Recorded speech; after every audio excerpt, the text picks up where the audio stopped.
Amazing. To think that he fought in the prelims 2 days ago and started water walking yesterday with half of his chakra sealed and his control down the tubes, and yet when his chakra is normal, he can't even manage to summon a baby toad. Why is it that he can't expel enough chakra at once to summon, when he can make 1,000 clones? Thought Jiraiya as he looked away from the beautiful young woman swimming in the lake next to the clearing that Naruto was training in. Maybe it's the fox? When Kyuubi was fully sealed away, he had better chakra control. Maybe Kyuubi is messing with his control somehow. Gah? Another tadpole. What am I doing wrong? Questioned Naruto to himself, unaware that Jiraiya was in the tree behind him. Maybe Naruto should meet the fox? Mito once said that she would visit the fox every so often, and Kushina got to the point that she could use the fox's pure chakra. Kushina was known as the Red Death because of her hair, and when she was ever in a pinch, she would start to radiate red chakra. Only Minato, Jiraiya, and Old Man Sartobi knew that it was actually the fox and not some Jinjutsu or fire nature chakra. How did those two manage to do it, I wonder? Could it be that they took the fox's power? Oh well, here goes nothing. Even if it doesn't work, I'll just teach him the trick to shadow clone training. Naruto, what would you say if I told you there was a way you could summon the Toad Boss? Asked Jiraiya as he looked down on Naruto from a tree that he was using to peek on girls. I would do it. I can't let that team stay better than me, shouted an excited, yet very tired Naruto. It was a fact that Naruto hated Sasuke, not because of the special training he got from Kakashi, or even that fact that he was admired, but for the fact that Sasuke had everything handed to him and never had to actually work for anything. Good. Follow me, stated Jiraiya as he leapt from the tree and started jogging towards the far end of the training area, Naruto close behind, but having to sprint to keep up with the shockingly fast older man. After only a few minutes of running, which turned out to be about 2 miles, much to Naruto's shock, they arrived at a rather deep canyon. Naruto was panting and cursing at Jiraiya for running so fast, while Jiraiya simply summoned a small gray toad. Gamada, can you inform Sensei that me and Naruto will be training in Foster Canyon for the remainder of the month, and ask him to send the ANBU that guards Naruto?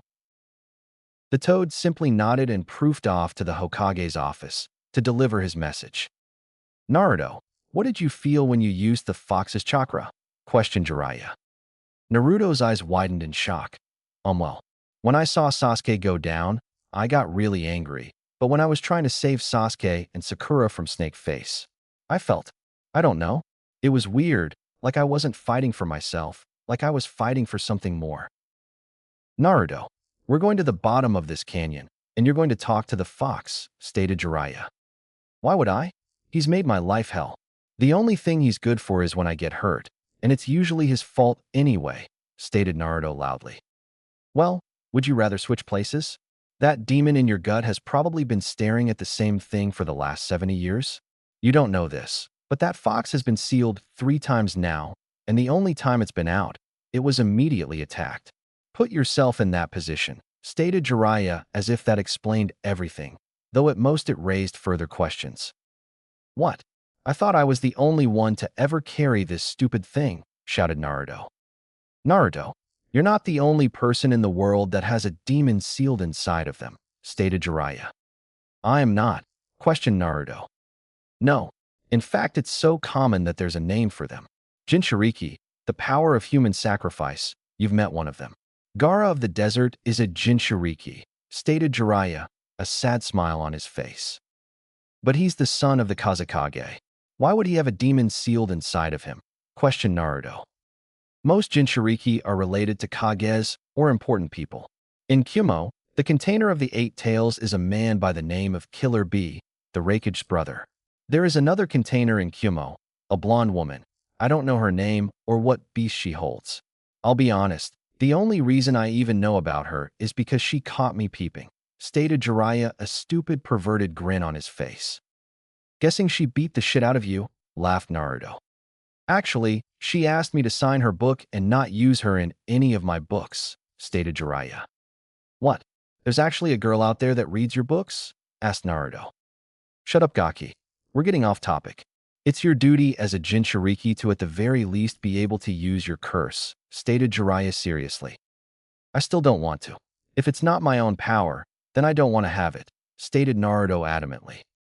Naruto, by that logic, you wouldn't use a kunai or a sword or shuriken or a senbon, stated Jiraiya. Huh? Why do you say that? Asked a confused Naruto. It's simple. That demon sealed in your gut is nothing but a tool. If used wrong, it can kill you. If you don't learn to use it, it can kill you and everyone around you. And it's one of the best trump cards out there. Seeing Naruto's confusion, Jiraiya slapped his forehead and elaborated, your demon can heal you.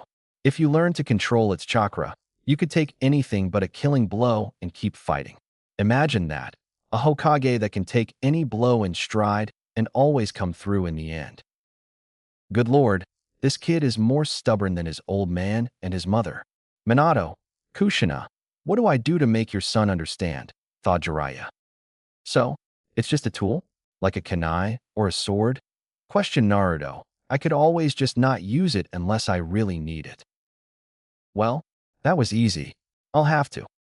Remember to just relate everything to him being Hokage from now on. Thought Jiraiya. Yes, although a much more robust and powerful tool. And just like any weapon, you have to learn to use it, and unlike other weapons, will have to earn the right to use this tool.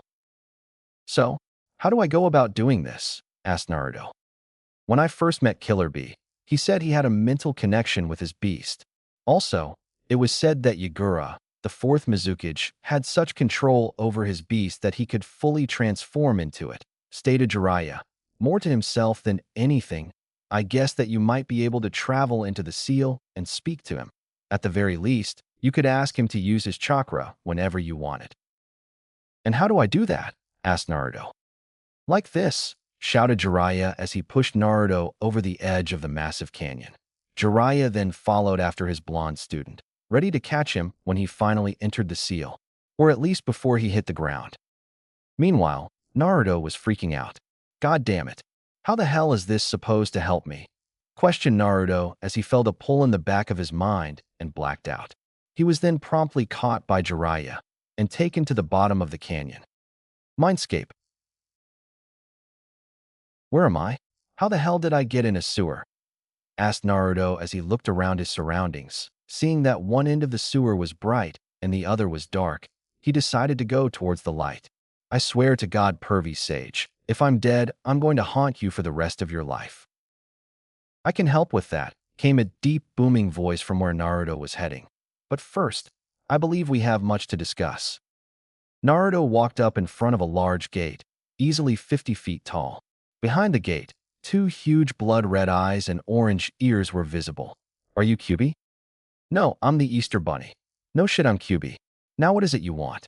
I hate talking to humans, so make it quick before I choose to eat you. My sensei sent me here so that I could make a connection with you and maybe request the use of some of your chakra. But I have another reason for wanting to speak to you, stated Naruto with confidence and resolve that honestly shocked the chakra entity. Ha ha ha ha. And what exactly do you want to know? Depending on the questions, I may let you use some of my chakra. Well, I have a couple of questions.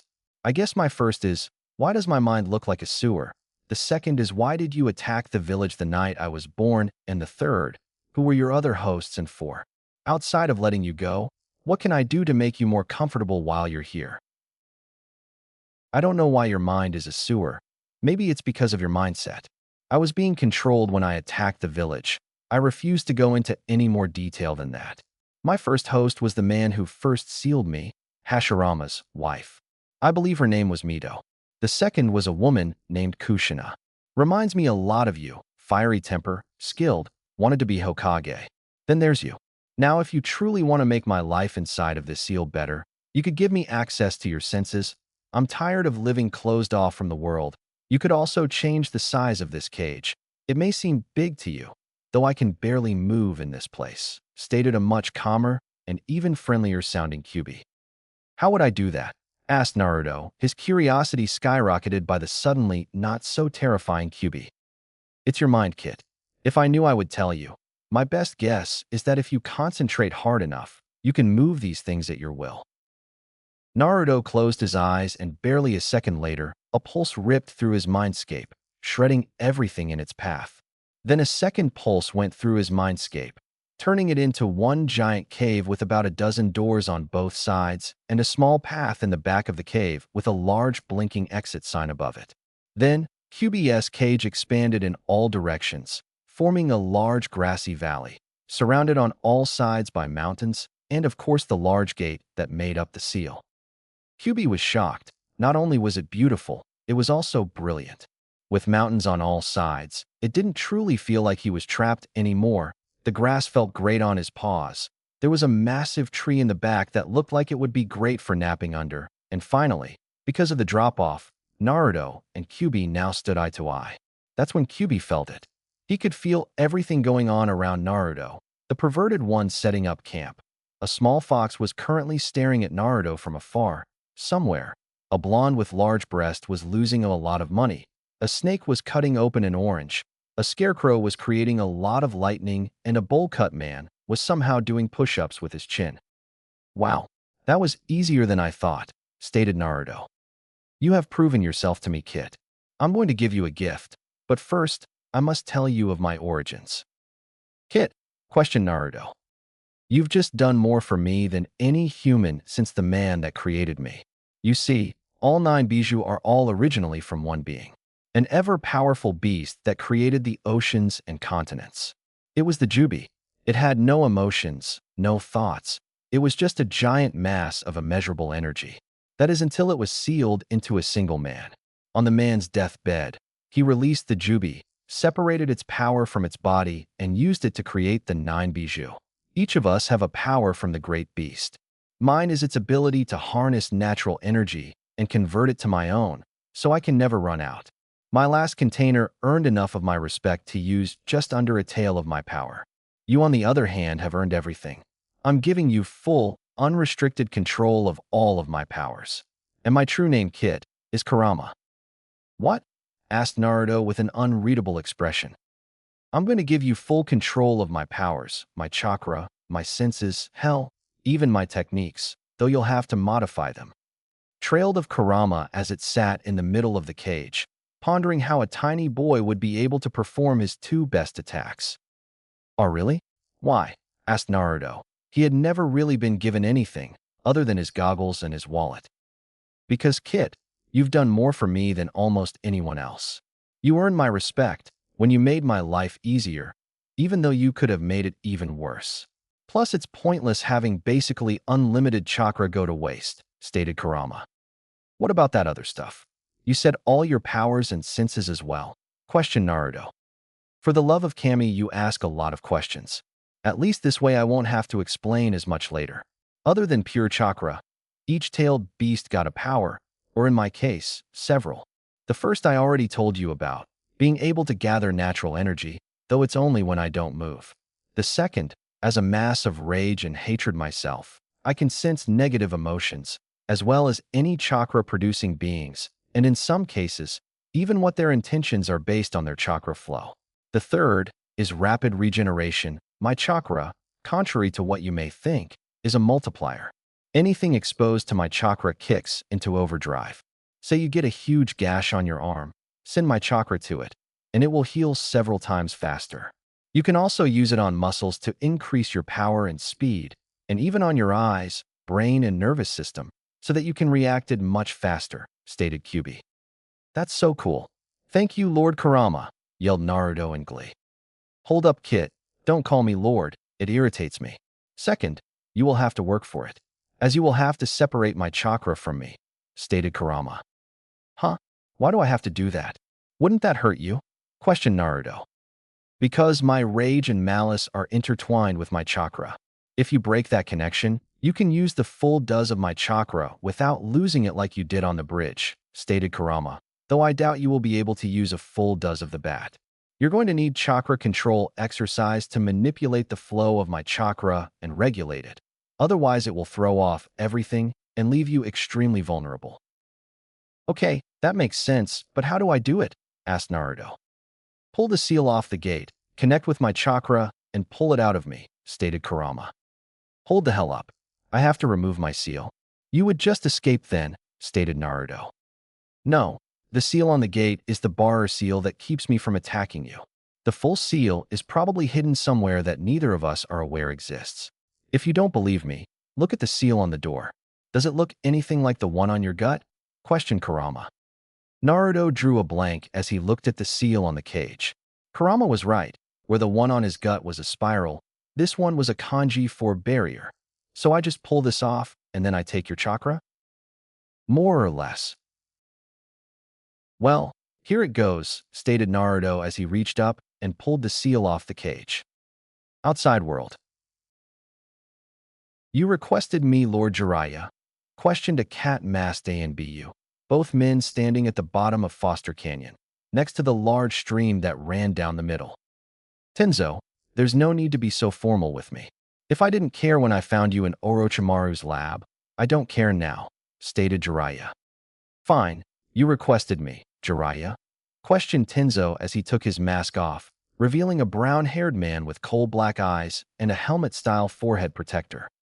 Yes, I'm going to be helping Naruto in using Kyuubi's chakra, and I want you here in case something goes wrong, stated Jiraiya. But he's only 12. Surely he can't be ready yet. What about the fox's influence? Questioned Tenzo. Well, 1, that's why you're here. 2, he's used it before. And 3, we both know that he is not your standard 12-year-old, stated Jiraiya. So, when do we being? And what will we be doing? Questioned Tenzo. Well, if Naruto can obtain a portion of Kyuubi's chakra, we will be training in that. On top of that, we're going to use shadow clones to begin fixing the flaws in his taijutsu, try and teach him some jinjutsu, or at least how to break them, and I'll start teaching him the Rasengan, listed off Jiraiya. You can do that with shadow clones? I thought they only transferred memory, stated Tenzo. But muscle memory is just that, memory. I'm still not sure how I should go about teaching him taijutsu though, stated Jiraiya. What do you mean? He seems perfect for Lord Yondame's flash fist. All we would have to do is bring his speed up, stated Tenzo, already exited to train the boy he had watched over as an infant. No, he's like me, too unpredictable to have a set taijutsu style, and his in-battle intelligence when coming up with plans, from what Kakashi told me and from what I saw at the preliminaries, I believe is even greater than Itachi's. I'm thinking of just having him learn a bunch of strikes, blocks, dodges, counters, and maybe even counter-counters if we have time. He can paste together a working combo in a fight, stated Jiraiya. Tenzo was stunned. He was a few years older than Itachi and remembers clearly just how intelligent the man was when he was partnered with him under Kakashi. To hear that a genin, even one with Naruto's parentage, was even greater than the prodigy, or as many knew him, slaughterer of the Uchiha, was mind-blowing. Kakashi-senpai said that? No, but from the report that was written, in less than 2 seconds, Naruto came up with a plan that forced Zabuza to release Kakashi when he got caught in a water prison. I've also watched the tape from his match in the Chunin exams when he beat the Inuzuka with a fart and an improvised taijutsu move he saw once from another genin, stated Jiraiya with a smirk. Well, we can both teach him the strikes and blocks to the clones as they learn chakra control, how to break jinjutsu, and the beginning of the Rasengan. Unknown. Minato-kun, he released the barrier. Which one of us should go? Asked Kushina with tears in her eyes, knowing that he would say himself, and it would be the last time she ever saw him. Neither of us will go, stated Minato calmly as he watched his son struggle with all his might to pull the chakra from the beast, and surprisingly, was almost an eighth the way done. He had to admit, this was going way faster than he expected. Idiot. Why wouldn't one of us go? He needs help, stated Kushina angrily. He's fine, dear. Look, the Kyuubi is letting him take its chakra. Why go now when he doesn't need us and risk not being there when he truly does? Questioned Minato. Kushina knew her husband was right, and that her little Naruto didn't need them at the moment, but god damn it, she wanted to be there for this. You better hope to Kami that he needs us more at some point, because if he doesn't, I'm going to kill you. Sorry, dear, I'm already dead, and so are you, stated Minato cheekily. Fine, I'll just use my 1,000 years of painful death, stated Kushina. With Naruto and Kurama. Come on, kid, you're almost halfway there. Ground out the fox, who was beginning to feel the immense strain that went along with having your chakra forcibly removed. Naruto said nothing as he continued to rip the chakra from the massive beast. With strained eyes, he watched as the fox began to wither to skin and bones. The fox apparently knew what the young blonde was thinking as it ground out. "I'll recover. Just whatever you do. Do not stop. The backlash will kill us both. Now keep going. You're almost there." Naruto grunted as he gave another big pull, but to no avail as he only succeeded in gaining another notch of chakra. "Come on, god damn it," shouted Naruto as he gave another big pull, this time succeeding in loosening Kyuubi's grasp on its chakra. "You're close, Kit. One more pull." Outside world. Tenzo and Jiraiya were standing under a dome that Tenzo had made as a shelter from the rain that had started just minutes ago. "Jiraiya, just how potent is Kyuubi's chakra? I've never actually needed to suppress it, so I'd like to have a heads up for when he uses it." "We both know the feeling that chakra gives off. You were young at the time, but I'm sure you remember when it attacked," stated Jiraiya. Tenzo nodded. "Well, as powerful as it felt. Just imagine it being twice as strong." Tenzo stood shocked. He remembered it being unreal how strong the fox was. To be twice as strong as that? Suddenly, a burst of pure power emanated from the sleeping boy beside them. But as fast as it came, it was gone. Well, guess he succeeded. Wonder how much he got the Kyuubi to cough up. Mindscape. Naruto stood in awe of the giant floating orb of red chakra that now completely lit up the cave in a sunset-like glow. Kurama wasn't much better, as it shakily stood and looked at its own chakra, which it somehow could still feel, hovered about 10 feet in the air on the far right side of the cave, 8 pillars surrounding it.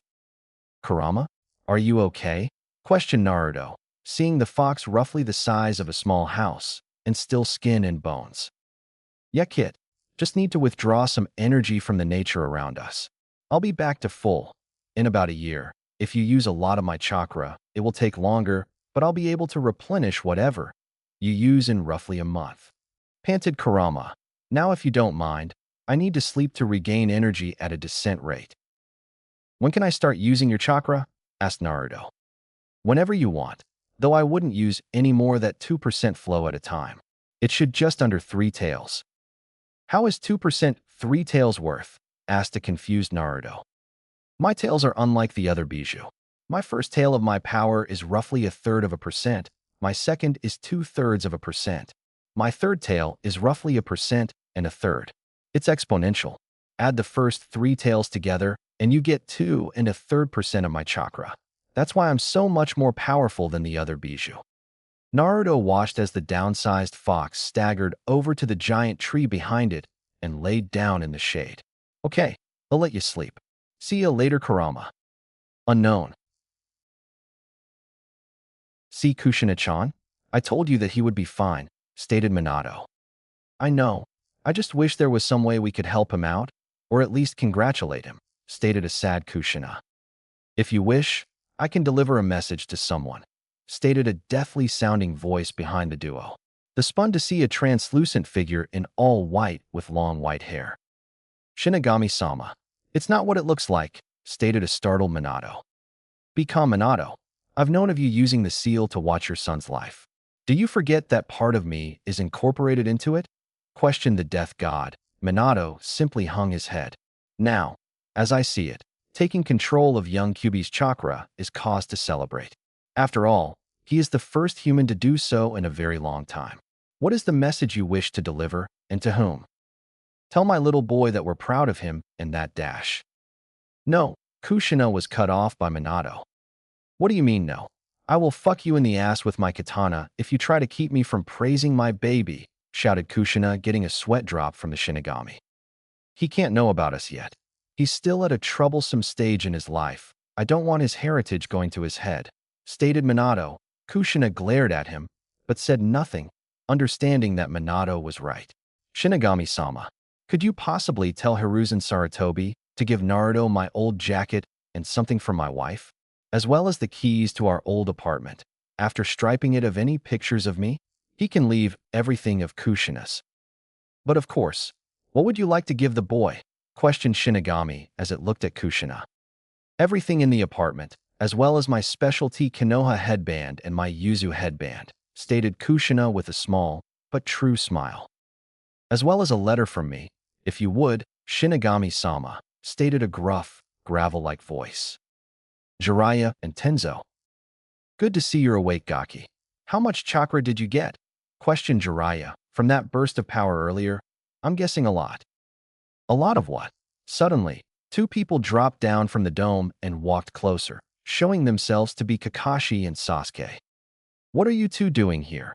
Questioned Naruto in a less than friendly tone. We're training upstream of here and felt the surge of power.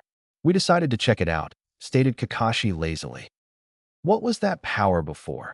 Demanded Sasuke, much to the displeasure of Naruto and Jiraiya. None of your business, team, stated Naruto coldly. Well, is it any of my business? Questioned Kakashi, getting a hateful glare from Naruto, which seemed to confuse Kakashi. It would have been your business had you not ditched me 2 days ago to train Sasuke. If I remember right, something about Sasuke needs my attention more than you do? Questioned Naruto. Jiraiya and Tenzo were shocked. Kakashi Hatake playing favorites? He was team before self. How could he possibly play favorites? Kakashi-senpai, surely you didn't say that, did you? Questioned Tenzo. Yes, I said that, and Sasuke does need my attention more than Naruto does. If Naruto loses, he will live. If Sasuke loses, there's no way he would make it out alive, stated Kakashi. That's understandable. But how did you know Sasuke would be fighting Gaara? I mean, you've been giving him special training since we passed the bell test, stated Naruto, his glare holding. I taught you all equally. It's not my fault that Sasuke is a faster learner than you, stated Kakashi. You taught me tree climbing. Other than that, all you've ever done is say, I need better chakra control, and then not tell me how to improve it, stated Naruto as he started subconsciously drawing on Kyuubi's chakra, giving him a barely visible eerie glow. You should have done more tree climbing, stated Kakashi. That's more than enough for a genin. I find that hard to believe. Naruto learned water walking in less than 2 hours. If the Uchiha can learn faster than that, he would be a Jonin by now, stated Jiraiya, growing angrier and angrier at the silver-haired Jonin. Well, it took him almost 5 days to learn tree climbing, stated Kakashi. The Gaki has more chakra than you and Tenzo combined. An academy student can learn tree climbing. Tell me, when you have Kage-level reserves, what would be harder? Tree climbing or water walking? Stated Jiraiya. PFF, like the Dobe has more chakra than me, stated Sasuke. He does, in fact, he has as much as the Sandaime did when he trained me, stated Jiraiya. Now Kakashi, if you claim to have helped them the same, tell me, did you at least give him a scroll to help him train? In fact, I did. I got Ebisu to train him, stated Kakashi confidently. He may not have been able to train his student, but Guy's old teammate was an elite instructor. Ebisu? Ebisu, you think that you helped him by getting Ebisu to train him? You were there when Ebisu openly stated that he hated Naruto, shouted Jiraiya. Leave Kakashi before I kill you myself. You're a disgrace to your sensei and to your father. Kakashi left without word, though it was easy to see he was shaking with rage. Sasuke followed after staring at Naruto for a second. Let's go see the old man. There's no way I'm teaching you anything with those two so close by, stated Jiraiya. Meanwhile, with Sarutobi, what was that surge of power? Surely Naruto hasn't learned to harness Kyuubi's power already, questioned Hiruzen as he moved to grab his crystal ball. Indeed he did, came a deathly voice behind Sarutobi. With speed he hadn't used in almost 10 years, Hiruzen had backflipped out of his chair and stabbed a kunai into the back of the man that had somehow got past all his A and BU, only to find that the stab hadn't hit anything. Now, Hiruzen, I'm not surprised you'd still be skilled, but was it really needed to attempt to kill me? Questioned the spectral figure. Shinigami, stuttered the old Kage. Now, Hiruzen, calm down. I'm not here to take you. Simply here to deliver a message from some people who have passed on, stated Shinigami. I've temporarily put your ANBU to sleep, so do not worry. Who? Questioned Hiruzen. Minato and Kushina, as well as a young man who also died before his time. Anyway, Minato says that he wants you to give his son his jacket, but don't inform him that he is Minato's son. Kushina wants you to give Naruto her old headbands, as well as their old apartment. After removing everything of Minato's, that is, stated Shinigami as he dug into his robe and pulled out a folded sheet of paper. Ah, here it is. Give this to Naruto. Tell him it came in from Wave yesterday. Farewell, Hokage. As the spectral image of the Shinigami faded, it was replaced by Jiraiya. As Sarutobi shook his head to clear its cobwebs, he noticed that both Tenzo and Naruto were standing by his sides. Old man, are you all right? Questioned Naruto. Yes, I believe I am, stated the old man slowly before looking to Naruto. What is your progress so far? Well, I met Kurama, changed his cage, he let me have his chakra, I took it, and now he's sleeping. He said it would take a lot of work to use his chakra to the max, but I should be able to use about 2% of it, stated Naruto, as three jaws hit the floor. Hold the fuck up, Gaki. Kurama? How did you change his cage? He let you have his chakra? And 2%? How much is that? Questioned Jiraiya with wide eyes. In the corner, the always quiet Tenzo was simply unable to do anything as his brain had shut down. In order. Kyuubi's real name is Kurama. It was my mindscape, so I just thought about it, and it worked. He said that he liked me, and as thanks for making his life and my seal more bearable, he let me take his chakra. Stated Naruto before he started scratching his head. He said something about each tale was exponential to the one before it, but I forgot the rest, hee. That's amazing, Naruto. Truly amazing, stated Sarutobi. I have some things you should have. Your mother left me some things for you when I thought you ready. Also, this came for you yesterday. Naruto looked dumbstruck as he took the folder piece of paper. Am I mother? But you said you didn't know who my parents were. Gaki, your mother was an S-class kunoichi. We couldn't let anyone know you were her child, or you could be in even more trouble than you ended up in. Stated Jiraiya seriously. She had many enemies in both Kyuubi and Kiri, as well as here in Konoha. Who was she? Asked Naruto in a quiet voice. Kushina Uzumaki. Konoha's Red Death, stated Jiraiya. Naruto just looked at Jiraiya in confusion. Sarutobi walked over to his personal bookcase and pulled out a small package. Now, Naruto, I'm sorry I waited till now to tell you of your mother. Her will that she left you is still intact, but will take about a week to gather. Until then, these are your mother's headbands. Headbands? Like more than one? Questioned Naruto. Yes. You see, your mother was originally from the village of Uzushiogakure. It was destroyed near the end of the Second Great War, and she came here. The spiral headband is an Uzushio headband, stated Sarutobi, holding up a plain headband with a vortex on it. He then held up another headband. This one a Konoha headband, but the metal was black, and the leaf symbol was red. This headband is given to the commander of the ANBU. It's made of chakra conductive metal, and the red symbol symbolized your mother, the Red Death. Can I wear it? Asked Naruto. Yes, you may. We retired those style of headband from ANBU after your mother died, so there won't be any confusion, stated Sarutobi with a kind smile. Now I believe I handed you a letter. Naruto looked at the piece of paper he had dropped on the floor and began to read it aloud. Dear Brat. Yeah, it's for me. If you're reading this, then it's obvious that you survived and that I have not. I have decided that if you do indeed defeat Haku, as I'm sure you would be the one to do it, that you will continue my legacy and take my sword. Don't get all sappy on me. The only other choices I have is Hitaki and that water punk, and I'm sure as hell not giving my sword to a monkey or a puddle. Anyway, you are now the wielder of my sword. Don't worry, in our hideout, about 2 miles or so north of the bridge, is instructions and materials needed for the upkeep. Don't fail my judgment. Zabuza. P.S. Fuck you. He left me his sword, muttered Naruto before he passed out and collapsed to the floor, his mother's headbands in his left hand, the letter in his right. Must have been too much for him, stated Tenzo, who had finally recovered enough to form full sentences. I'd imagine that it would be. Finding out about your mother and being left the sword of Zabuza Momochi. I'd probably pass out too, stated Jiraiya, who had been reading over the blonde's shoulder. Listen, sensei, I'm going to take Naruto to get that sword and train him along the way. I request that you assign Tenzo to me so that he can help with Naruto, training in Kyuubi's chakra. Approved. While you're there, perhaps you could improve relations, stated Saratobi as he wrote up an order for AB rank retrieval mission.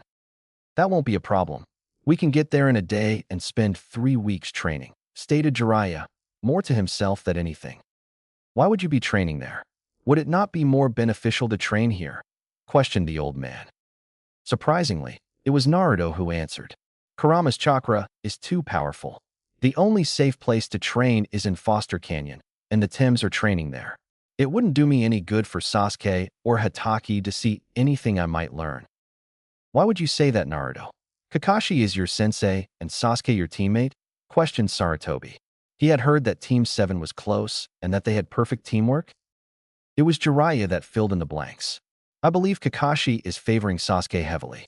As you know, I've read every team progress report I could on the Gaki, and in every one it shows both the Gaki and his female teammate improve roughly the same, and the Uchiha improving in leaps and bounds. Well, Sasuke is a genius. After all, he was Rookie of the Year stated Saratobi. I watched Naruto learn water walking in under an hour. Interrupted Jiraiya. Anyone who can learn water walking in an hour and has reserves as big as you did 30 years ago should have no problem learning anything with a capable instructor. Saratobi's forehead crinkled at the thought of that. Even Tsunade had not learned water walking that fast, and he does indeed have monstrous reserves. Perhaps Kakashi has been playing favorites, but has he done anything detrimental to either student? He left me to train by myself for the finals, and when I confronted him about it, he brought me that closet pervert that says he's training Kenomaru, stated Naruto, a small amount of killing intent radiating off of the blonde. From this moment forth, Naruto, you are no longer part of Team 7. For now, I will have an investigation into Kakashi's behavior and teachings. That will tell us just how much he has played favorites, stated Saratobi in an angered voice. For now, you three will go to Wave, train Naruto, and be back here the day before the finals. Gigi? If I'm not on Team 7 anymore, who is my sensei? Questioned Naruto. Jiraiya will be. And when he isn't in the village, Tenzo will be. Seeing as you're getting a sword, he can teach you the basics. I will work on getting a suitable Kenjutsu teacher for you after the Chunin exams, stated Saratobi. Thank you, Gigi, smiled Naruto. It's not a problem, Naruto. After all, I can't have the man that's going to replace me being held back, now can I? Smiled the old man, who once again got up and walked over to the cabinet to the right of the door and pulled out a scroll that had a yellow casing over it. The man that this belonged to would be proud of you. He would want you to have this. Please wait until you're on your way to Wave to open it. Is that all, old man? Questioned Jiraiya as he watched the blonde examine the scroll for a second before shrugging and placing it in his pocket. He watched as his old sensei nodded. All right, then we're off. See you in a month, sensei. At the gate. Okay, it's already getting late, so to get there as fast as possible, we're going to take a toad. So go ahead and summon one, stated Jiraiya. Pervy Sage? I can't, remember? Stated Naruto. Just humor me. Put as much in as you do for, say, 100 clones, stated Jiraiya. All right, here it goes. Summoning Jutsu. A huge cloud of smoke enveloped the trio as they rocketed into the air. Hello, Jiraiya. Might I ask what you summoned me for? Asked the large scarlet red frog. It wasn't me, Gamaken. It was young Naruto here, stated Jiraiya. I see. Then what can I assist you with, Naruto? Can you bring us to the bridge that connects Fire Country to Wave Country? Asked Naruto. There's a bridge now? I can try. Please hold on tight. I'm rather clumsy, stated Gamaken as he took off with a giant leap, forcing Naruto to roll down his back before he caught himself onto the large shield. Gaki recovered much faster than his father did the first time he rode Gamabunta. Unknown. He's growing up so fast, cried Kushina as she held on to Minato. Kushina, I wouldn't mind this normally, but, stated Minato. I've seen worse. Though I never would have thought that the Red Death and Yellow Flash would be so emotional, stated the gruff voice beside the couple. Though I guess that explains the orange. This coming from the young man that killed his entire class because they bullied the girl you loved? Asked Kushina with a sly smile. I have no idea what you're talking about, stated Zabuza with a faint blush on his face. So you wouldn't mind if, say, our little Naruto just so happened to charm a certain redhead, stated Kushina in a sing-song voice. Minato watched as the young swordsman in front tensed slightly. With a smirk he said, perhaps Shinigami-sama would allow another message? I'm sure that any woman would love to meet the son of a Kage and an ANBU commander. Uh-huh, and with his father's good looks and huge assets, added Kushina. And not to mention, he has the ability to change people for the better, added Minato. Enough. Just so you all know, if anyone was to earn her heart, I would want it to be the man who helped me to die a human when I had spent my life as a demon, stated Zabuza. A peaceful smile reached his eyes. Suddenly, Minato saw an image of Kakashi. Tell me, Zabuza, what exactly did my son do to gain your respect? Even when I was alive, it was known that you respected almost no one. The only thing we saw was Naruto breaking some weird mirror and defeating a hunter Nin, states Minato. Kushina, seeing his questioning look, decided to explain, we only saw things happen in Naruto's seal and when he uses Kyuubi's chakra. Though now that Shinigami gave us this viewing window, we can see everything. Well, I guess we got the time. I gotta start at the beginning for you to understand. Great Naruto Bridge, Zabuza Entrance. This bridge is named after the man that saved Wave not only from a tyrant, but also from itself. We named this bride in honor of Naruto Uzumaki, one of the 3 heroes of Wave. Red of Tenzo before shifting to another golden plaque. This entrance on the Great Naruto Bridge is named after the demon of the hidden mist, Zabuza Momochi, who at the cost of his own life, ended Gado's reign. Jiraiya whistles impressive. This bridge is very impressive. It's too bad they named it after the brat. When Naruto hadn't retorted, Jiraiya and Tenzo looked over to the young man, only to see him standing before Zabuza's plaque. It's because of you and Haku that I'm as strong as I am today. I swear on my life that I will become even stronger and keep your memories and dreams alive. I'll be right there with you, kid. Thank you, Kurama, thought Naruto, glad to see you're up. Naruto? Gaki, you are right? Questioned Jiraiya. A worried tone carried his voice. Yeah, better than ever. You two have given me more than anyone else ever has. You gave me beliefs to fall back on, the determination to become strong enough to protect all those precious to me. And now, Zabuza, you give me your second most prized possession, stated Naruto as he stared down at the graves that held Haku and Zabuza. Jiraiya and Tenzo were in town picking up some supplies and had left him alone.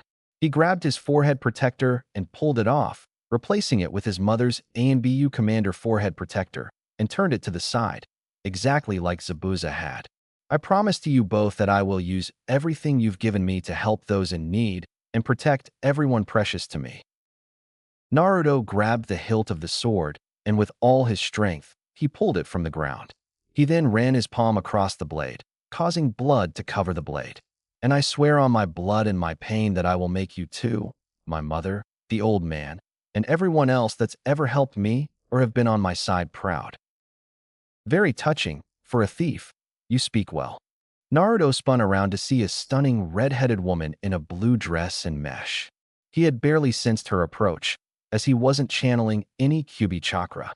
But one this was certain. She had a lot of chakra, and she looked pissed. Now return that sword to its rightful place, before I melt you. I don't know who you are, lady, but I will never give up this sword, stated Naruto fiercely as he started drawing Kurama's chakra, just enough to remain unseen. Naruto was amazed how even at low levels, the giant blade felt no heavier than the katana that Tenzo was having him train with on the walk across the bridge. Listen, punk, I will not tell you again. Put that sword back in its rightful place, or I will kill you, stated the redhead in a rage-filled voice. I don't know what your problem is, but this sword is in its rightful place, stated Naruto as he took the best defensive stance he could muster. That sword belongs with Zabuza, she shouted as she rushed him, drawing her fist back, only to see him start to glow gold and blur behind her.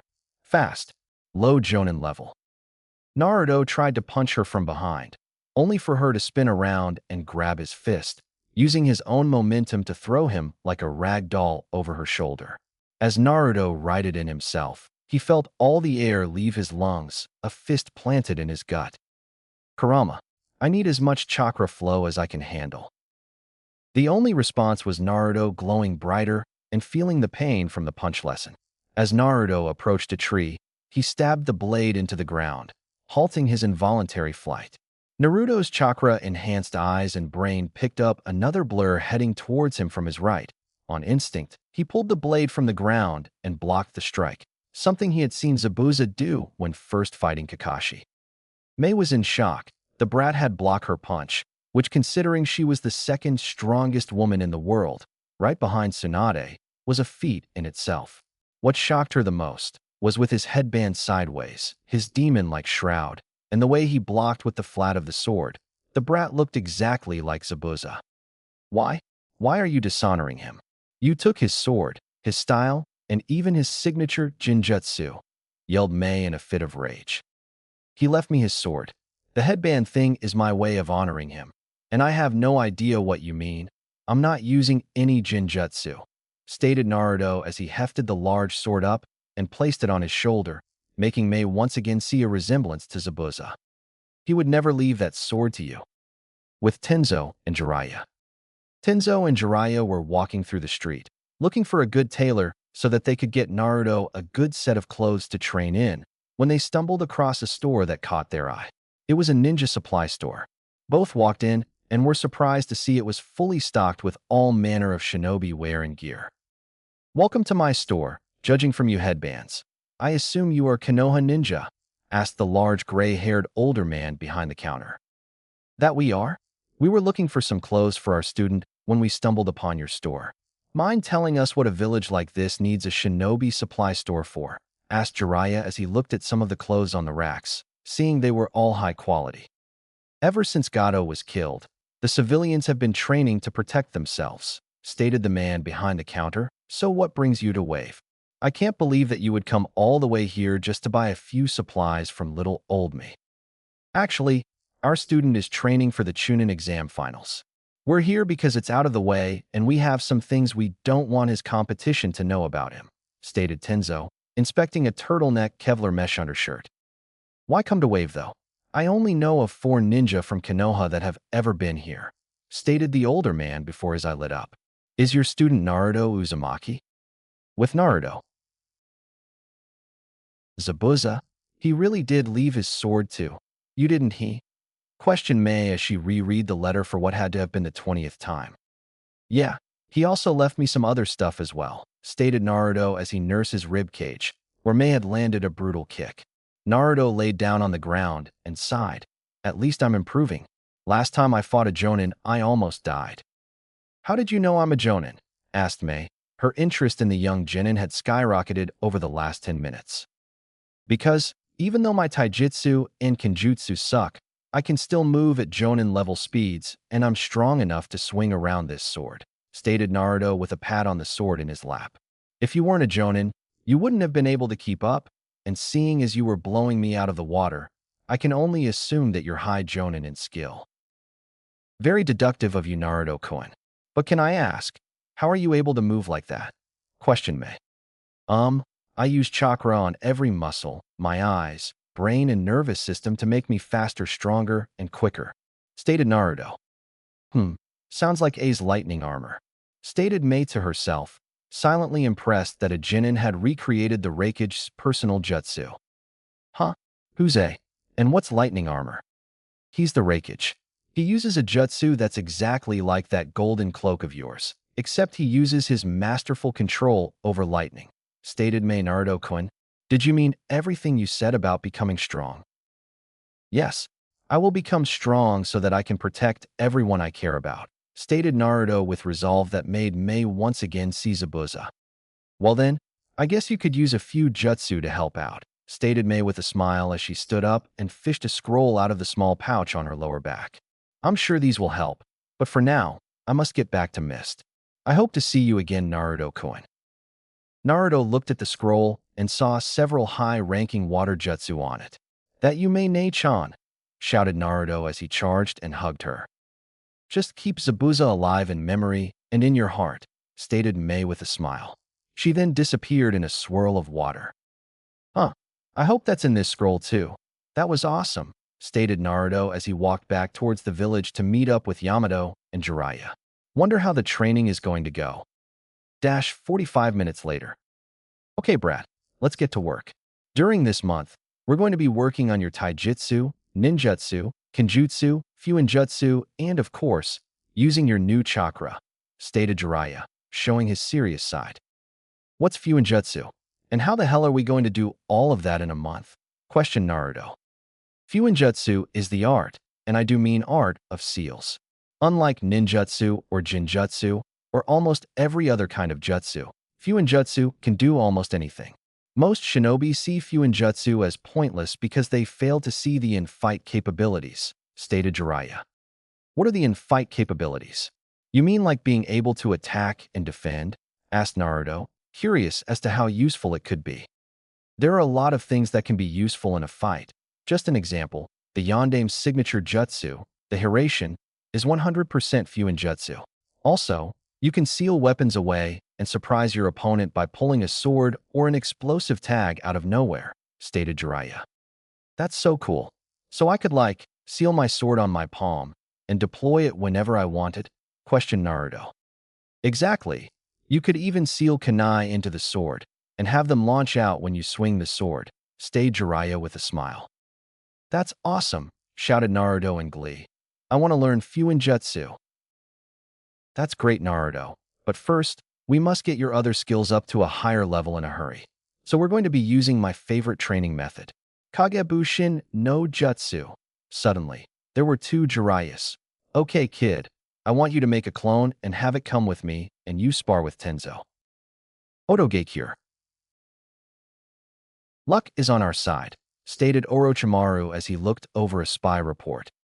Why is that? Inquired Kabuto. Because my idiot of an ex-teammate has taken that talentless Uzumaki away from the village for the month to train, leaving Konoha with its spy network for the whole month, stated Orochimaru in glee. I don't see the difference. I mean, they never would have known anyway, stated Kabuto. Once again, you're not seeing the bigger picture, Kabuto-kun. If we don't have to worry about the spy network, then we don't have to conceal our movements as much. Which means that I no longer have to use that fool as a mask any longer, stated Orochimaru, and the best part is, he's still under my jutsu. So no matter what, he will follow the plan. Konoha. The third Hokage frowned deeply as he looked over the Team 7 reports. He was shocked, but not for the reason he would have thought. It seemed that, incredibly, until the end of the second round of the Chunin exam, Kakashi had been a fair, although extremely ineffective, sensei. In fact, the one that grew the least under him was Sasuke, who had been a prodigy in the academy, and had all but stopped growing until the fated A-rank mission to Wave when he had unlocked his Sharingan. Though it seemed to most that Sasuke was growing by leaps and bounds, it was just a trick of the mind, as Sasuke had been so far ahead of everyone else, that even the slightest increase in skill seemed to be a huge step. That was the problem, though. Even Minato and Itachi were never this far ahead of the class they graduated with. Though they both had graduated early, they were still roughly mid-Genin when they graduated. Hell, even Kakashi himself was only mid-Genin level when he graduated. Yet Sasuke seemed to have already been high Genin, bordering on Chunin when he graduated. Even more concerning, when Naruto had graduated, his scores were the lowest in the Academy's history. Yet within a day of his third failure, he learned AB-rank jutsu and defeated a rather skilled Chunin in hand-to-hand combat with it. Why was nothing coming out of the academy making sense? He could understand that Sasuke would be skilled, but if he was already near Chunin level at the time of graduation, why had he not known about it? And what about Naruto? He was obviously held back at the academy. Mizuki had admitted to that himself, but how much had he truly been held back?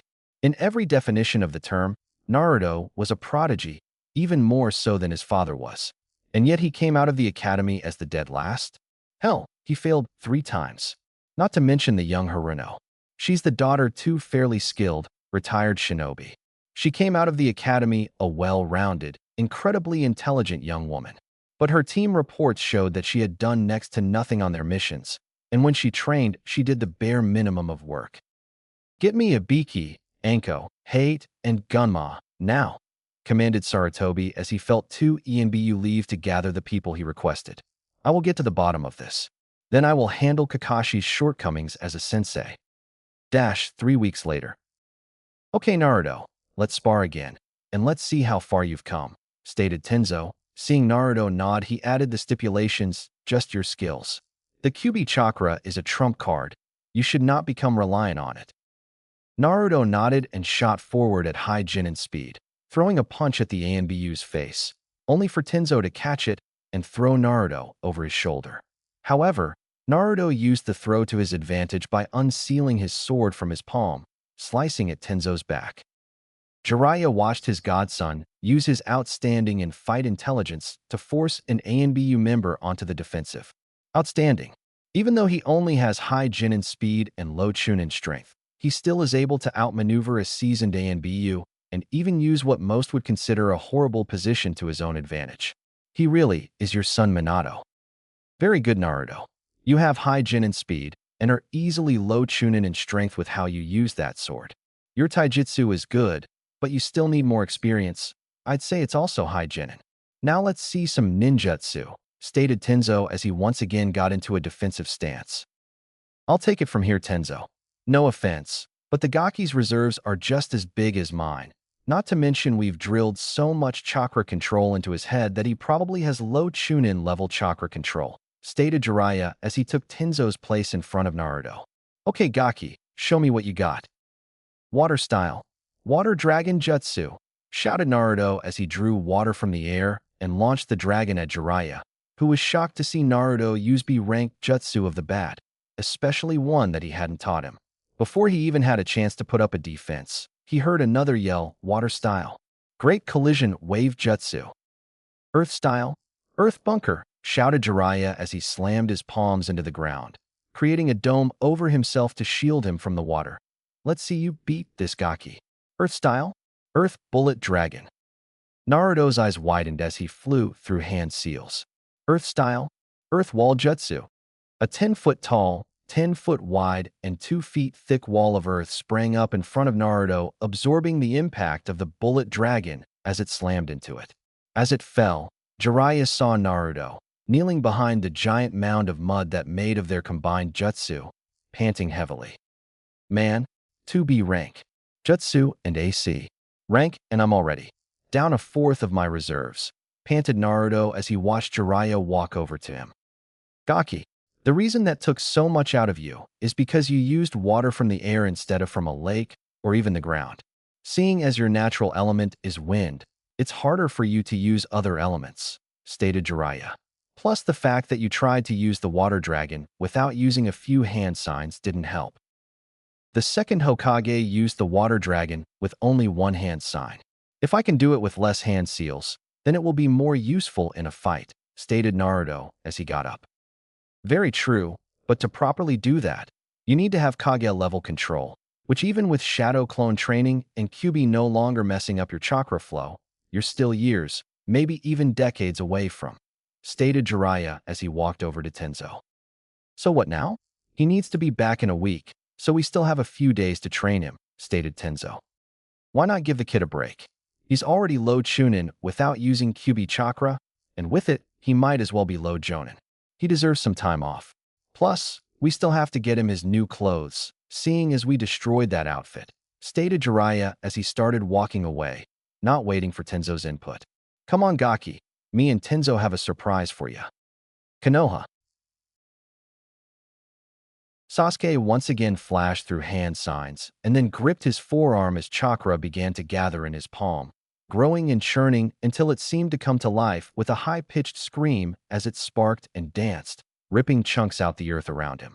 Sasuke then rushed at the training dummy, Sharingan blazing as he thrusted the ball of electricity into its chest, splinters exploding from the impact site.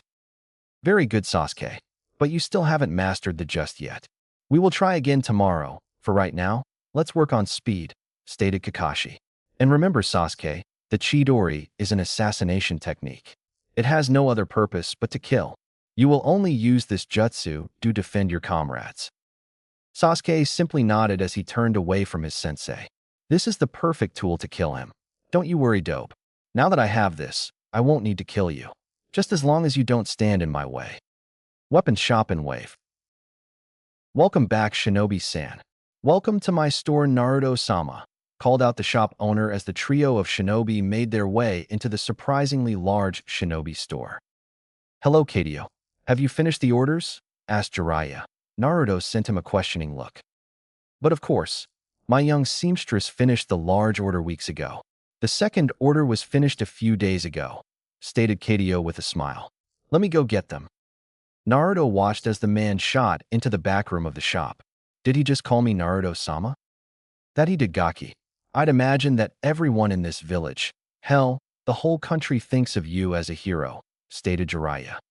It's true, Naruto. You haven't seen it because you've only been to the graves and to Tazuna Sands. Everyone that has seen my headband asks about you, and there hasn't been a single one who had anything but good things to say about you, stated Tenzo. Why would we? You saved our country, Naruto-sama. You showed us that we could still fight. It's because of you that many of us are still alive, stated the shop owner as he came out of the back room, placing 3 boxes of the counter. These 2 are your orders. This third one was left here by a beautiful red-headed woman. Mayne-chan? Questioned Naruto to himself, though Jiraiya had heard him. Oh ho, so the Gaki has a cute little girlfriend he's been hiding from us. What do you think, Tenzo? Questioned Jiraiya. How cute, though I'm curious as to when he would have met her. We got here and almost immediately started his training, stated Tenzo. I met her when I went to visit Zabuza and get my blade. She said that she was a friend of his, and after we fought, she said that she had to go back to Mist, stated Naruto. He then pulled a scroll and showed it to the other men in the room. She's the one who gave me the scroll that had all the water jutsu I know. Must be fellow Jonin? Do you know her last name, Gaki? Asked Jiraiya. Well, no, she never gave it, stated Naruto while he rubbed the back of his head. What did she give me? Well, let's see, stated the store owners. He handed the box over to Naruto. Naruto opened the box, only to pull out 2 belts and a letter. Dear Naruto-kun. It was one of Zabuza's dreams to truly master the art of silent killing, which according to him was to become completely undetectable. I'm not sure that it's possible, but seeing as he left his sword to you, I believe you are the one to finish this dream. I don't have any scrolls on the silent killing technique, but hopefully this will help. Simply wear 1 belt around your chest and 1 around your waist. Channel some chakra into them, and the sword will stick to the belts, even through clothing. Make him proud, Naruto-kun. May. Gaki, if you keep going at this rate, you'll be buried in letters and gifts, laughed Jiraiya. But that will go perfect with our gifts. Naruto opened the next box, revealing a new outfit.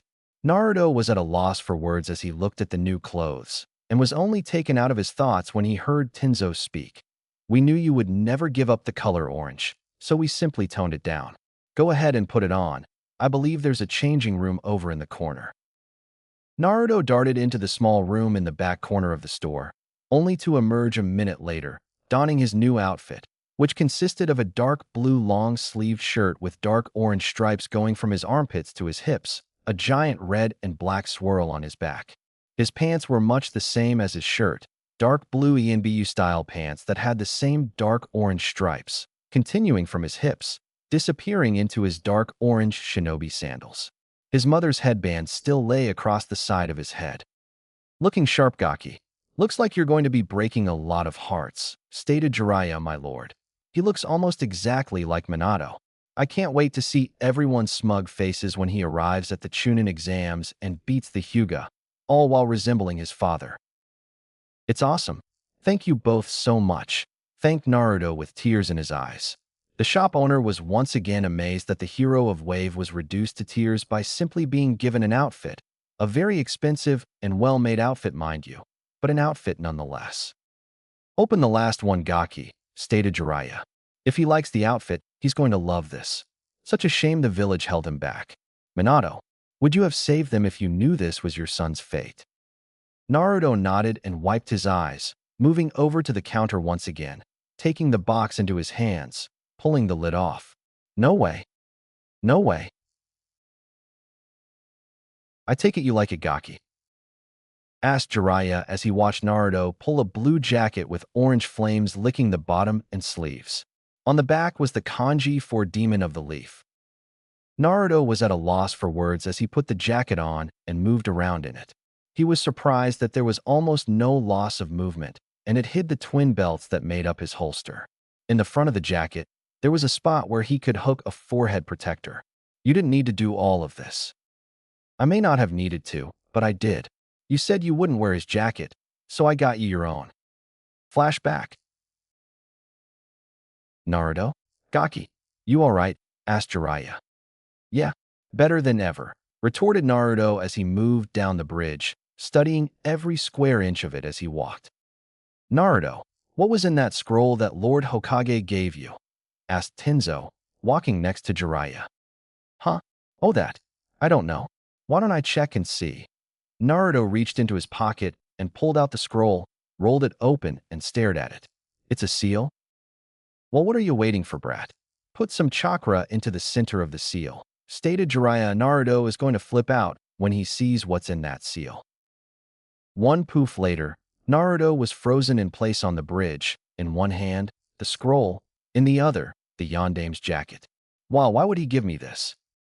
'Cause, brat, when he sealed that beast inside you, it wasn't only to save the village. He wanted you to be able to use its power to protect the village.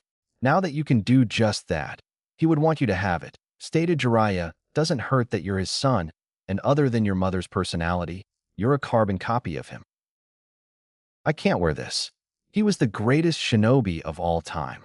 It would be right to wear this. Not until I'm Hokage, stated Naruto with conviction. Jiraiya smiled softly, remembering a time where Minato refused a gift from himself the same reason. Minato, he's so much like you. Flashback end. All right, brat, no tears. Let's get going.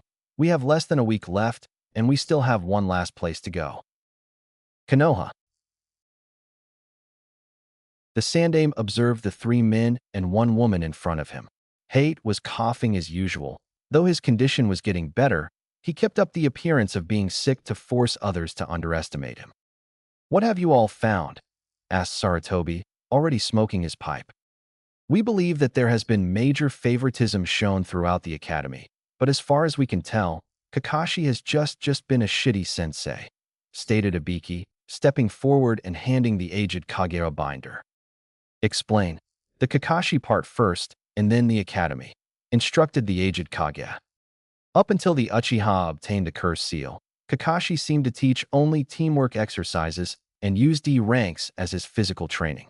Usually this would be frowned upon, but from all accounts, Team 7's teamwork was held together by a thread, so I personally can't blame him too much, especially because for most of his life, he's believed teamwork was the most important part of being a shinobi.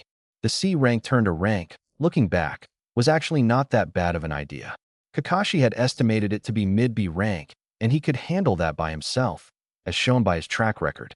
I believe he figured that the stress of a high-ranking mission would kick them into gear and force them to start working together. Subsequently, it did just that, as both Sasuke Uchiha and Sakura Haruno started working better with Naruto Uzumaki, who Kakashi had said at one point was the glue that held the team together. Stated Ibiki. Hiruzen nodded, remembering most of this information from the team reports. Anko began next. After Kakashi found out that Sasuke was marked with the curse mark, he immediately began setting up a sealing room, asking Madogai to watch after his team while he did so. Kakashi then reported that he sealed the curse mark with a twin evil suppressing seal after his preliminary match, making it controlled by Sasuke's will, which personally, I think was the fucking stupidest thing he could have done, seeing as the brat has a revenge complex and will run to any source of power he can find. Sarutobi had to agree with the foul-mouthed Anko on that level. He made a mental note to have Jiraiya apply another set of seals to completely destroy the possibility of Sasuke ever using it again. After that, we have several witnesses that say they saw Kakashi and Uzumaki conversing outside of Rock Lee's room. An argument broke out when Kakashi all but cast Naruto off with special Jonin Ebisu, and was heard saying that Uzumaki wasn't worth his time at the moment. After that, he took Sasuke out of the village to train. They are currently on the bluffs of Foster Canyon, stated Hate. It's my personal opinion that the reason Kakashi is promoting the Uchiha's growth to do right by Obito by helping Sasuke make Chunin. Then maybe he will help out Naruto and the Haruno. Sarutobi nodded at the information. Yes, Jiraiya had said that they were training near there, and I have the paperwork from Kakashi. What have you all found at the academy? Gamma stepped forward and began. At first it seemed like Uzumaki was simply a dead last, which wouldn't be that surprising, as he had no one to help him outside of the classes. Looking back on the written exam scores, he consistently was scoring class low grades, though he rarely outright failed, leading us to believe that the instructors only taught him half of the curriculum. His physical scores were much the same, all just barely above passing. But going back and looking over the obstacle course tapes, Uzumaki was always in the top 5 in evasion, speed, reflexes, and usually could get his way out of any predicament he found himself in, until teachers started to sabotage him. This continued until he reached Irika's class, where he started to gradually improve. Near the middle of the year, he was hanging in the middle of the class. It was then that other teachers started to volunteer their help in training Naruto in their specialty subjects, at which point Naruto started to fall behind again, eventually causing him to become the dead last. Thank you for the reports. I would like every teacher, active or retired, that you believe may have hampered Naruto's growth, to be sent to Anko and Ibiki.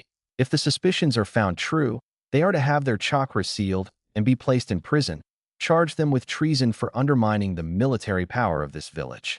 If you manage to connect any of them with Mizuki on anything greater than a friendship level, I want them taken to Inoichi, where he will scan their memories. Outside Konoha. Pervy Sage? What is this place? Asked Naruto as he looked at a group of buildings that looked like they hadn't seen human contact in 20 years. This is the Uzumaki Shrine, kid. Usually, it's impossible to find. Because of the Jinjutsu barriers, you have to go through a tunnel and all sorts of other shit to avoid those though, stated Jiraiya as he moved to the center of the courtyard and began setting up camp. I thought this place was a myth, stated Tenzo, moving to make a makeshift tent out of wood. I swear, the second I figure out that house jutsu. It's no myth. You can only enter this place if you've been inside before with an Uzumaki. Come on, Brad. We got 5 days till the Chunin exams, and I think you're ready to start learning some new chakra control exercises, stated Jiraiya. Naruto nodded and looked around, seeing several things that caught his eyes. The sooner we get started, the sooner you can take a look around. You can do these exercises while walking around. 5 days later, Chunin exam stadium. Hello, Hokage Dano. I see you are in good health, stated the Kazekage, sitting in his seat, 3 bodyguards around him. Same for you, Kazekage Dano. It is quite a trip from your village to mine, stated Sarutobi. Never did like the desert. It took a fair amount of our men in the Second Great War, stated Jiraiya, who had appeared next to Hiruzen. Then again, our forest did the same for Kyuubi, so I guess I can't complain. Indeed, it also helps in the conditioning of our ninja, stated the Kazekage thoughtfully. Excuse me, Hokage Dano, but I believe we are missing some competitors. Hiruzen looked down to the arena floor, seeing everyone but Naruto and Dosu, who had gone missing during the month break. Jiraiya, where's Naruto? You were supposed to be back yesterday. We bunked overnight outside the village. Don't worry though, he'll be here. Actually, he probably already is, though you might not recognize him. Arena floor. Uzumaki shows he's nothing but a failure, stated Niji, though at least he knows when to quit. Fate has already declared me the winner. You better show up, dope. I want to know what that power was, thought Sasuke darkly, his mind revolving around the burst of pure power that he felt when Kakashi first took him to Foster Canyon. I came back a full day early just so I could question that idiot on that power, and that dope had the gall to actually leave the village when he needed to answer my questions. If I crush someone's toes, could they still walk? Wondered Gaara absent-mindedly. When I get back home, I will ask Dr. Mabuto. Oh shit, Gaara's got that calculating look in his eyes. I hope father knows what he's doing, thought Tamari. Bananas are delicious, thought Shino. Wonder where Naruto is. He only has a minute to show up, thought Genma. The Uchiha is here though. I wonder if Uzumaki is around as well. Perhaps if I crush only one set of toes, Would they walk around in circles? Where is Uzumaki? Mother says to be weary of him. Thought Gaara. Naruto Uzumaki has 1 minute to report to the arena before he is disqualified, stated Ginma. An eerie silence fell over the crowd before a demonic-like voice sounded from everywhere at once. Feel free to start the match. I'm already here. A horrified look appeared on several faces. Sasuke, Sakura, and Kakashi because of the flashbacks of Zabuza. Neji because he could not find the source of the voice with his all-seeing eyes. Guy and Kurenai, who had both faced one of the 7 swordsmen in battle, both started to sweat, believing one of the former swordsmen had infiltrated the village. Alright, would Neji, Hyuga, and Naruto Uzumaki remain? Wherever you are, everyone else, move back to the box, stated Ginma. The Chunin hopefuls all moved to the box, each looking around for the orange-wearing shinobi. Are both fighters ready? Of course, if Uzumaki isn't too cowardly as to not show himself, stated Neji with a confident smirk, though on the inside he was beginning to become frightened. Such a shame, spoke the voice again, sending chills up almost everyone's spines. You Hyuga are said to see everything, yet you fail to see what's in plain sight. I guess the Hyuga are not as great as everyone believes. Show yourself, coward, shouted Neji. Fate has sealed my victory. There's no reason to hide. A ninja is a silent assassin, protecting the village from the shadows as an unseen protector. I am anything but a coward. I am a true ninja, but seeing as you're incompetent, look at the top of the Kage box. Everyone's eyes shot to the top of the Kage box, and most over the age of 16 began freaking out. Standing at the edge of the roof stood a blonde figure, hair draping to his shoulders, one side of his face framed by a bang of hair, while the other was being held back by a black headband that sat on the side of his head, a blue and orange outfit, and blue short-sleeve jacket with orange flames licking the bottom and sleeves. A sword handle stuck out behind his head. Whispers sounded off throughout the stadium, ranging from shock that the Yondaime had returned to hatred that the Kyuubi brat was emulating their greatest hero. The most notable was Kakashi, who seemed to be literally frozen, unable to even think after seeing just how much Naruto resembled his sensei. Naruto disappeared from the roof and appeared 10 feet from the Hyuga, his giant sword held in his right hand, which he planted into the ground next to him. Start the match. It's time this pile of shit pay for his actions. Right? First match. Neji Hyuga versus Naruto Uzumaki. Begin. Nice entrance. But style points mean nothing in this fight. You are fated to lose. Naruto started flying through hand signs, water style. Great collision wave. A torrent of water left Naruto's mouth, surging towards the Hyuga prodigy, who was too surprised to move in time and was swept into the wall, leaving a Neji-shaped indent. As the water settled, covering the arena floor in a foot-thick layer of water, Neji pried himself out of his crater and fell to his knees on the surface of the water. Get up. I'm tired of being underestimated.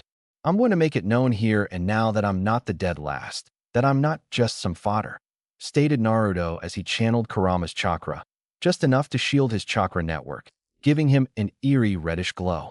You better pull out all the stops, Neji, cause I'm coming for you.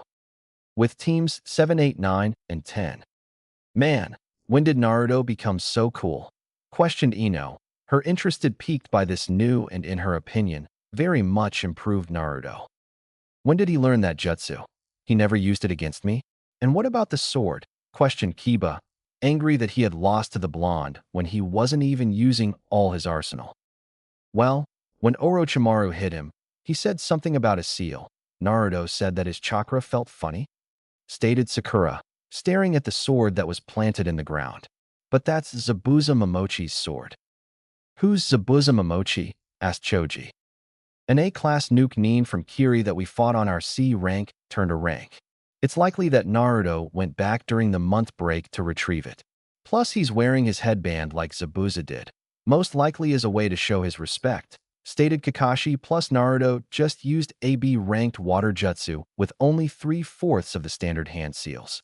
Why were you hiding your strength from me, Naruto? Kagebox.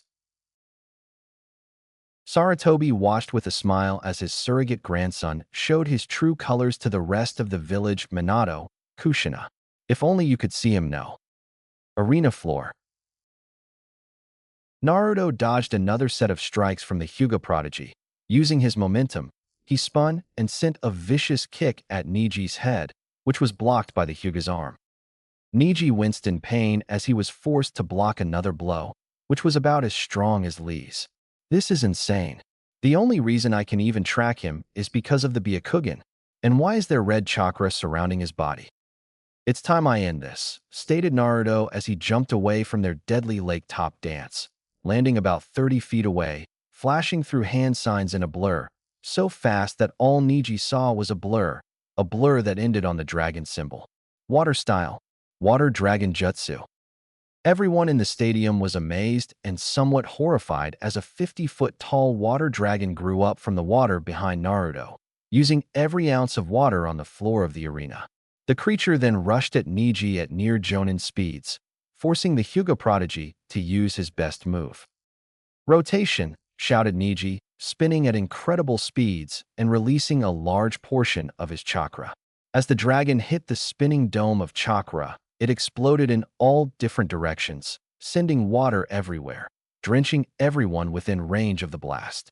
As both attacks ended, everyone witnessed a slightly panting Naruto, standing on the slowly rising water, and Niji, on both knees, and panting heavily as the water rose around him.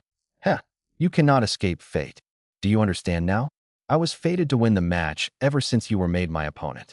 And now, you're within my range. Bursting out of his down position, Niji began hitting Naruto's chakra system with everything he had, chakra points, organs, even hitting his chakra coils a couple of times, though Naruto just seemed to tank every hit. As Niji's last strike hit, his vision went black. Naruto had just about enough of the Hyuga poking him, and delivered a strike of his own, blasting the Hyuga on the bridge of the nose with a Kurama-powered punch, sending him flying across the arena, skipping and skidding across the water limply before splashing to a stop, floating face up in the water. Fate means nothing. Fate, revenge, honor, they're all nothing but crutches used by weak people to justify their actions. Naruto turned around, pulling his sword from the ground and placed it on his back, where his belts held it in place through his coat, and began walking towards the stairs that led to the contestant box, passing the med-nin that were rushing towards the downed Hyuga. Winner, Naruto Uzumaki. Kage box. He's grown well, Jiraiya. Once again you prove that you're one of the best senseis the world has ever known, stated Sarutobi with a kind laugh. Actually, sensei, he did most of what you've seen on his own. I taught him a few earth jutsu and refined his taijutsu and chakra control, stated Jiraiya with a smirk, thinking of how hard his student worked. That brat. I hate that brat. It's obvious that he's Minato's son. I want that brat dead. I know. I'll postpone the invasion and let Gaara kill him. I'll just have Kabuto step in if Sasuke-kun is in any danger. After all, he is a medic, though Orochimaru, sending out a discreet message to the med-nin. Contestant box. Where did you learn those jutsu dope? And why couldn't I copy them? Demanded Sasuke, but Naruto simply walked past him, moving to Gaara. Don't you walk away from me, dope. I'm talking to you. Naruto just continued to ignore the pissed-off Avenger, standing in front of Gaara. You are 1, I am 9. Everyone went quiet, wondering what the blonde was talking about. Gaara nodded and spoke. Mother told me as much. You have very good control. I wish to fight you most of all. Then it will be a fight between us. You finish your fight quickly, and I'll fight you with everything I have, stated Naruto seriously, his blue eyes boring into Gaara's green, and don't kill him. Gaara stared at the blonde for a few seconds, before nodding, I will not kill him, but if you disappoint me, he will die, along with everyone else. Gaara then disappeared in a swirl of sand, appearing on the water. Answer me, dope. Why do you have Zabos' sword? Where did you learn those jutsu, and what was that power you used? Shouted Sasuke. Flashback. Okay, Naruto. It's time I tell you something that took me most of my life to figure out, stated Jiraiya seriously as he sat down on the steps of the Uzumaki shrine. What is it, sensei? Asked Naruto, understanding that whenever Jiraiya was being serious and used his real name, it was important. There are certain types of people in this world. There are those that face the world head-on, and those that hide behind beliefs. We tend to face everything head-on, using our own power. Then there are those like Orochimaru, who has hidden his entire life. As a child, he lost his parents and used it as an excuse. He never got over the tragedy of losing his parents, and he slowly switched crutches, moving from honor to revenge to even fate. Only the weak hide behind words. Naruto. The strong face their problems face to face, head-on, and with everything they got. In flashback,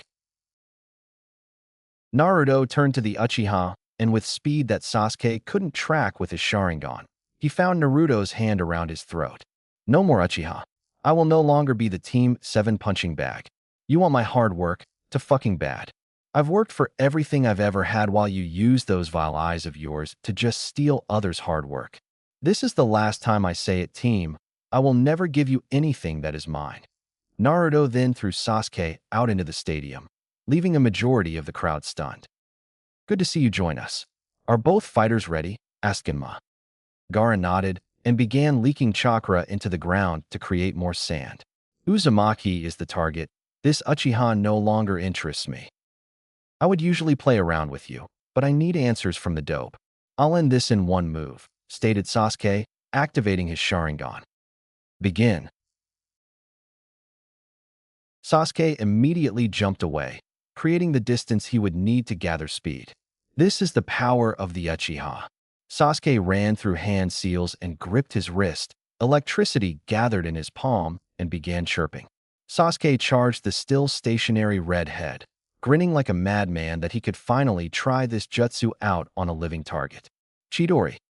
As Sasuke was rapidly approaching, Gaara surrounded himself in a dome of sand, making sure the walls were thicker than the Uchiha's arm was long. Everyone watched as Sasuke plunged his arm into the sand with no resistance, and the civilians began to cheer, that is, until Sasuke screamed out in pain. Inside the dome, Gaara was having far too much fun.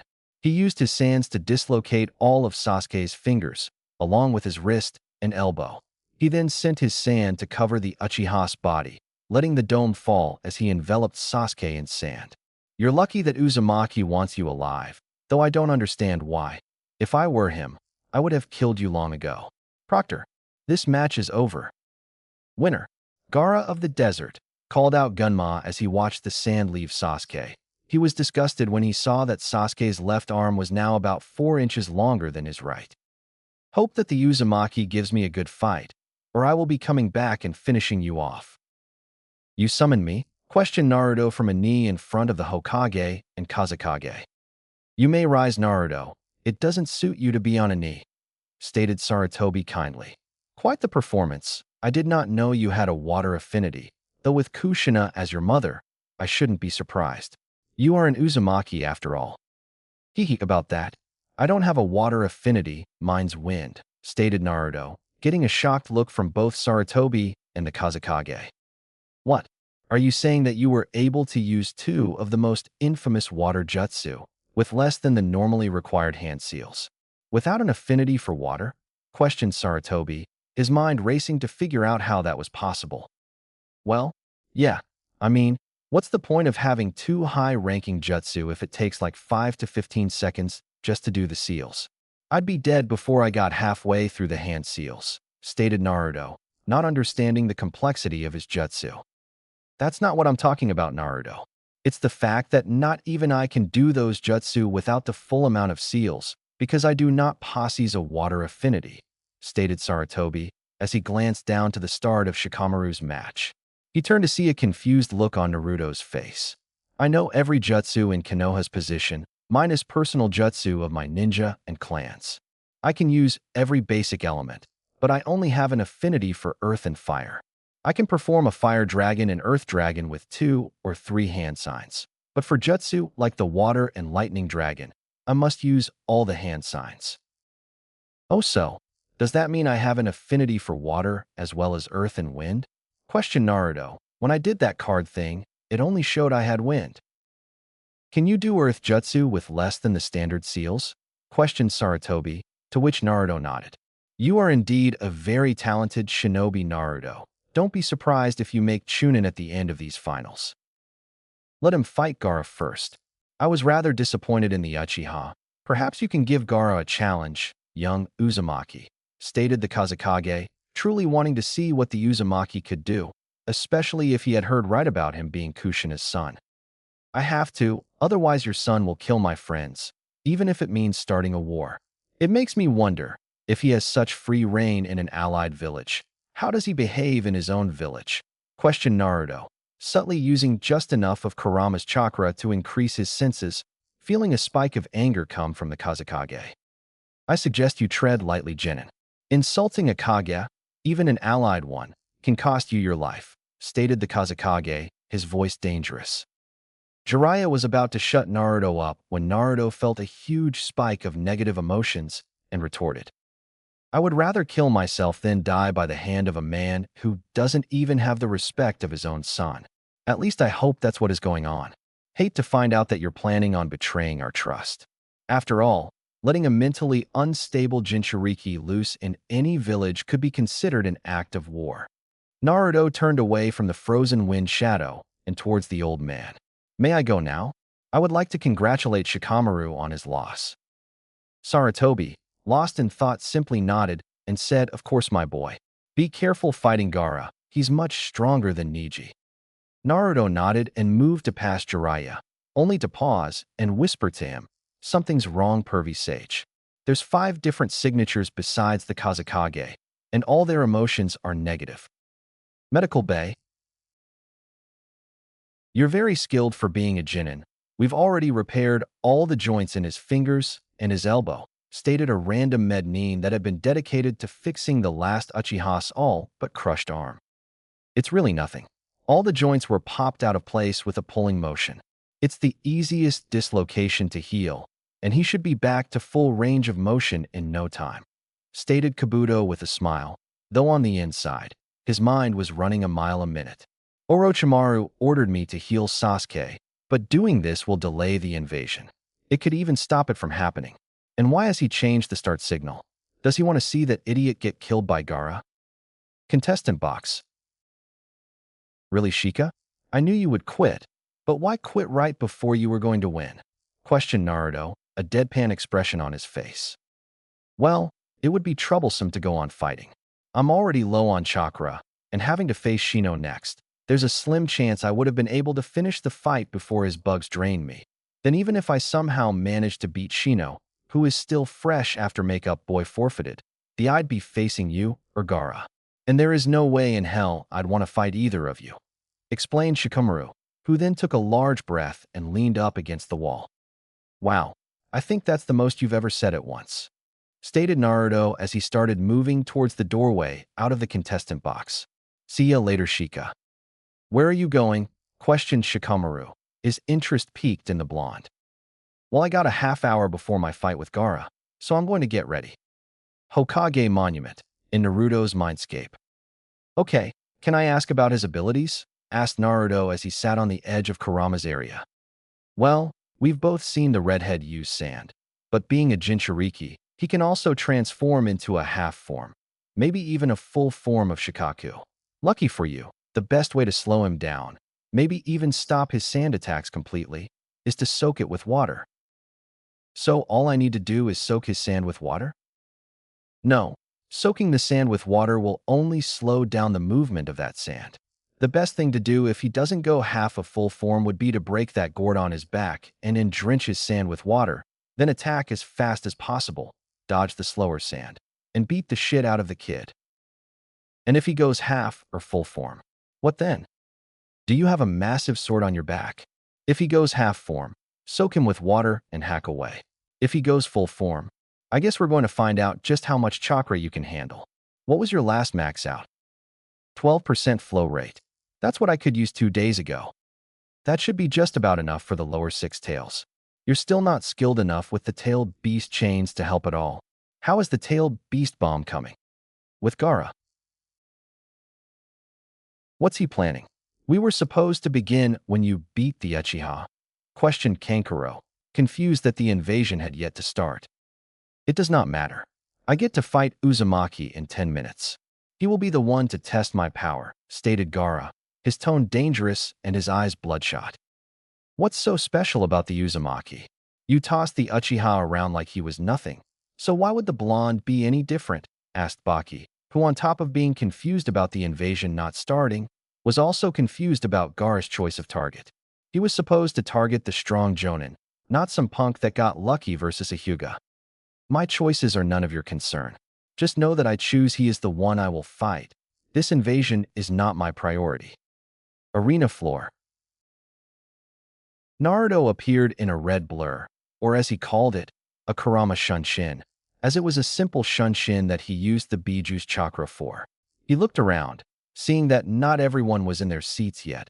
He decided to look around to see where everyone was. Jiraiya was still standing next to the old man. Figures, he would either be there or at a hot spring. Kakashi was staring at him, no doubt either still in shock from his new look, that he beat Neji or some other pointless thing, or perhaps he was angry about Naruto winning when Sasuke, his star pupil, had not. Oh well, he didn't care. He was already off of Team 7 anyway. He wouldn't have to deal with him anymore.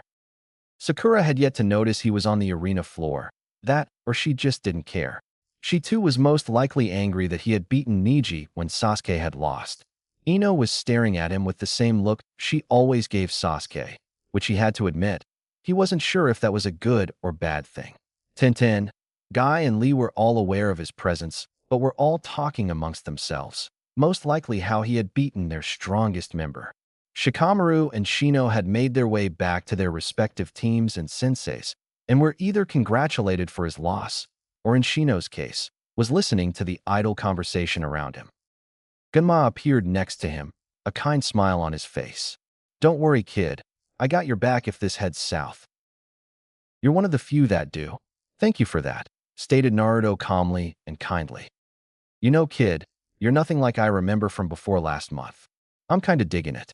But you should still pull a prank every now or then, smiled Genma as he balanced a senbon in his lower lip.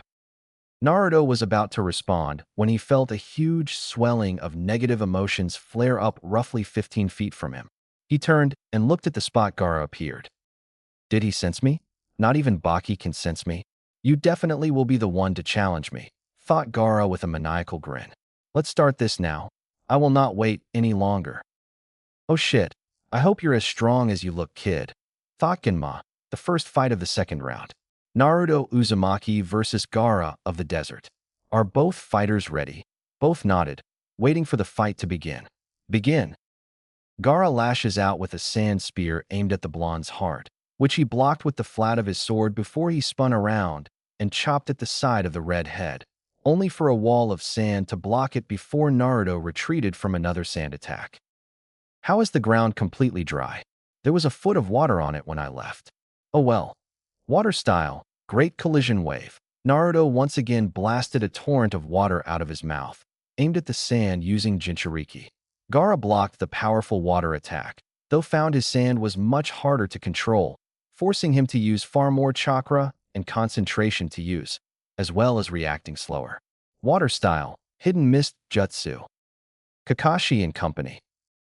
That's Zabuza's jutsu, cried out Sakura, shocked to see the jutsu she almost died in. He doesn't seem to have the same control over it that Zabuza did, thought Kakashi out loud. Asuma, can you see into the mist? Questioned Guy. No, the kid made it even thicker than Kushimaru's. How much chakra does he have? Arena.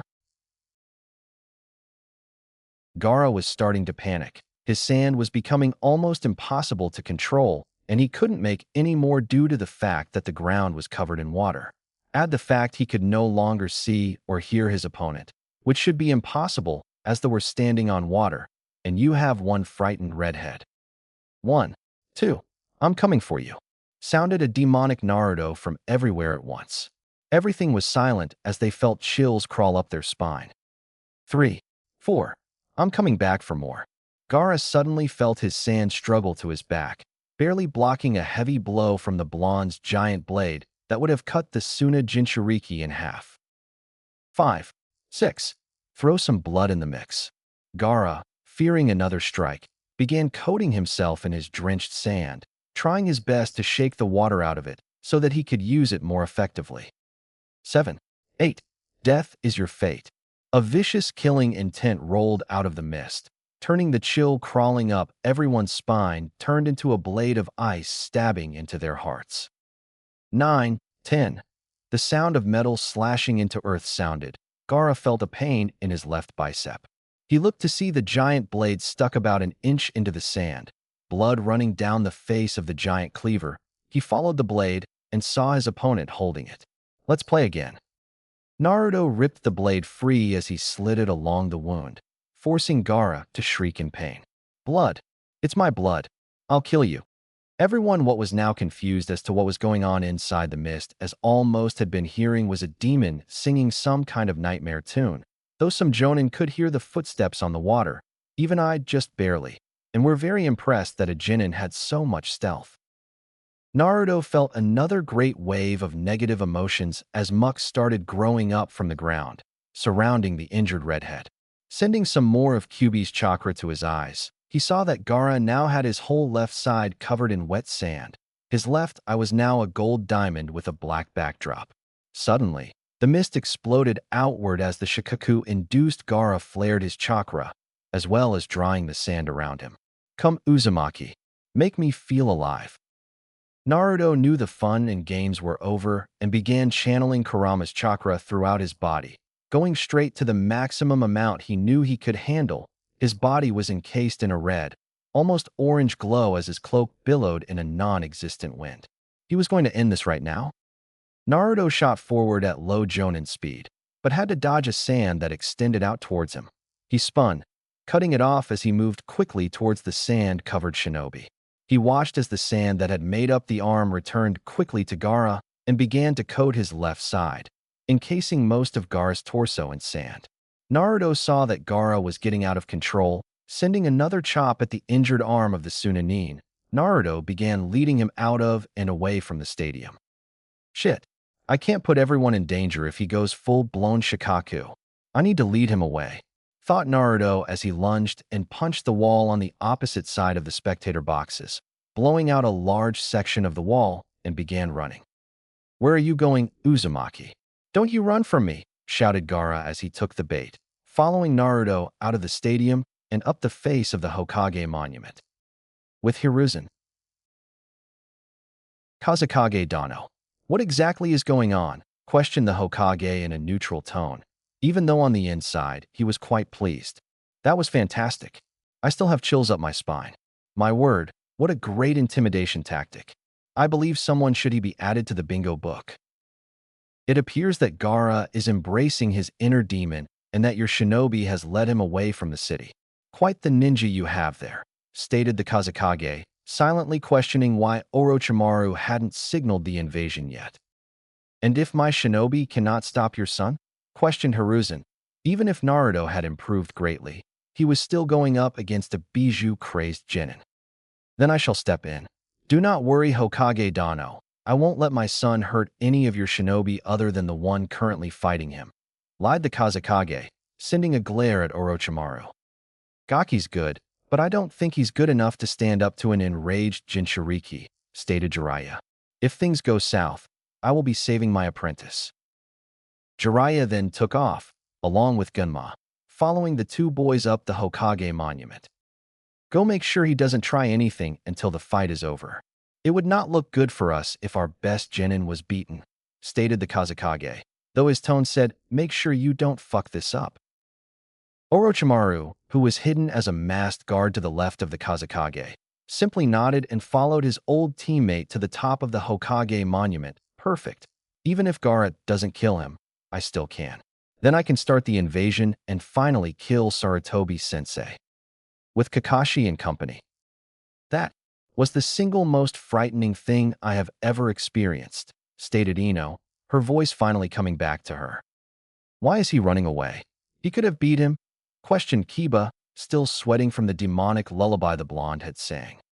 Please, if Sasuke-kun couldn't beat him, the Naruto Baka can't either, stated Sakura, though her shaking shoulders and frightened tone showed clearly that even she didn't believe what she was saying. You're both wrong, stated Shikamaru. Naruto isn't running. He's lead him away so that innocent people don't get hurt. And Naruto is much stronger than Sasuke. He always has been. Even in the academy, Naruto always improved at the same rate Sasuke did. Even though Naruto had no one to learn from outside of school and was always taught wrong by the instructors. You're right. Sasuke was Rookie of the Year, stated Sakura, her voice back to its usually tone, though she was still shuddering every few seconds. And who was it that managed to prank every teacher? Who was it that was escaping NBU at the age of 10? Who was it that somehow managed to pass every class, even though the teachers made him sit out of every single important lesson we ever had? Questioned Shikamaru, making everyone rethink the blonde, but none more so than Sakura and Kakashi. Hey, that's right. Naruto always had to sit in the hallway during important lectures or sit out of physical classes because of his pranks. But then how was he able to improve? He's an orphan? Is he really talented enough that he taught himself everything? Thought Sakura, her mental picture of her blonde teammate shattering. He was held back? But the report said that he was given special training by the best of the academy? Even I couldn't have made Chunin by myself, thought Kakashi, growing sick with himself at the way he handled his team. I should have known. The second I started teaching them all the same, Naruto began catching up much faster than should have been possible. I always just figured that the extra training he got at the academy was showing through. Extra training he never got. Kakashi looked up at the top of the Hokage monument, seeing brown-covered ninja and an orange-covered ninja fighting it out. And now he's fighting a Jonin-level opponent toe-to-toe. How could I have been so foolish as to think that he was talentless? Hokage Monument.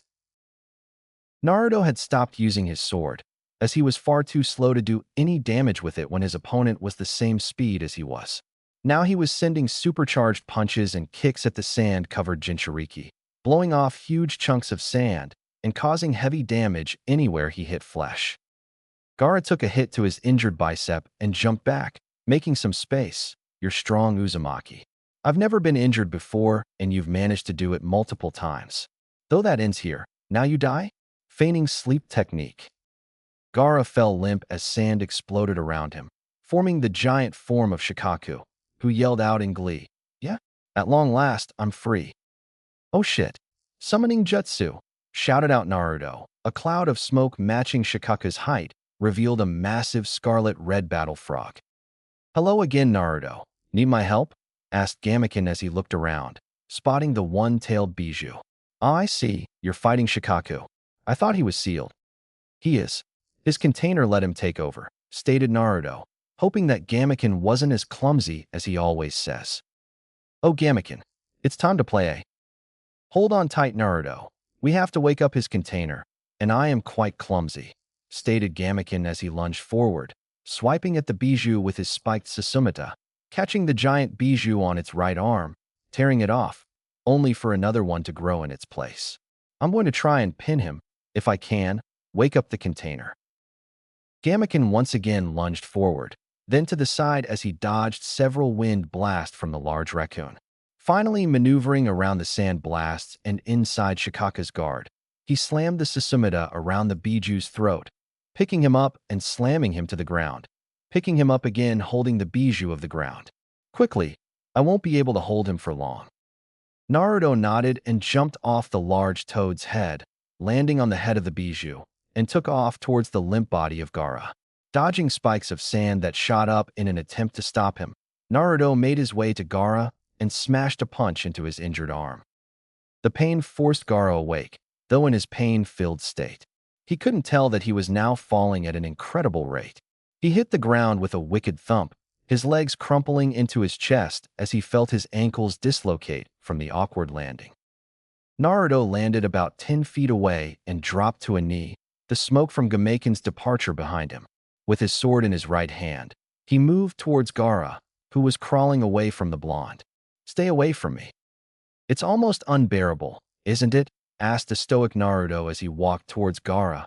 The feeling of being all alone, Gaara's eyes widened as he stopped crawling, his fragile mind reliving all the scorn, loneliness, hatred. Naruto, with tears in his eyes, continued, "I know that feeling. I've been there, in that dark and lonely place. But now, there are other people that mean the world to me. I care more about them than I do myself, and I won't let anyone hurt them. That's why I refuse to give up. I will stop you." even if I have to kill you." "But why?" questioned Gaara. "Why would you do this for anyone but yourself?" "Because they were the ones that saved me from myself. They saved me from my loneliness. They were the only ones to accept me for who I am. They are my friends," stated Naruto as he placed the sword on his back. "We're the same, Gaara.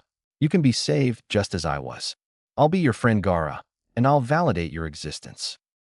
"You would be my friend?" asked Gaara, his voice shaking. "Not only me, but your brother and sister too," stated Naruto. He pointed to Temari and Kankuro, who had appeared behind the downed form of Gaara, horrified that anyone could take down their little brother and still be standing. Gaara looked at his brother and sister, who were gazing at him odd stares. "Would you really be my friends? Even with everything I've done?" Temari was the first to respond. Her eyes softened and her voice calm and kind. "Gaara, you're our little brother. Of course we would be your friends. We're family. We love you." Kankuro just smiled and nodded. Gaara looked between Naruto and his family. His gaze grew dim as he began crawling towards his family, who quickly rushed to help him up. As they held him up, Gaara turned his head to the blonde. "Thank you, Naruto Uzumaki, for saving me. Go to your Kage. Sand and Sound are planning to invade." Naruto's eyes widened.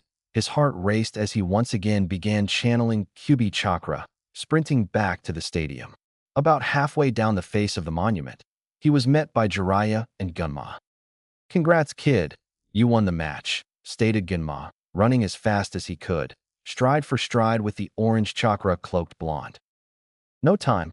Pervy Sage," Gaara said that Sand and Sound were planning to invade, crewed out Naruto as he made it to the bottom of the cliff face, collapsing into heap as his body finally gave out. "Kit, stop channeling my chakra. Your body is starting to break down." "Naruto, are you alright?" questioned Jiraiya. "Yeah, go tell the old man about the invasion. I'll be fine," stated Naruto as he fell out of consciousness. Tenzo appeared, the Sand siblings following him, and he picked up Naruto. "It's okay, Master Jiraiya. I'll bring Naruto to his home." These three all confirm that Sand and Sound are planning to invade and have asked for asylum until the invasion is over. Jiraiya nodded. "Okay, take Naruto to his parents' home. Bring those two with you. Me and Gunma will head back to the stadium with Temari. If Sand and Sound don't invade, her match is next anyway." Naruto rolled out of his bed and landed hard on the floor, waking him up. Looking around, he couldn't help but try to remember the last time his room had been so clean. Hell, he didn't even know that he had red carpeting. "Wait, I don't have red carpeting. Where am I?" thought Naruto as he sat up, surveying the room that he had been sleeping in. "Hey Kurama, where am I? And why do I feel so sore?" "Because you used too much chakra. Your muscles couldn't handle being infused with as much of my chakra as you pumped through them, and they started to break down. Thankfully, you're already healing, so the most you should be feeling right now would be like the after effects of a serious workout." "That's good. Does that mean I'll be faster and stronger?" "No. In fact, you will probably be a little slower and weaker. Your muscle were breaking down. I'm not sure if you lost anything, but you certainly didn't gain anything." "Shit," stated Naruto as he stood up on wobbly legs and began inspecting the room he was in, finding it somewhat dusty, as if it hadn't been lived in for a while. "Don't worry, kid. Your body is adapting to the strain already. Soon you shouldn't suffer any ill effects at all."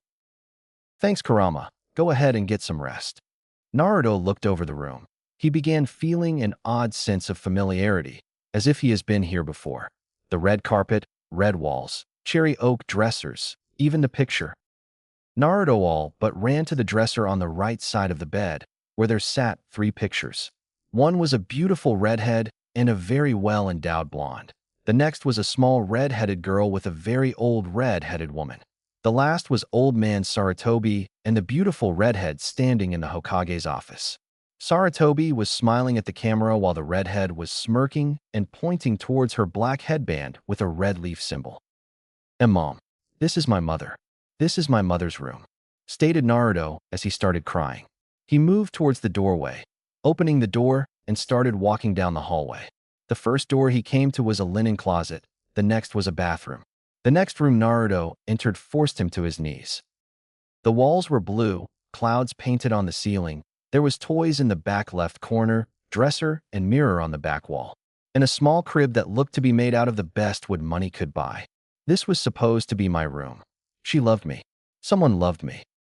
Naruto got up, walked over to the crib, and sat down next to it, leaning against it carefully, making sure not to break it. This was how Jiraiya found him almost an hour later. "I see you found your room. Like it, Gaki," stated Jiraiya from the doorway, startling Naruto, who in his joy-filled state had all but shut himself off from the outside world. "She loved me, pervy sage. I had a home. No, I have a home," stated Naruto happily as he rushed to Jiraiya, tackling him into the hallway, crying tears of joy into his chest. "You ain't kidding, Gaki. Your mother loved you with all her heart. So did your father.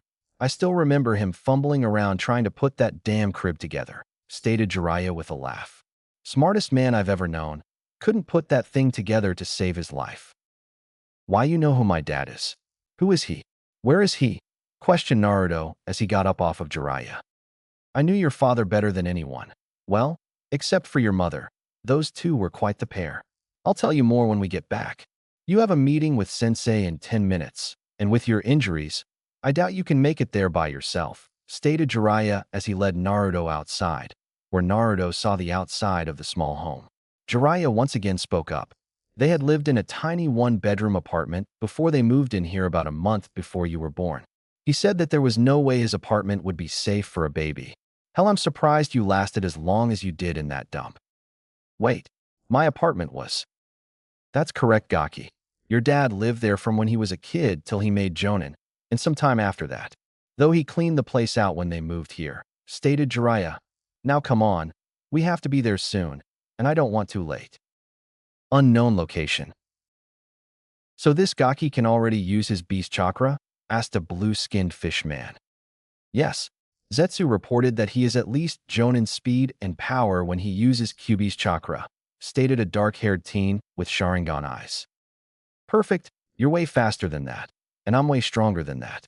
He won't be a problem at all, especially after I shave his legs off," stated Kisame with his patented shark-like grin. "Do not underestimate him, Kisame. He defeated the One-Tails Jinchuriki with only moderate difficulty. He also seems to have taken after your old teammate. He even calls himself the demon of the hidden leaf," stated Itachi in his same monotone voice. "Who cares? I'm the best water jutsu user there is, and there's no way the Gaki is better with a sword than me. Even if he was, the only sword that can handle Samahata is Dash."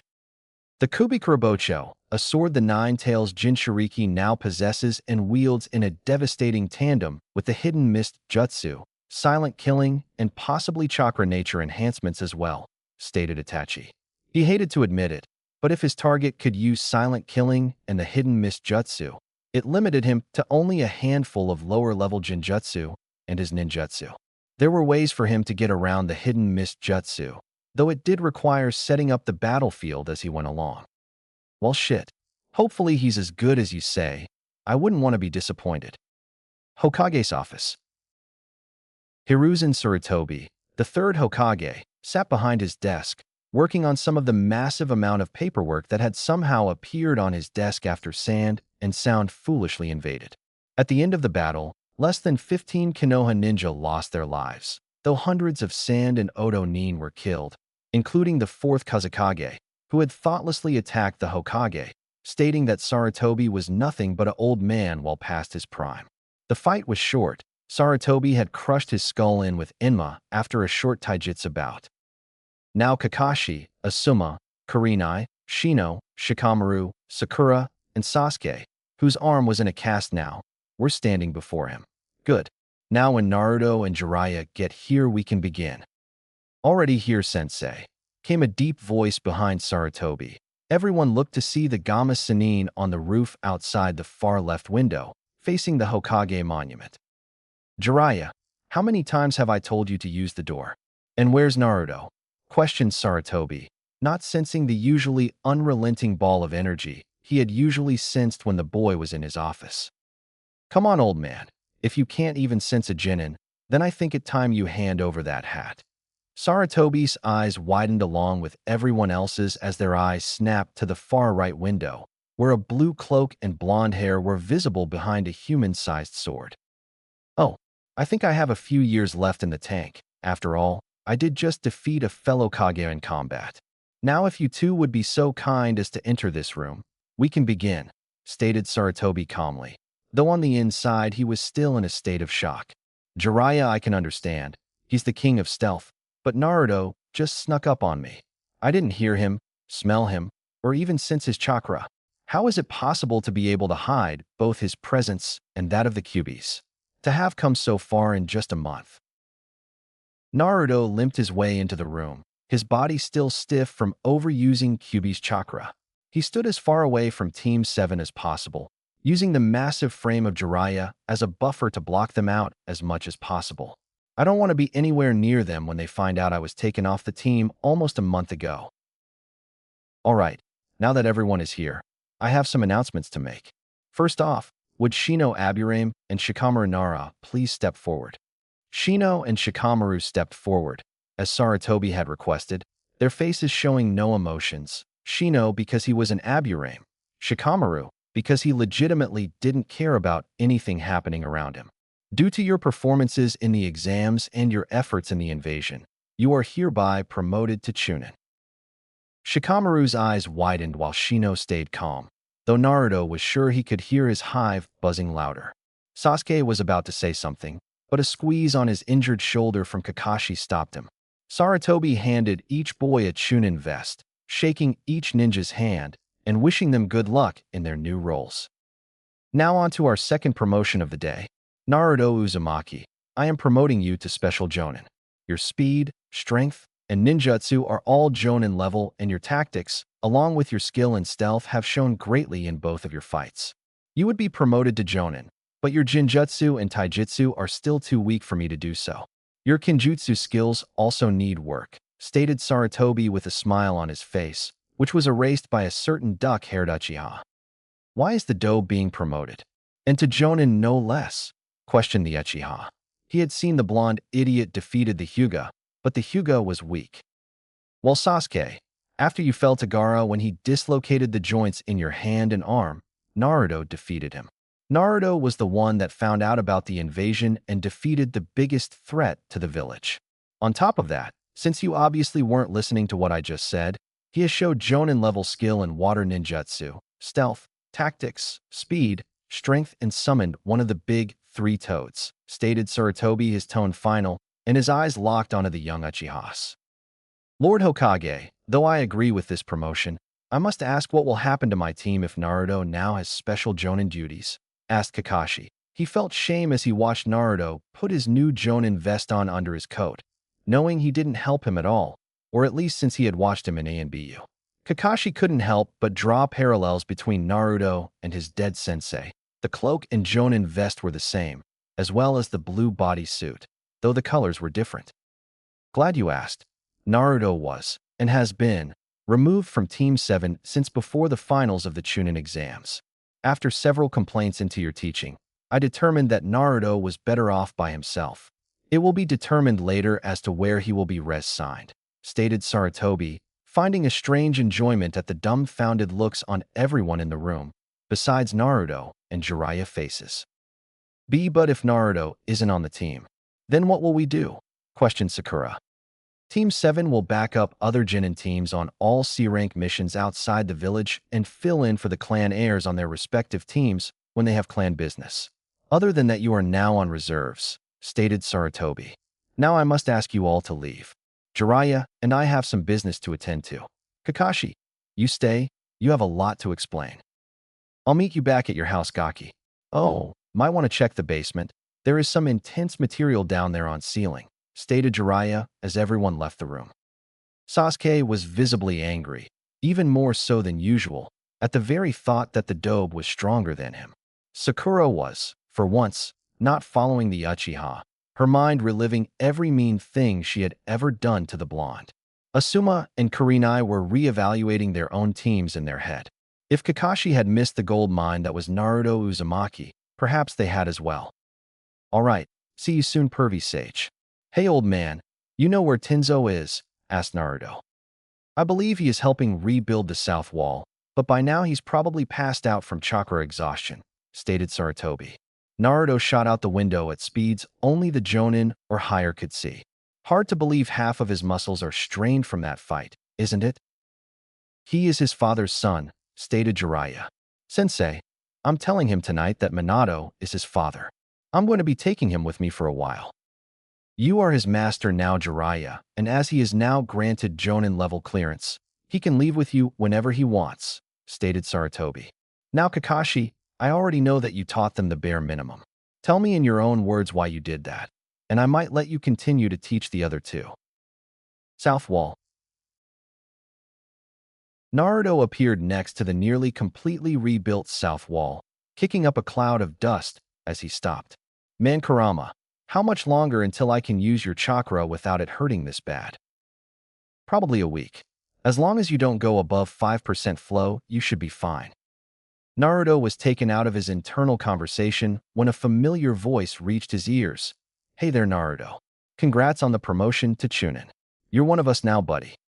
Izumo, that's a Jonin vest, stated Kotetsu, sitting to the gate guard box, his eyes trained on the forest green vest of the young blonde.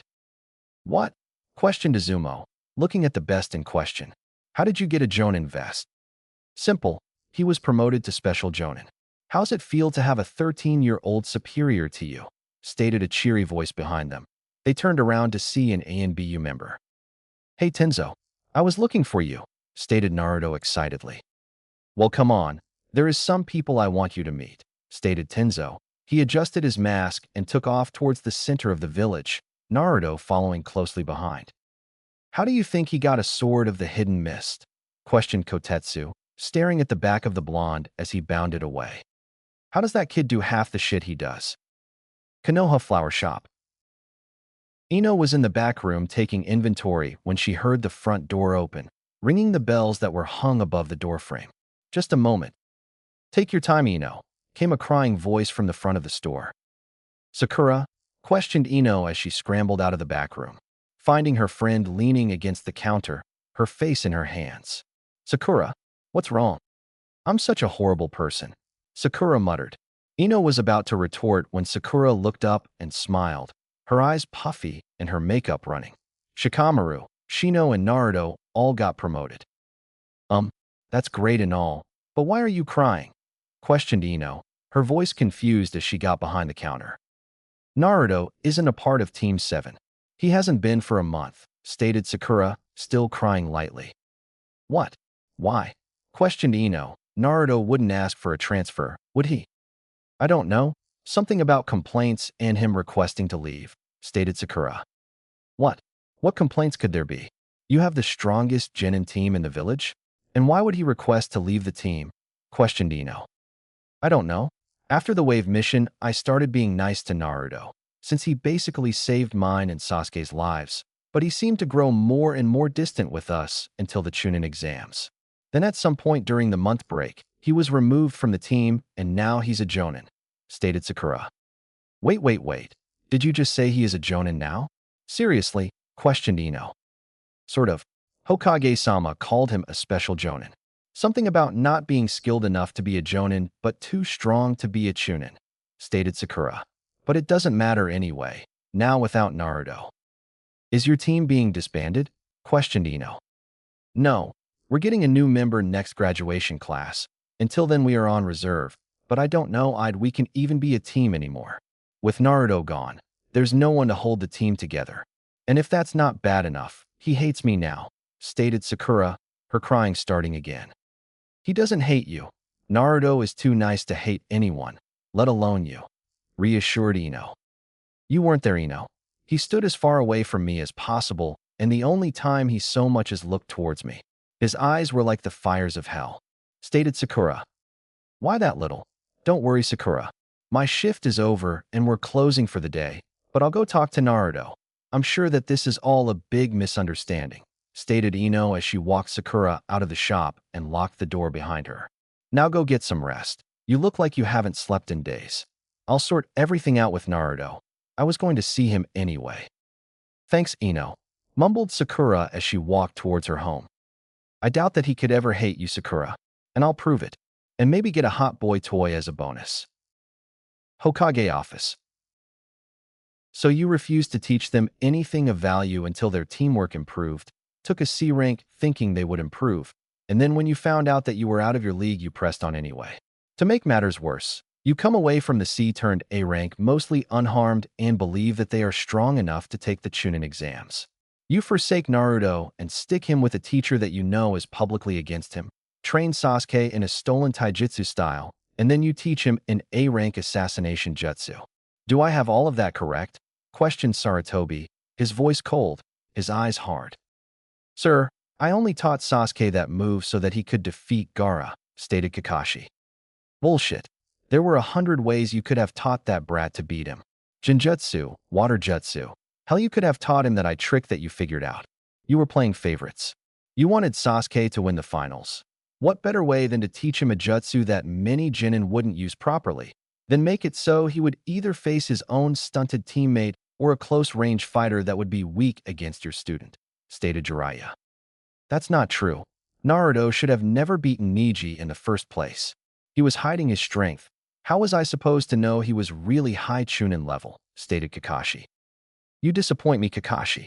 Even if Naruto was weak, it's your job to make him stronger. If you had done nothing, just turned him loose with a shitty instructor, I would agree that you did something right. But you gave him to a man who hated him, then go and teach your strongest student one of your best ninjutsu. You were playing favorites, stated Jiraiya as he got up and moved to the window. He's my student now.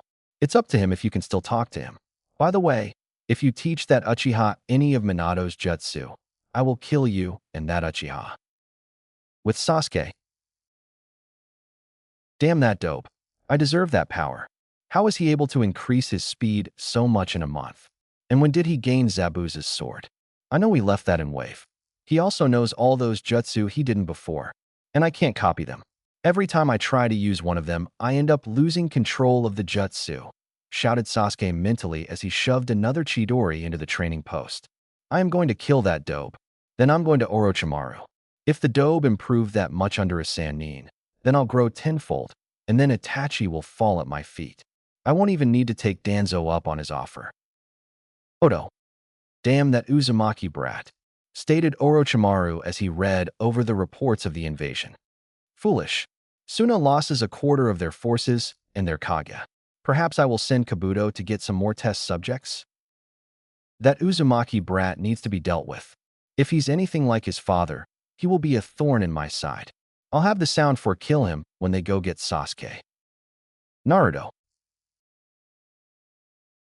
Naruto was now sitting in his basement, looking at a seal on the wall. He had just gotten home from meeting the sword couple, Yugao and Hate. He remembered Hate from the preliminaries. He never would have thought the coughing proctor would be the foremost Kenjutsu expert in the village. But then again, first impressions were rarely accurate.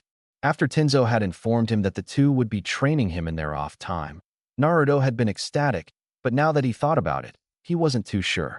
Kirby Sage said something about a training trip. If I'm not here, how can they train me? Whoever made this was a genius, mumbled Naruto as he looked at the seal that covered most of the back wall of the small house. The basement was actually a small library and office space that was lit by seals that simulated natural sunlight. There was a small corner dedicated to what Naruto figured to be taijutsu training, though there was only one dummy and not much room to move around in. It looks like a blood seal. I bet Mom stored all kinds of great stuff in here. Naruto bit his thumb and smeared the blood over the center of the seal. With a low grumble, the back wall started to sink down, allowing Naruto to see what it had hidden. No way. But that would mean my dad was Dash. Unknown. Danzo sat quietly in the dark room that was his base.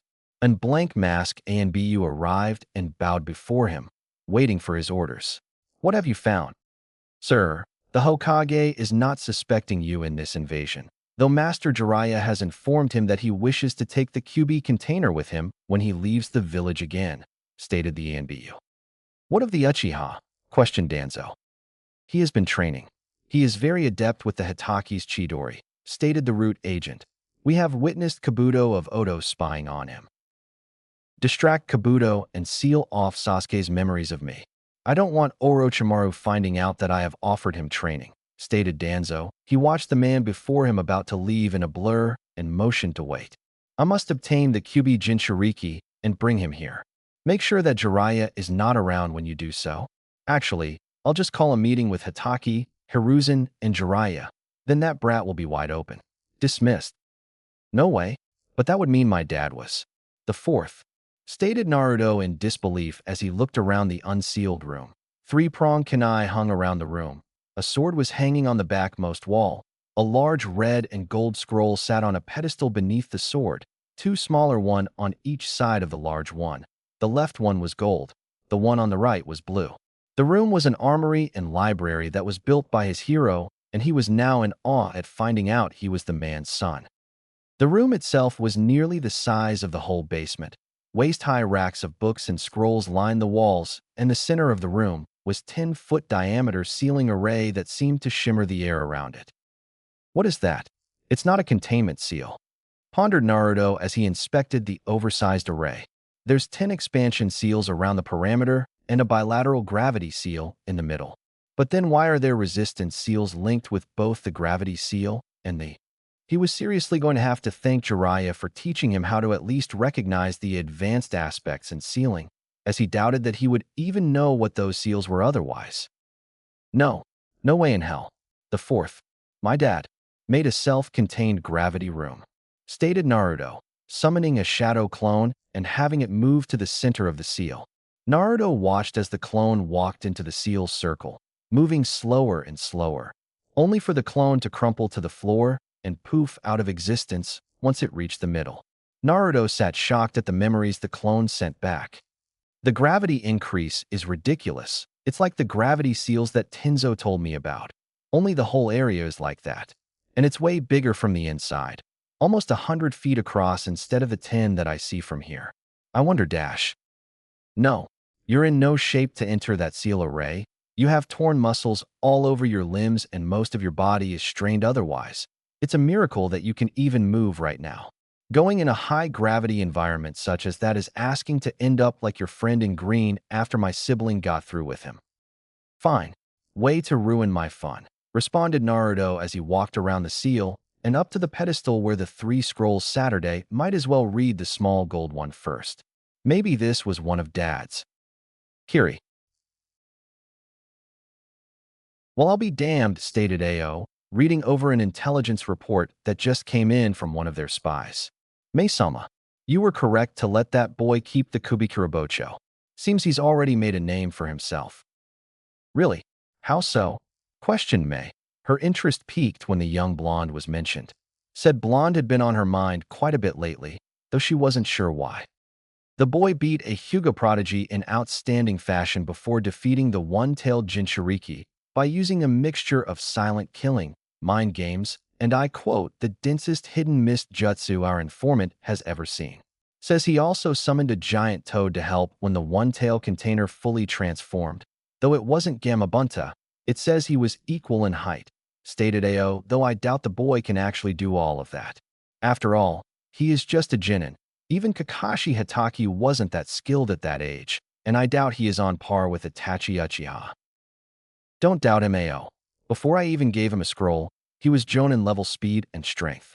There's no telling what that boy will accomplish in the years to come, stated May, her thoughts going back to her first time meeting the young man, and the literal ease he was able to throw Zabuza's sword around.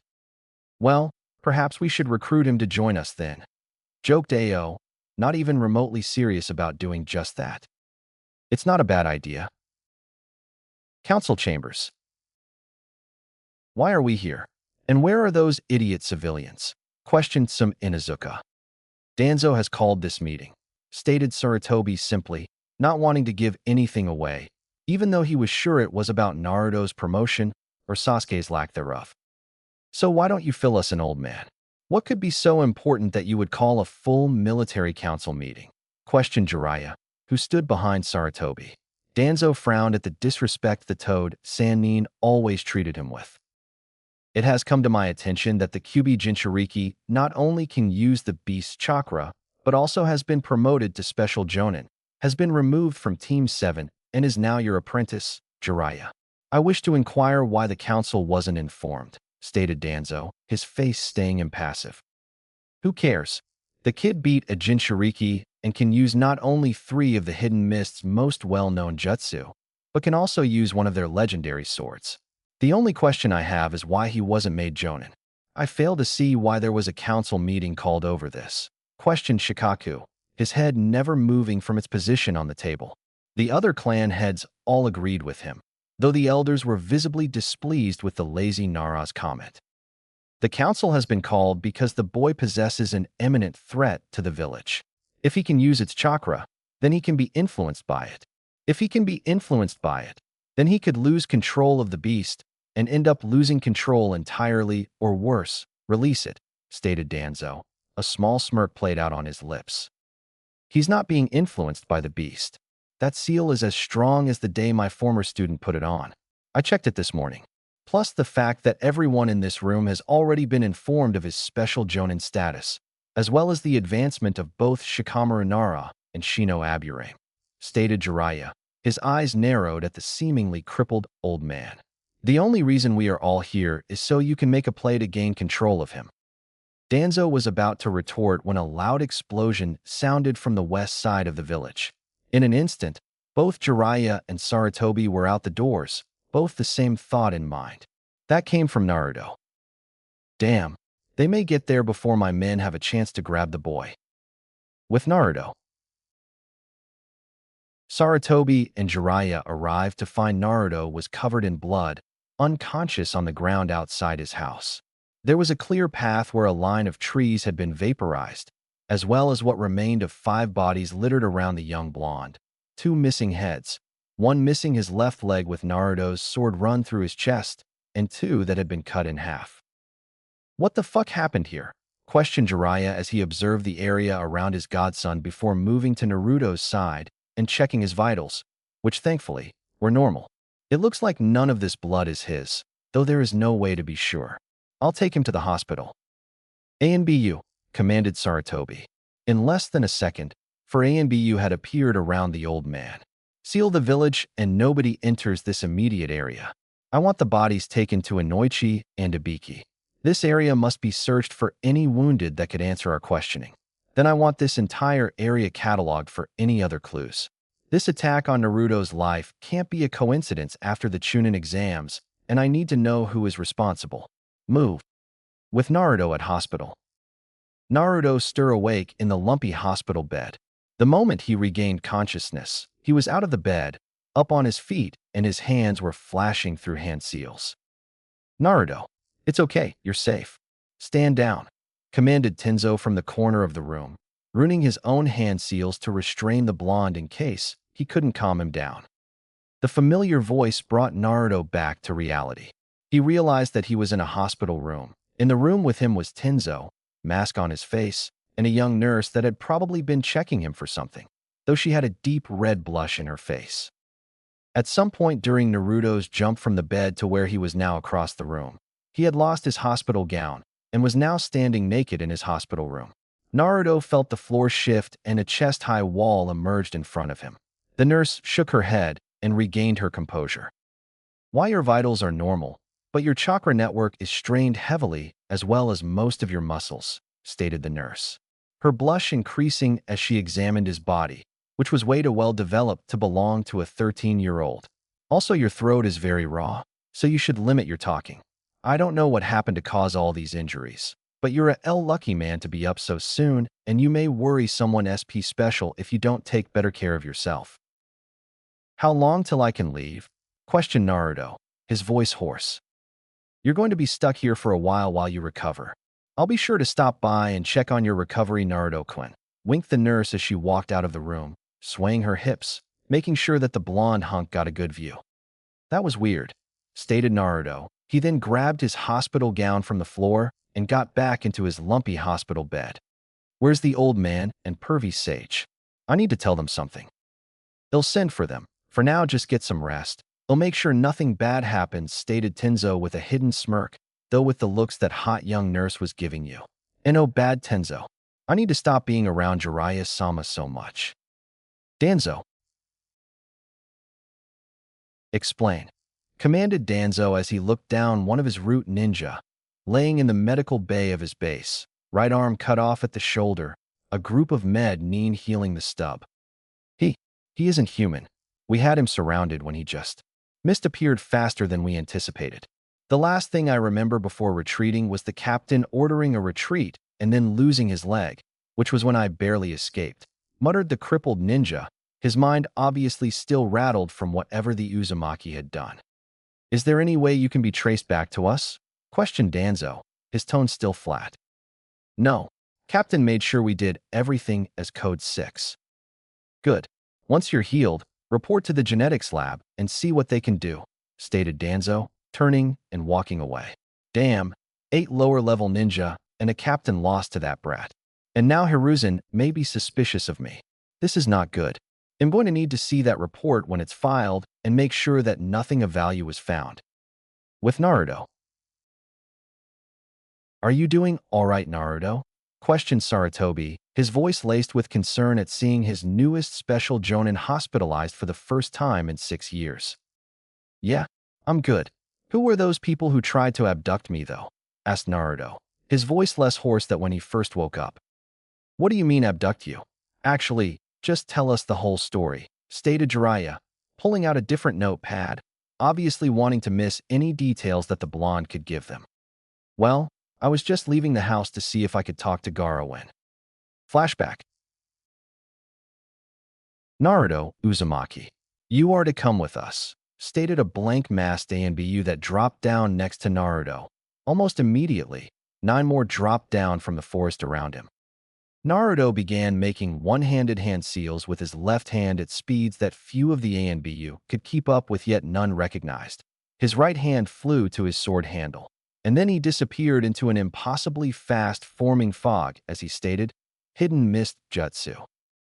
Form a parameter, shouted the captain. The unknown ANBU formed up in a circle. Keep your head up. He can strike from anywhere. Especially behind you. Came a phantom voice in the middle of the circle, killing intent freezing several of the ANBU. Most fled the circle. The unlucky 2 that didn't move in time were chopped in half. You've made a terrible mistake, and now you will all die. Naruto moved at his maximum speed, not using Kurama's chakra. Another fell to a lost limbs, 2 more lost heads. Finally, the captain lost his leg. Retreat. Naruto felt the remaining ANBU retreat, all in the same direction. Kurama, I need a range attack. Focus my chakra to your throat and burp. Burp? Just do as I say. Naruto built up a huge amount of Kurama's chakra in his throat, feeling it actually swell from the influx of demonic chakra. When he felt he couldn't hold any more, he opened his mouth and actually burped. A pillar of golden chakra exploded from his mouth, vaporizing the retreating ANBU and the forest around them. With his last ounce of energy, Naruto threw his blade, impaling the captain through the chest as he attempted to escape despite losing one of his legs. Naruto then fell face first, unconscious, covered in blood and filled with pain. Flashback end. At first, when you said it was they wanted to abduct you, I figured this might have been a Kumo attempt much like what your mother went through in the past. However, after what you told us, I'd say this has Danzo written all over it. The timing of the meeting we were just in is too perfect to think otherwise. Gaki, as soon as you're healed, we're going to leave.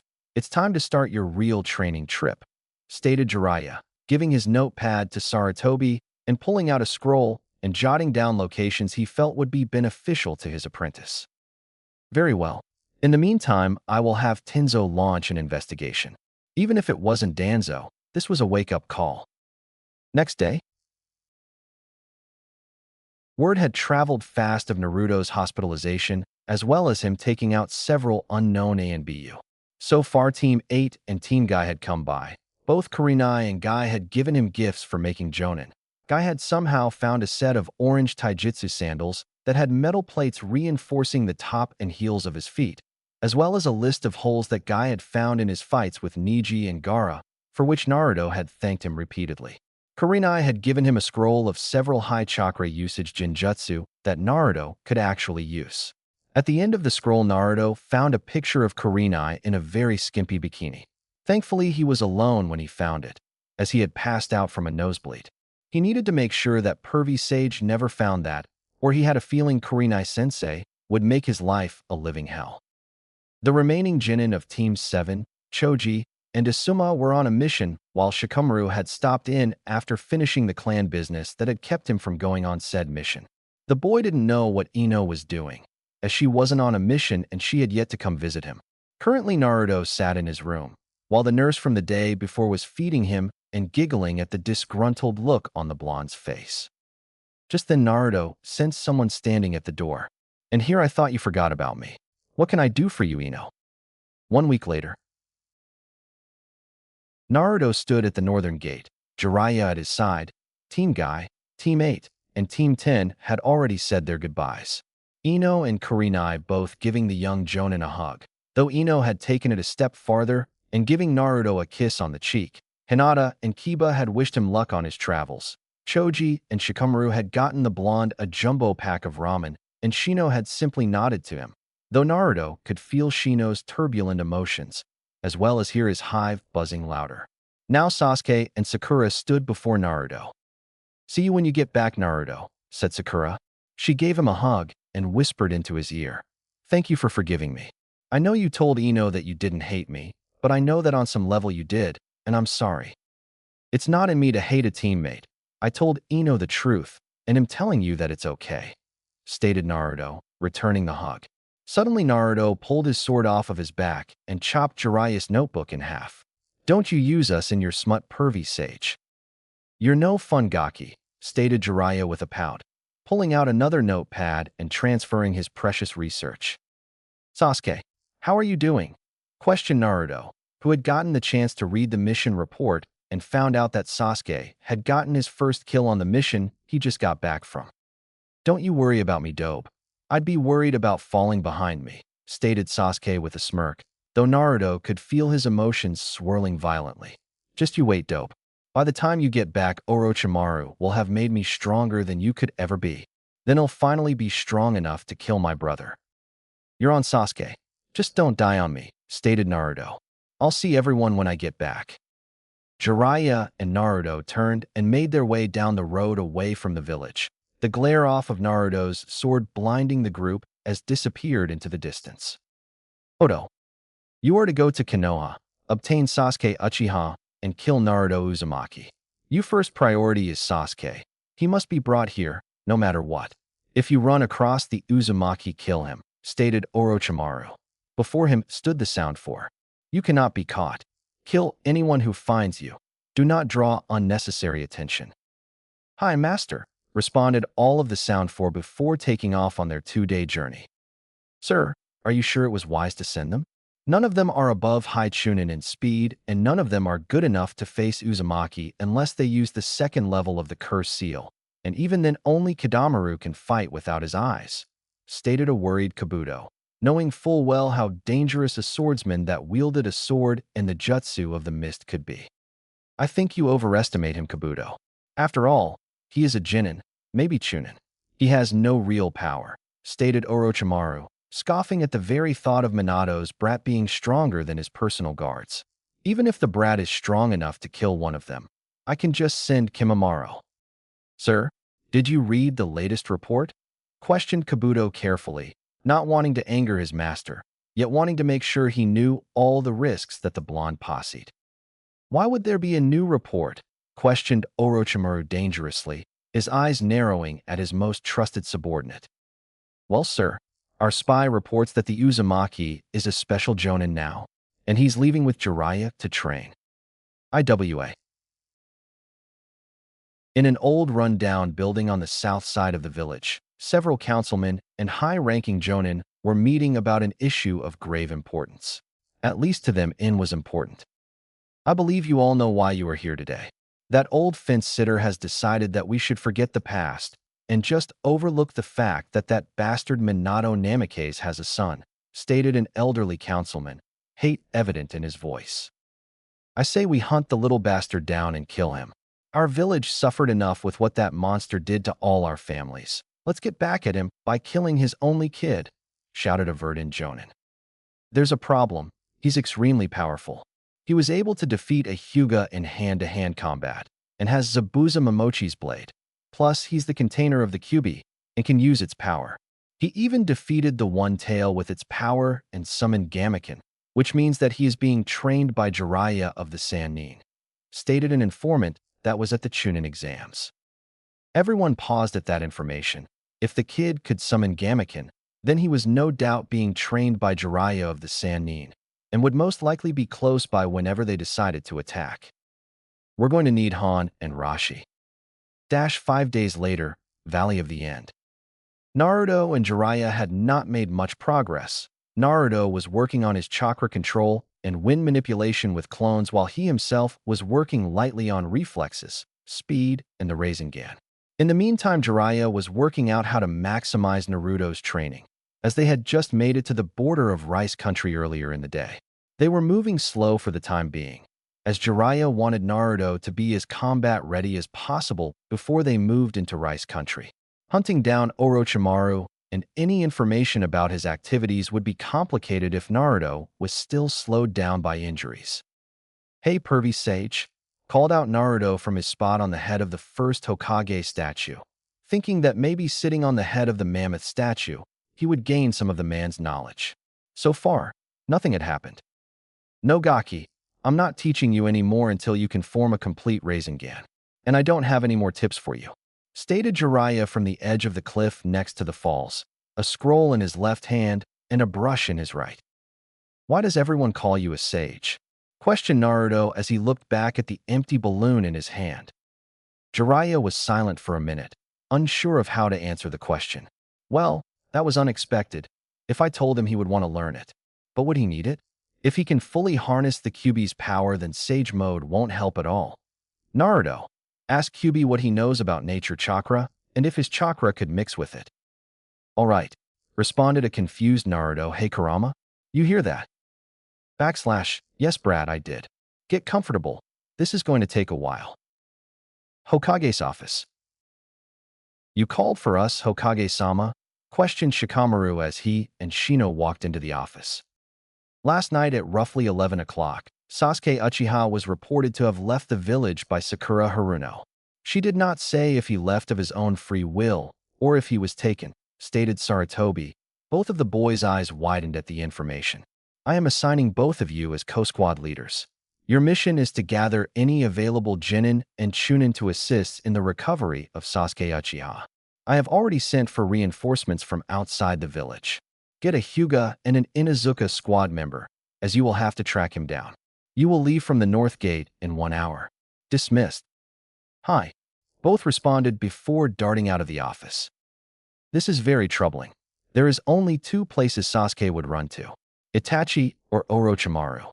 I will have to contact Itachi. If Sasuke falls into Orochimaru's hands, then the deal with Itachi will be null and void.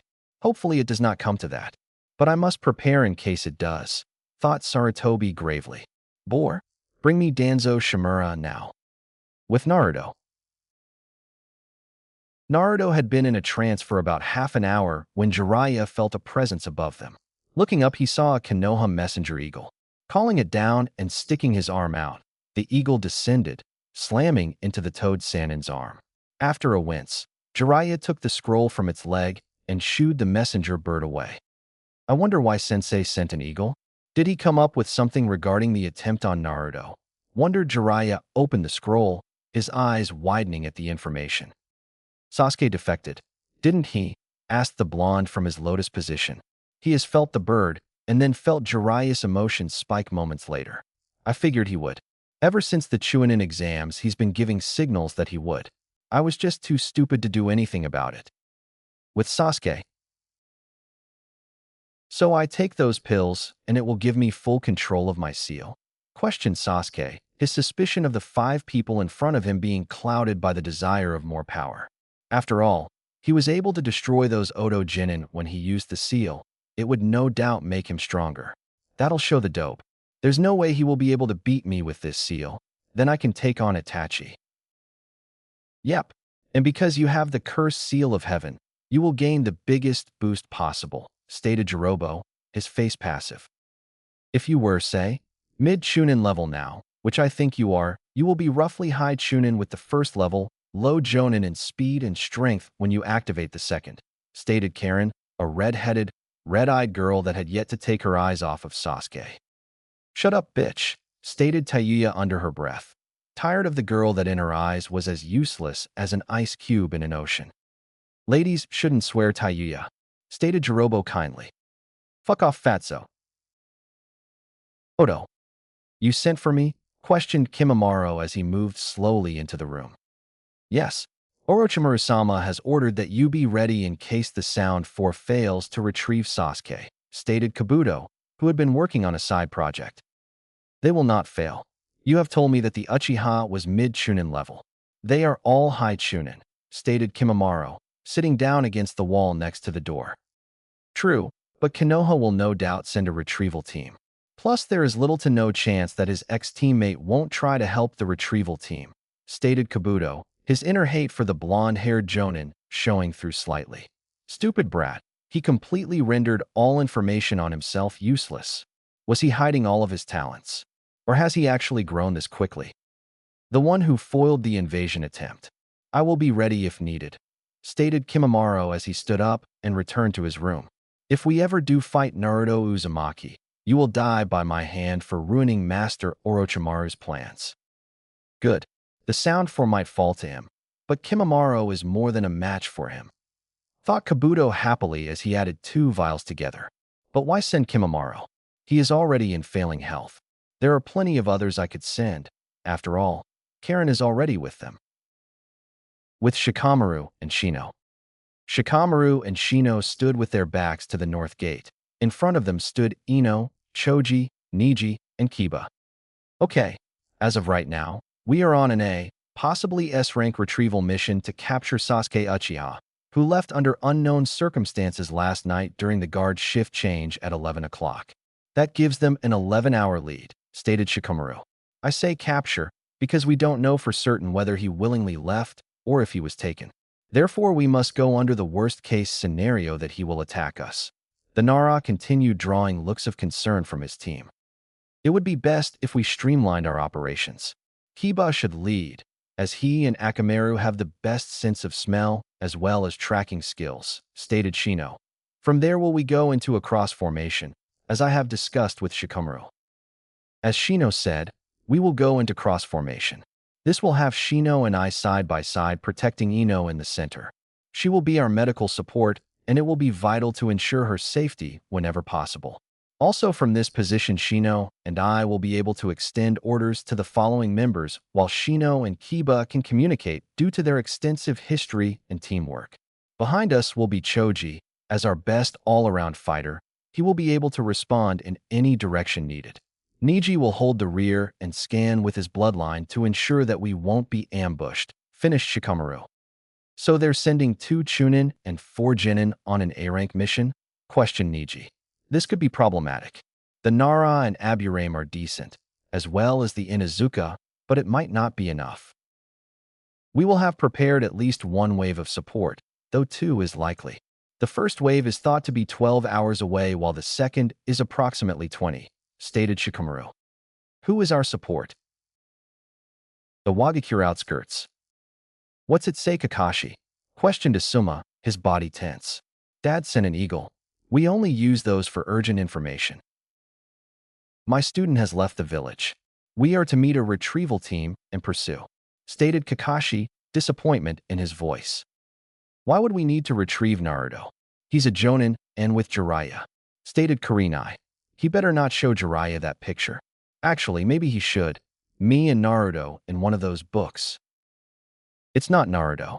Let's get going. Naruto. So they are on their way to the hidden village that you believe Orochi team set up? Questioned Naruto. They would almost have to pass by this location to get there, unless they want to go all the way to Bird Country first. More or less, there are some secret passages that me and your father made for the Third War to outflank IWA, but they're probably overgrown by now. This crossing point is the best to cross at, so they'll probably. Jiraiya paused. Use your senses. They're about a half mile away and moving slowly. Naruto nodded and drew on Kurama's chakra, just enough to sense negative emotions at the range Jiraiya had said they were at. Either 5 or 6 people, for a mid-Chunin. One is low Chunin, and I believe there is another that may be mid-Jinin, but I can't tell for sure as they have very little negative emotions to them. Good work, Gaki, though I would say that there are 5 mid-Chunin and 1 high Jinin, but I have more experience. Now what do you sense about them? Questioned Jiraiya as he observed his student and continued to sit still to maintain the small flow of nature chakra he was collecting. All but the lower small one have heavy negative emotions, though the small one is chaotic, so they are either frightened or really exited. Stated Naruto. Very good, Gaki. Now, you're back to full health, right? 10 minutes later. Naruto stood alone on the head of Hashirama Senju's statue at the Valley of the End, channeling a small amount of demonic chakra to track the incoming group of ninja. Though he was focused on his task, his thoughts were split. So, you can use nature chakra, but you can't use sage mode because as a chakra beast, you can't regulate the 3 chakra types? Thought Naruto as he pondered what Kurama had just told him. That's the gist of what I just explained, stated Kurama tiredly. Now, Kit, these people are not like the Umbu that you killed. From what I can tell, they fight with power and speed, much like the Spandex boy. That's good, as I have speed and power. As long as I can avoid them, they can't use their power, thought Naruto as he kept focused on the incoming group. That is true, but for them to take the Uchiha, they have to be good. It's much harder to capture someone unharmed than it is to kill someone. And if that brat left by choice, then this group must either have outstanding skills or a very powerful leader. So I should watch out for any tricks they might have and keep on my guard, thought Naruto. You should always do that. But save your chakra. The less you use, the longer you can fight, and versus multiple opponents, that's critical. Only use the hidden mist jutsu and in the blade. Keep my chakra as a last option. Your body has recovered, and now you're just as strong as you were when you fought Shikaka's host. Got it. They should be coming out right. Now, sound 4. There's 2 presences up ahead, stated Karen. One of the chakra signatures is Kage in size, the other is, wow, I have never felt so much. Kage chakra levels? Bullshit. Lord Orochimaru has Kage chakra levels. The only person around here that has that much fucking chakra is Jiraiya of the Sannin, stated Taiyuya. And what the fuck kind of evaluation is, I've never felt so much? What are we talking here? Jonin. No, the first is definitely Kage in size. And the other one is, well, if the Kage was a pond, then the other one is an ocean, stated Karen. We should go around. There's no reason to fight them if they aren't looking for a fight. And if Red Eyes over here is right, they're way stronger than us, and we have to protect the kid in this barrel until he revives, stated the 6-armed man known as Kidamu, who was holding a giant barrel on his back. You pussy, we're Orochimaru's personal guards. Even if the bitch is right, I guarantee that they're not stronger than all of us, stated Sakan. We are fighting them, and we are going to kill them.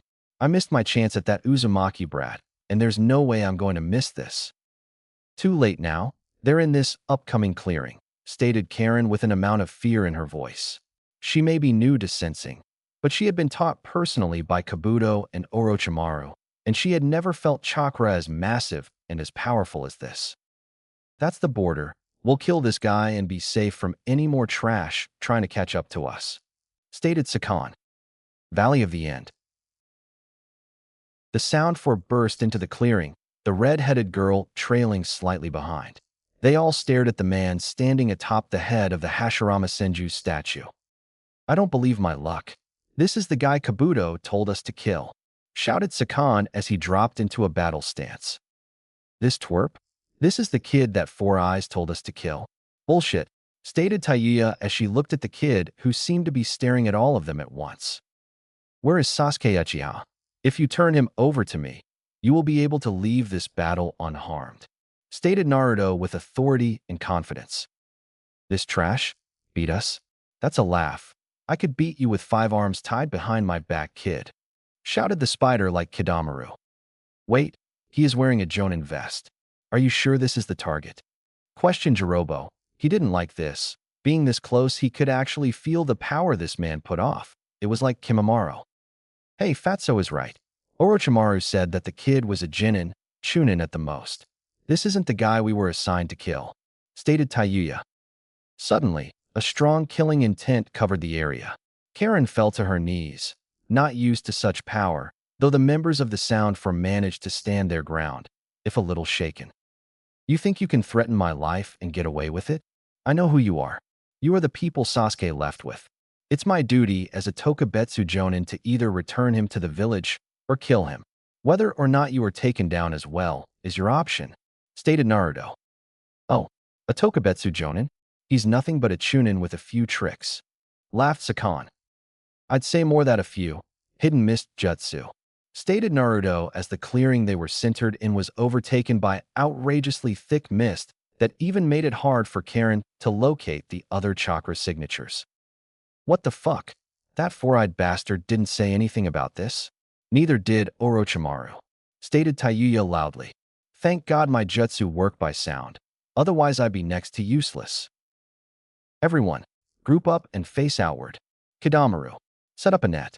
Jirobo, set up a wall, shouted Sakan as he and the other four moved into a ring around the barrel containing Sasuke. This isn't good, I hate to say it, but I'm not good at fighting at range or when I can't see my opponent. Seconds started adding up while they waited, tensed, and ready to strike. They had prepared for situations like this, but what they weren't prepared for was nothing. The nothingness continued for what seemed like hours, though in reality it was only a minute. The sound shinobi continued to grow more wary as time moved on, attempting to hear their opponent move, only to find that they couldn't hear anything. That is until Naruto made his move.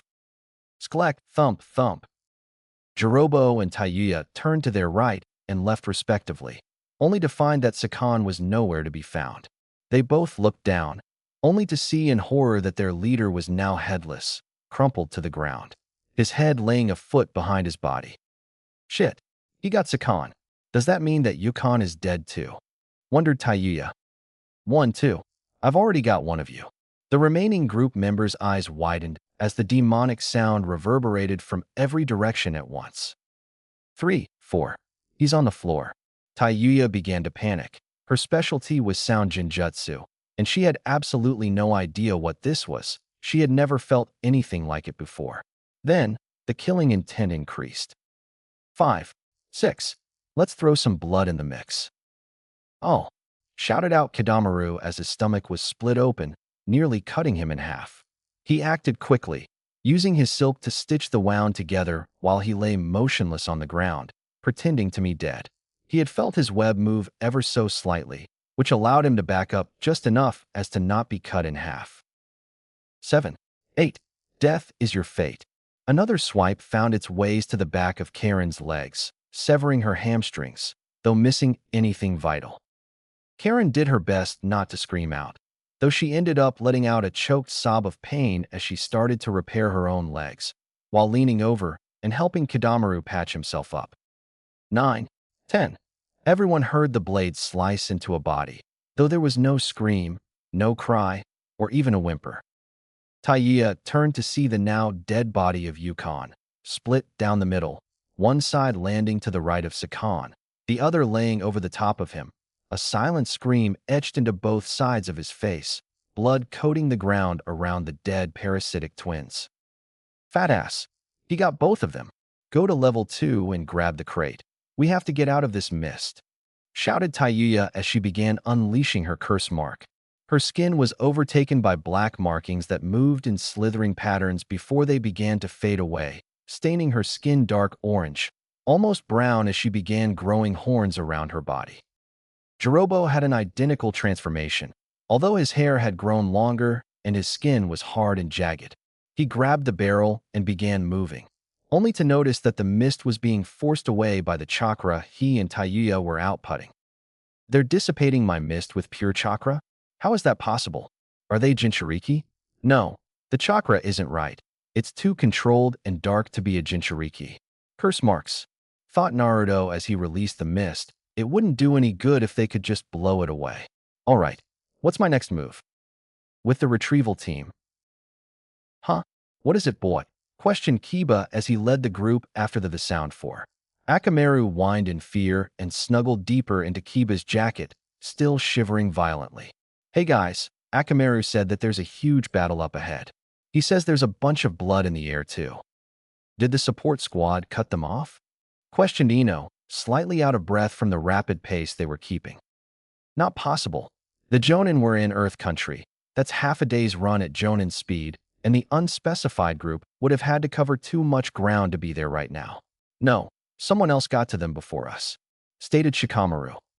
My insects have detected traces of water chakra about 10 miles ahead of us. Also, there is a great chakra presence in that battle.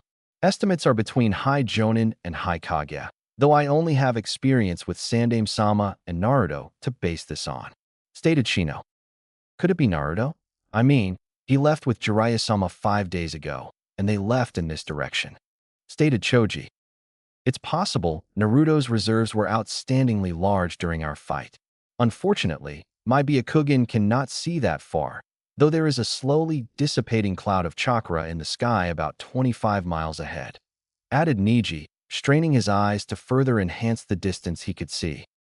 Let's speed up. If that estimate is correct, we're about an hour away from them at our current speed, states Shikamaru, who was busy trying to figure out the possible options of who could be holding the group back. Ino, though, was thinking about her fellow blonde. Naruto-kun, please be safe. With Jiraiya? You've done good, Gaki. Real good. By taking out the parasitic duo, you've eliminated their apparent leader. Though that red-eyed girl seems to have already healed herself. Seems she's an Uzumaki, and that other redhead seems to be one as well, or at least half of one. Thought Jiraiya as he stood on a branch high above the clearing, suppressing his chakra to the point of non-existence. What are you going to do now, kid? Back with Naruto. I'll ask again. Where is Sasuke Uchiha? Demanded Naruto as he placed his sword in his right hand, while he hid his left hand in his cloak. Well, if you really need to know, trash, he's in the barrel, stated Tayuya, her vocal confidence returning with her curse mark activated to level 2. Kidamaru, what's your status? Questioned Jirobo. Another influx of power drew Naruto's attention as his eyes gazed over at the spider-like man and the red-headed girl. He watched as the Spider-Man rose to his feet, one of his left arms guarding where Naruto had slashed. His skin turned dark brown while his eyes turned pure black. The redhead who had been healing him was now behind the group. Red hair and talent for healing, and I don't feel a great deal of negative emotions coming from her. I'll try to capture her. If she's an Uzumaki, she might be one of last ones. And Spider-Boy seems to have recovered fairly well, though he is still guarding that slash mark. Observed Naruto as he scanned the area. Sasuke is in the barrel, so there actually is a chance he was taken. I'll kill the other 3 and leave the redhead and Sasuke. I'll be fine. My level 2 healed everything that Red Eyes didn't, though it's pretty sore, stated Kidamaru as he moved next to the remaining sound 4. Damn it. This trash almost ended me, and he got Sakan and Yukon. This is bad. If we mess up at all, we're dead. So you still plan on fighting me, even though I've taken out 2 of you? Questioned Naruto. Their chakra is like Sasuke's was in the Forest of Death, only more potent, which means that they're going to be faster and stronger. I might need Kurama on this one, but I'm going to try to get at least one of them before that. No shit, trash. In this form, we're unstoppable, stated Kidamaru, who then spit out a bow and arrow. This guy can use Zabuza Momochi's sword, which means he must be incredibly strong, though probably not as strong as Jirobo. Plus, he can use the sword while moving around silently, which no doubt means that he has great physical control and most likely very good at using chakra to both enhance his speed and cushion his feet. I don't know how fast he is, but with Sakan and Yukon gone, we are probably at a disadvantage. I'll crush you, stated Jirobo as he darted forward, his curse mark fueling him. To Naruto, it looked like he was moving in slow motion, high Chunin maybe. For most people, he appeared to be a blur, but Naruto wasn't most people. He was used to low to mid Jonin just from training, not to mention his sparring matches with Tenzo and Jiraiya. Naruto ducked under a punch and sent a right hook to Jirobo's gut. Even without his Kurama enhancements, it still did the job. Jirobo was stopped dead in his tracks. Even if the hit hadn't hurt the large ogre-like man, it stopped his momentum. Naruto spun behind him, slicing at the large man's back, earning a deep gash that crossed from Jirobo's left shoulder blade to his right hip. Naruto didn't give the others time to act as he moved as fast as he could, approaching the spider like Kidamaru. He held his blade to the side ready to finish him off when Kidamaru held up his bow and arrow, firing it at the blonde's chest, only for Naruto to deflect it to his left with the flat of his sword. Kidamaru cursed and began producing another arrow, but wasn't able to by the time Naruto had gotten within range and delivered a vertical slash, just missing the spider-like man as he dodged to his right, only for Naruto to stick the blade in the ground and swing horizontally around the handle, kicking him in the face. Summoning technique. Doki, shouted Tayuya as she slammed her hand into the ground. A flash of smoke later revealed 3 massive ogre-like creatures. Each had their eyes covered, ears covered, and mouths sewn shut. Summoning technique. Kaidegumo, shouted Kidamaru, now standing on top of a giant black spider with red markings all over it. Jirobo looked on in anger, his back split, and his spinal cord destroyed from the slash. He was next to useless now, and he had reverted back to normal, not able to physically handle his curse mark anymore. I'm done, but at least I can get one last shot at that blonde prick. Kenjutsu, Earth Golem Bomb. Naruto heard the shout and became wary. He knew for a fact that Kenjutsu was bad news. He and the other moved far away as Earth started to build around the large man and compact down to rock. Boom! The rock-covered body exploded, sending rock shrapnel rocketing everywhere. Kidamaru had heard the name of the jutsu and shot a net in front of the giant spider, keeping him and the spider free from harm. Tayuya commanded her doki to take the hit. Each took a few injuries, but not enough to dispel them. Naruto had hidden behind his blade, which withstood the barrage, but had a few dings and a large chip in it now. It's had worse. Hell, I almost snapped it in half when I tried to block Pervy Sage's Rasengan before the finals. That's 2 down. If you give me Sasuke and the girl with red eyes, you two will be spared. What do you want with me? Questioned the red-eyed girl loudly. Does he want to violate me? You have skill in healing. You could be a valuable asset to the village. Plus you are most likely an Uzumaki, like the other redhead. That just so happens to be the clan I'm trying to rebuild, stated Naruto. If I can remove her from the fight, there's a better chance for me to win. I won't have to worry about her healing them. Clan? Questioned Karen. But Orochimaru-sama said that I wasn't from a clan. I'm an orphan. We refuse your offer. We're more than enough to defeat you, trash, stated Tayuya as she started playing on her flute. The doki sprung to life and headed straight at Naruto. Foolish, thought Naruto, who held his sword in front of him, horizontal to the ground. I hope this works. I've only managed to do this once. Wish me luck, Asuma-sensei. Flying Swallow. The Kubikurabocho began to shine bright blue before taking on a green tint. Chakra extended from the end of the blade, coming to a 0.5 feet from the end of the original blade, where the chakra ended. Naruto swung the now 10-foot-long sword as the doki approached.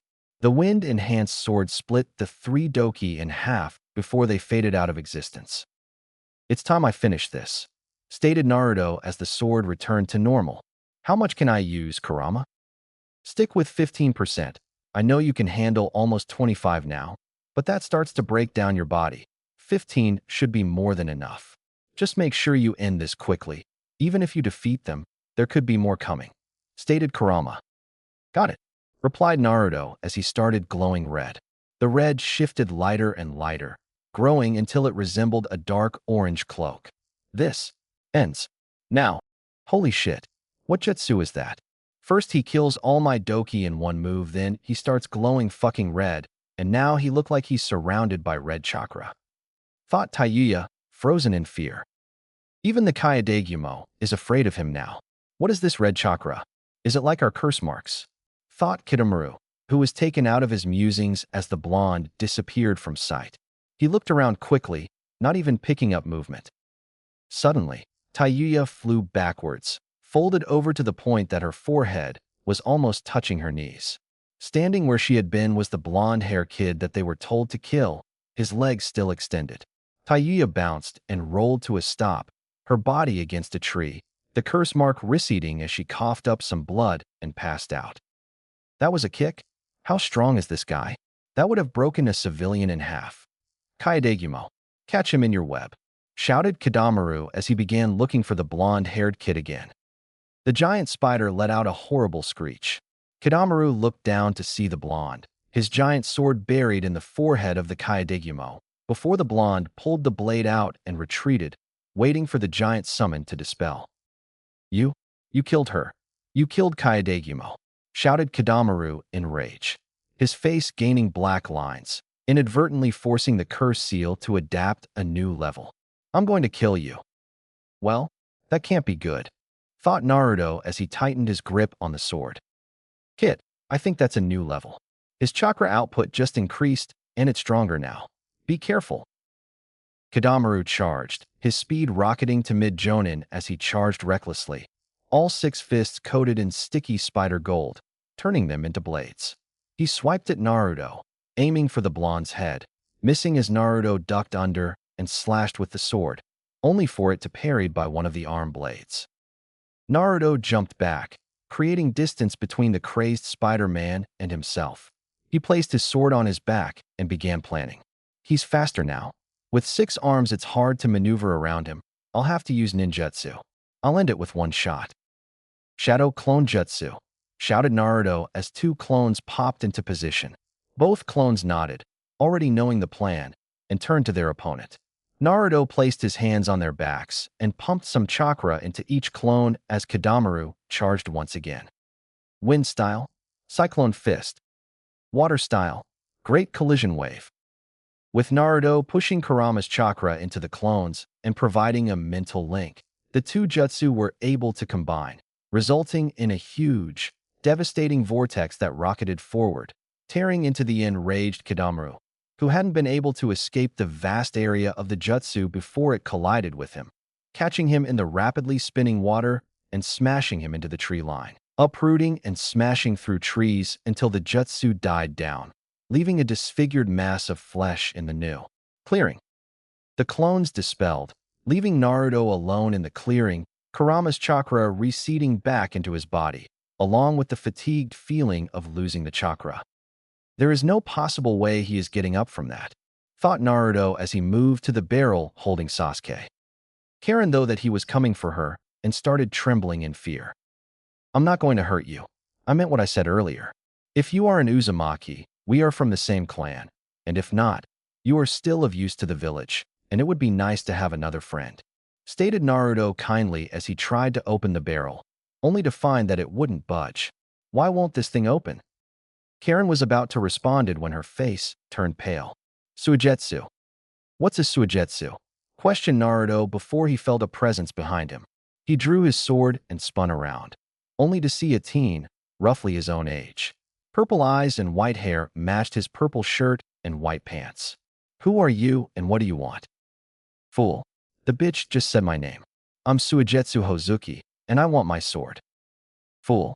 The bitch just said my name. I'm Suigetsu Hozuki, and I want my sword, stated Suigetsu in annoyance.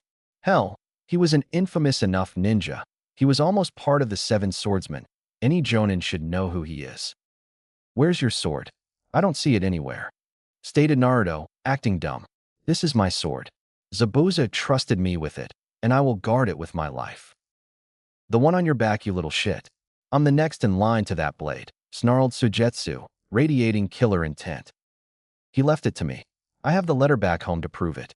But if you really want to see who deserves it more, let's just see, stated Naruto as he drew the giant blade off his back, directing his own killer intent at the silver-haired teen. All right, I know nothing about this guy other than he really wants this sword. If he really was the next in line, then he must be one hell of a swordsman. This brat can actually lift the Kubikurabocho after fighting against the Sound for already?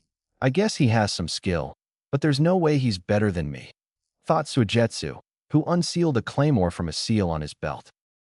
With Jiraiya? He beat the last group without much trouble. But this guy is in a league above the others. Jonin-level chakra reserves, and strong judging from the size of that claymore. Be careful, Gaki, thought Jiraiya as he observed the group below him. The redhead is staying put, though she might just be guarding the barrel until Naruto is defeated or more help arrives. I know you've got a lot left in the tank, kid, but I hope you conserve it. There's no telling what's going to happen. Back to the fight.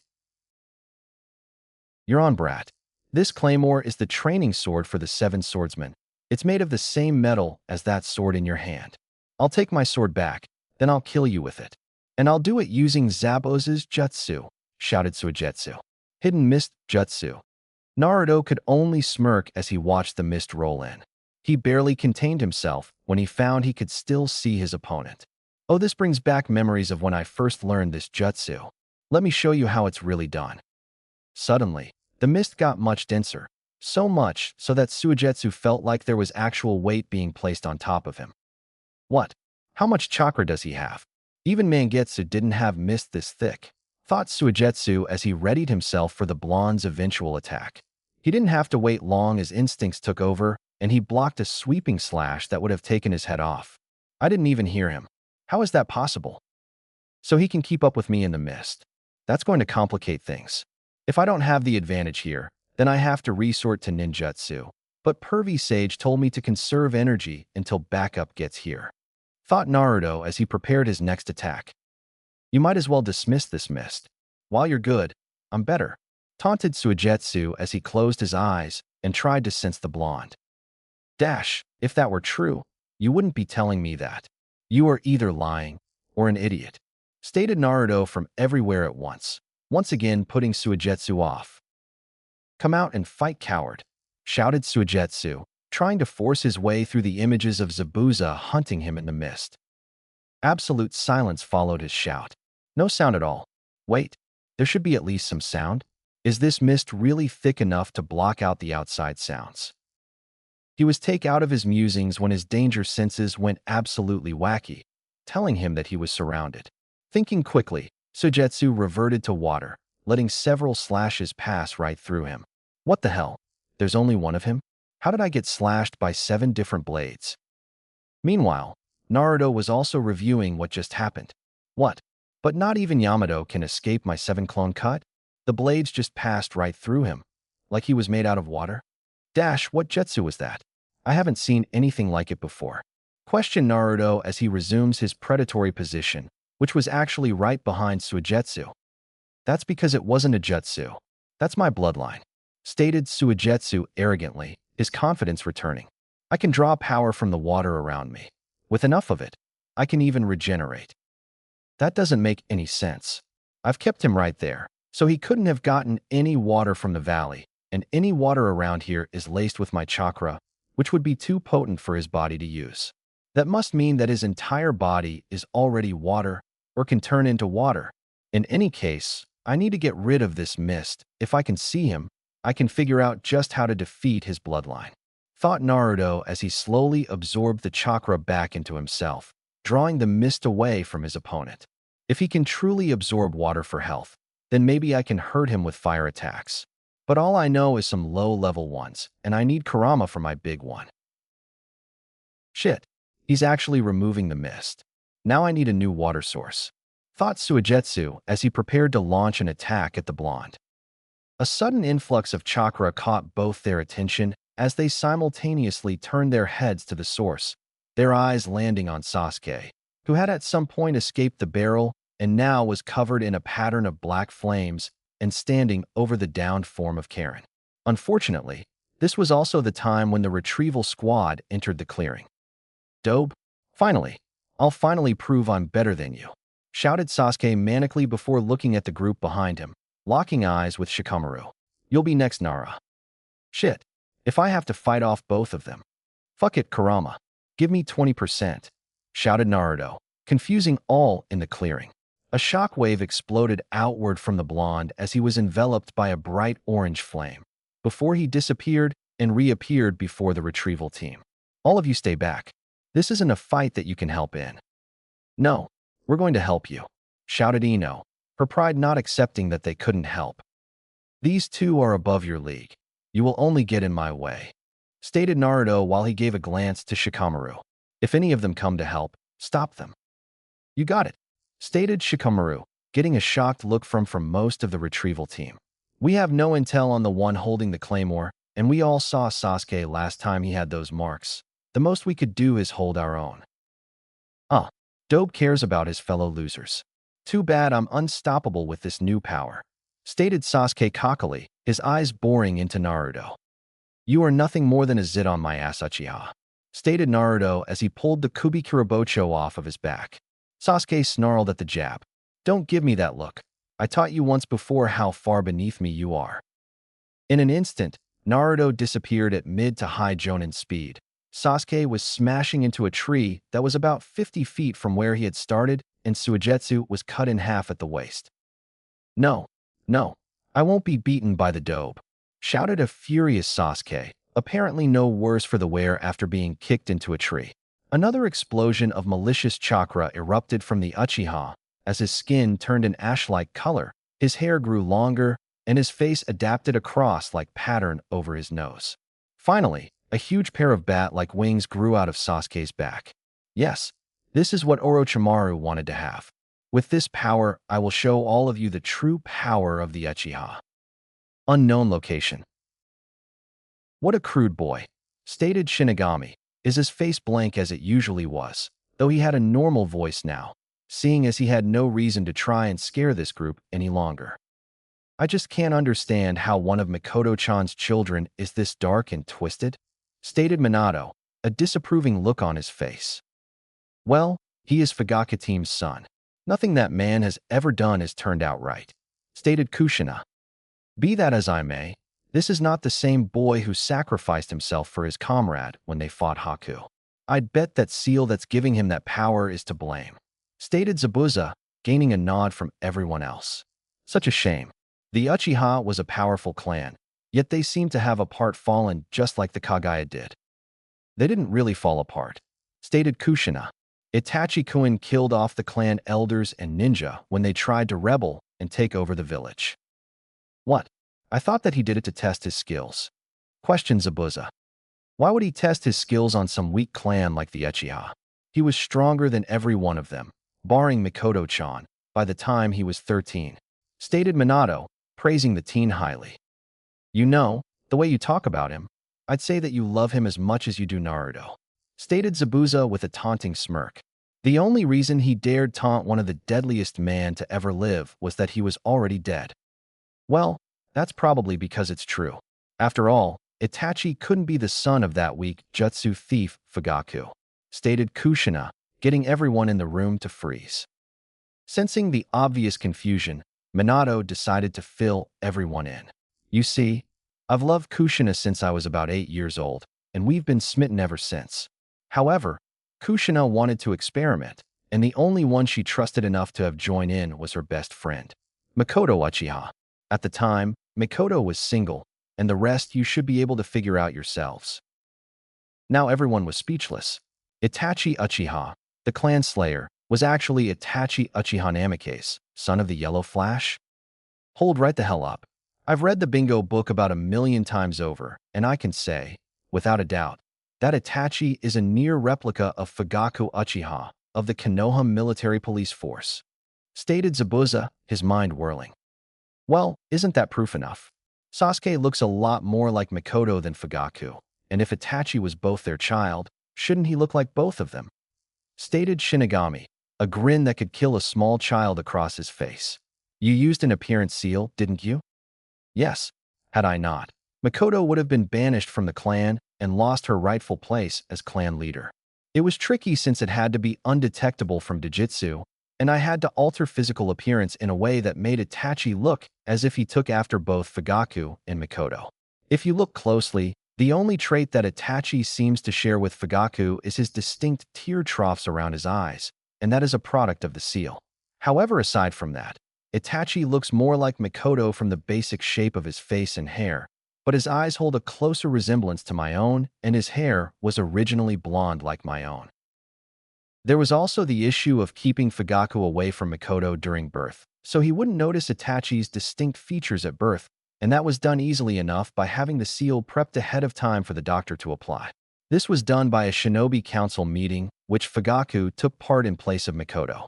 During wartime, as was the case, It wasn't a hard sell, and Kushina stayed by Miko-chan's side as Fugaku had no problem with their friendship.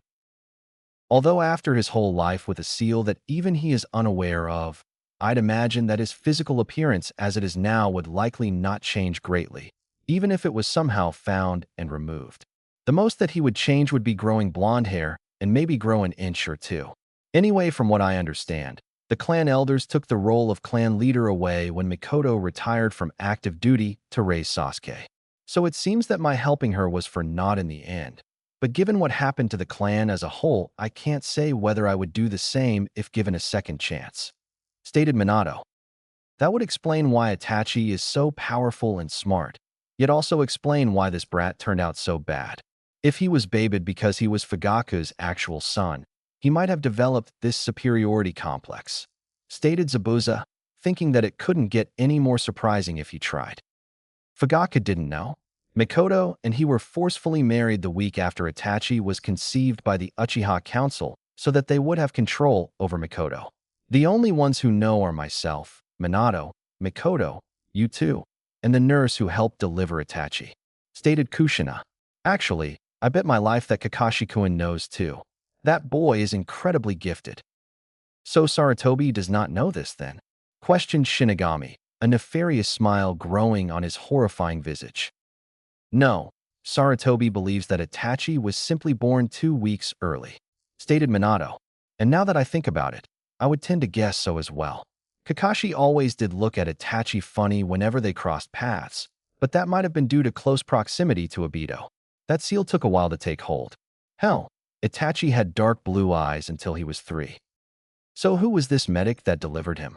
Questioned Zabuza. Tsunade Senju. Back to the fight.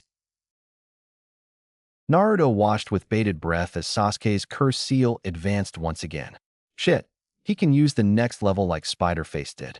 I have to stop him before he gets to the next level like that Spider Freak did, or he might use Chidoriya's gloves. I can't use the hidden mist jutsu, otherwise Puddle Boy over there will just keep getting stronger. Naruto began pumping wind chakra into the giant's sword, causing it to glow an unearthly green. Sasuke grew confused with the chakra coming off of Naruto's sword. What is this? I've never seen green chakra before. Suigetsu, on the other hand, became desperately frightened. That's chakra flow, and he's using it with wind chakra. I need to keep him at a distance. I won't be able to reform properly if he cuts me with that. The only way this could get worse is if he starts using lightning chakra. Damn that Kabuto. Naruto once again disappeared, slashing at the Uchiha, who barely blocked it with one of his wings, though the wing was cut clean through and an inch-deep gash made its way to his left shoulder. Naruto followed up with a kick to the other side of his body, which also was blocked by his wing. Thought once again, Sasuke heard a bone snap cleanly, resulting in his right wing hanging limply at his side. Naruto disengaged with Sasuke and once again disappeared from view. Suigetsu, feeling that the blonde was coming for him, sped through hand seals and brought up a wall of water, just in time to deflect a wind-enhanced slash from the blonde. Retrieval Squad. The members of the Retrieval Squad watched in awe as the blonde made short work of the two obviously skilled people he was fighting as if they were nothing more than academy student. How is he this strong? I mean, yeah, he beat Niji, but still, stated Choji, his mind unable to find how he went from barely beating Kiba to destroying these two powerful fighters in just under 2 months. Troublesome. He obviously has been hiding his strength. I read the report on the C-rank mission that Team 7 all went on. If it wasn't for Naruto, Sasuke would have died and Kakashi might have too, stated Shikamaru. Though to be this strong, I bet he could give Asuma a good workout, if not actually match him. This chakra though, it's the same that he used against Gaara, but it's not fire-natured, stated Niji. It's almost like the Raikage's lightning armor. Fight. Sasuke Uchiha, you are to return to Konoha or be tried for treason, stated Naruto, now that the Uchiha was on the defense. No, it's obvious that they are holding me back. Instead they train you. I've had it with that worthless village. I'm going to kill you and gain the strength I need to kill Itachi, shouted Sasuke before he smirked. Actually, I'll start with them. Fire style. Grand Fireball Jutsu. The retrieval group watched in horror as a cursed seal-fueled fireball rocketed towards them faster than they could move. Time slowed down as they waited for the end. Their visions became clouded by a wall of water, only to see Naruto to appear in front of them, swinging the mammoth sword like a fan. The force of the swing along with the wind chakra managed to overcome the fireball, canceling each other out. Jiraiya? Nice kid, you protected your comrades while attempting to redirect the fireball back at the Uchiha. I think that just about seals the deal on this. He's going to be executed, thought Jiraiya. Either subdue him or kill him, kid. There is going to be a lot for you to work on. If it wasn't for Kyuubi's chakra, you would be dead in the water right now. I guess we can work on the dual element training as well as getting his body back up to snuff. Some time for proper healing will need to be in order for that, though. I wonder if he can do chakra chains like Kushina could. Retrieval team. All members tensed as the red-headed girl moved to the down sound 4 member and picked her up. Niji was about to block her path when she turned and moved slowly towards the team. Can you take us with you to Konoha? We'd be trying to get out of sound for a long time. Please take us with you, pleaded the red-eyed girl. Yeah, Niji, keep an eye on them. The shorter one is in no condition to fight, but the other one is a wild card. Fight. Naruto suddenly had to block an overhead chop from Suigetsu, who had snuck up on the blonde during his confrontation with Sasuke. Naruto blocked with the wind-enhanced blade of the sword, cleaving the claymore in two, leaving only about a foot of the blade still attached to the sword. Using his opponent's shock to his advantage, he delivered a Kurama-enhanced kick to the chest of Suigetsu, sending the liquid Nin flying to the edge of the valley, coming a few feet from falling over the edge. He had no time to rest as Sasuke made his appearance, his right hand full of lightning and aimed at his chest. To Naruto, he was still moving in slow motion. Naruto caught Sasuke's wrist and snapped it like a twig, forcing the Uchiha to howl in pain before Naruto tossed him in the same direction as Suigetsu. Naruto was slightly panting as he rested the sword on the ground, the wall of water still surrounding the retrieval group. For attacking a superior officer with intent to kill, you will die here today. Naruto's sword pulsed to life in a wave of wind chakra as he picked it up from the ground and held it horizontally in front of him in his right hand, his left flowing through hand seals. Fire transfer. Naruto breathed out a small flame onto the wind-coated blade, causing it to erupt into a raging blue inferno. Naruto held the blade up across his face and swung at the two ninja. Kenpo. Inferno wave slash. A wall of blue flames exploded from the blade at the curse-marked Uchiha and living puddle swordsman. Neither had time to dodge as the wind-enhanced blaze swept through the landscape, so both simply braced themselves. Sasuke's wings covered him completely, while Suigetsu summoned a water wall in front of himself, hoping at the very least he would be able to recover, and waited out the inferno. Retrieval group. Unbelievable, was all Ino could muster at the sight of the powerful attack. She had noticed the water wall that was protecting them start to boil when the sword caught fire, and almost evaporate when her fellow blonde launched the attack, and they were in the opposite direction of the attack. Now everything seemed to freeze in time as they watched the blue flames envelop the mystery swordsman and Sasuke. Such power, stated Niji as he watched, Byakugan active, as the wall of flames rushed and consumed the two men that Naruto had been fighting. What is that red chakra? It's not fire chakra, it's much more dangerous and unrefined, like the brown chakra that Gaara of the Sand used. Everyone, get ready to secure what's left of Sasuke, stated Shikamaru, shocking everyone. Seeing their shock, Shikamaru continued. Our mission is to retrieve Sasuke, no matter if he's alive or dead. If more people show up, me and Naruto will hold them off while you bring what's left of Sasuke back to the village. Hokage Tower. Hiruzen Sarutobi was worried. Last night, Sasuke Uchiha had left the village. He was no fool. The old man knew the boy left willingly, but that thrice-damned council still had a small amount of control over the village, and it is best not to set them off. Sarutobi was taken out of his musings when he heard a faint cracking sound, as if someone had dropped a pot outside his door, though it was much more horrible than that. The hair stood tall on the back of the old Sarutobi's neck when his eyes panned across his successor's picture. The framed picture of Minato Namikaze had a large crack in its protective glass that spanned the entire image. No, there are only 3 ties that Minato has left in this world. Sarutobi slowly reached down and pulled open the bottom left drawer in his desk, revealing several framed pictures, the top one having an identical crack in it as the yandame's. Naruto. Umbu, shouted Sarutobi. He waited as 2 teams of Umbu flooded the room in an instant. I want one team to go to the border and help out with the securing of Sasuke Uchiha and any other enemies present. Cat, you will lead this mission. The primary objective is to capture the fugitive. The secondary, Naruto, is in danger. Cat, a rather short Umbu with long purple hair and a katana across her back, was now frozen. I will complete this mission. Team R, move out. In a flash of leaves, the team was gone, leaving the second ENBU team standing there. What are our orders, sir? Questioned the Tora-masked ENBU. Tenzo, you are to follow them alone and make absolute sure that Naruto does not lose control. I feel as though he will be forced to use more than he is ready for. In Wave. For the second time in the last 2 months, a beautiful red-headed woman stepped off a ship and onto the docks in the port city of Wave. I haven't been gone more than a couple of months, and this place looks even better than when I was here last, stated the redhead with a smile.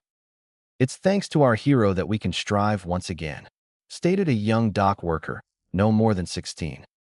I'm guessing you mean Naruto, giggled the redhead. Yes, ma'am, he did save the country after all, states another, older gentleman, who was dressed rather well and had a canteen of each side of his hip. My name is Tazuna, expert bridge builder and leader of Wave Country. How may I help you? Well, Tazuna, I am Mei Terumi, elite jonin of Kirigakure. I'm just passing through on my way to Konoha, stated Mei, leaving out the fact that she had been there before. Elite jonin, huh? Last one of them we had here was Scarecrow. You don't look very jonin-like, stated Tazuna brashly, showing that he hasn't changed much. Before Mei even had the chance to get mad, the man that had followed her off the ship spoke up. Scarecrow? You mean that Kakashi Hitaki was here? Stated Ao, a former hunter nin and sole holder of the Byakugan in Kiri.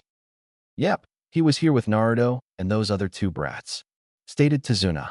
If you're looking for the brat, tell him that Inari wants him to visit soon. Back to the fight. Everyone watched with bated breath as the raging inferno passed by, revealing the charred wings of Sasuke and a broken sword that had previously been held by Suigetsu, his body gone. Naruto stayed on alert, knowing that his ultimate move hadn't ended the fight, and waited for anything that might happen next. His worry was proven right when the charcoaled wings of Sasuke broke off and turned to dust, revealing the Uchiha to be slowly turning back into his normal self. Naruto kept his guard up as Sasuke's burn-ridden, curse-marked form reverted back, revealing a slightly burnt and cut-up Sasuke, whose eyes rolled up into the back of his head as he collapsed face first onto the scorched earth. Shika, go get him. Then all of you need to leave right now, commanded Naruto, his chakra cloak still active, confusing the team. You heard him. Kiba, Niji, you 2 are the fastest. Clear our route back. Shuji, bind him and pick him up. Me and Ino will cover you, stated Shikamaru. Understanding the gravity of the situation, he then looked at the 2 redheads. Follow Niji and Kiba. What's wrong, Shika? Naruto-kun just took out all the enemies, stated Ino, still in awe of the powerful sword technique, though she was startled when a large man came down from the trees. He's right, Gakis, you have to leave right now, stated Jiraiya in a serious voice from next to Naruto, shocking the retrieval squad with his sudden appearance. Now, Jiraiya, we need some witnesses, so the whole world knows of how the Baka of the Sannin fell to the genius, stated a slippery and dangerously friendly voice. Everyone looked to where both Naruto and Jiraiya had been starring. Across the valley stood 2 men, one they all recognized, Kabuto, the other man, the one had black hair, was none other than Orochimaru. Sensei may have escaped me, but you will not, and it just wouldn't do for you brats to take what is mine. You need to leave right now? You have no place in this battle, commanded Naruto, his eyes never leaving the two in front of him. They have no choice, stated Orochimaru, grinning as he went through hand seals. Earth style, arena trap. As he did this, he took note of both his subordinates that were in the Jutsu's area of effect and their reaction, which was not what he expected. Suddenly, a large earthen wall erupted around the clearing, trapping the retrieval team and their captives inside. The only out was either over the wall or past the snake Sannin. So it seems you have betrayed me, Karen? Don't worry, I'll be sure that you see the experiment table soon enough, just like I did with your mother. Everyone stay put. He will pick us off if we try to leave. We have to stay here, form up around Sasuke. We can't let him get away, stated Shikamaru, trying to figure out a plan. Karen seemed to be shaking at Orochimaru's words, but his duty first and foremost was to his team and then the seemingly refugees. You must be a Nara. Odd that you would become a Chunin at such a young age, stated Kabuto with a confident smirk. But then again, Naruto made special Jonin at the age of 13, so I can say that the standards of Leaf Nin have dropped considerably. Naruto knew that jab was completely directed at him and ignored it completely. Jiraiya-sensei, should we bring out some help? I like your style, Gaki. Jiraiya smirked. Both Leaf Nin began going through hand seals.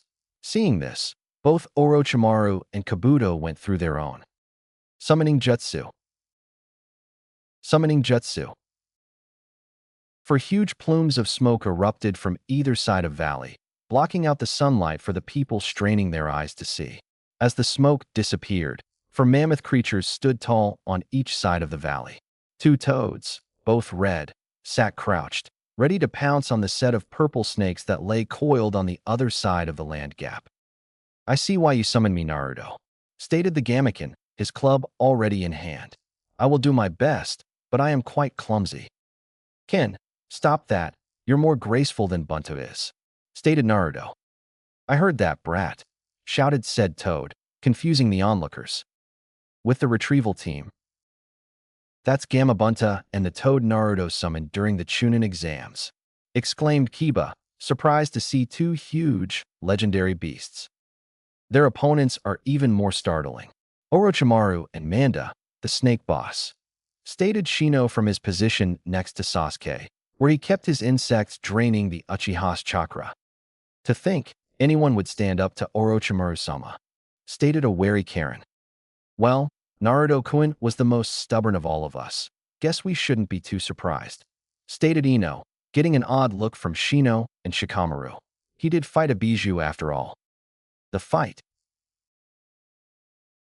Even now, brat, you mock me with your petty existence, just like your miserable father and mother, shouted Orochimaru, his rage contained well beneath a mask of calmness. It was a surprise to everyone when it was Gamaken who spoke first. Do not insult and sully their names with your foul tongue. They were both head and shoulders above you. Foolish Toad, you are not even the boss of your clan, and yet you speak to my summoner in such a way. You will die here today, along with that brat on your back, shouted the snake to the side of Manda. I've had enough of this for one day. Ken, shock and awe, shouted Naruto as he created a clone beside himself. Got it. Lightning style, Toad Bolt Jutsu. Wind style, Great Breakthrough. Water style, Grand Collision Wave. Toad Collaboration style, Toad God Thunderstorm, shouted the two Narutos and Gamaken at once. The lightning bolt that came from Gamaken's mouth surged through the water of Grand Collision Wave and powered forward by the wind of Great Breakthrough, resulting in a beam of electrified water that slammed into the smaller snake, barely missing Manda and forcing Kabuto off of his summon. The smaller snake dispersed back to its summon realm. Where has the child gained such power? He's already defeated the Sound 4. He killed Suigetsu, put down my new body, and took out my second best summon. I'll kill that goddamned brat, snarled Orochimaru mentally. Manda, take out the toads. With pleasure, stated Manda before he burrowed into the ground. Ken, I'm going to go take down Kabuto. Help Bunta beat the snake, stated Naruto as he took a running start and leapt of the toad's head, over the canyon and towards the traitorous Kabuto. Retrieval team. Naruto.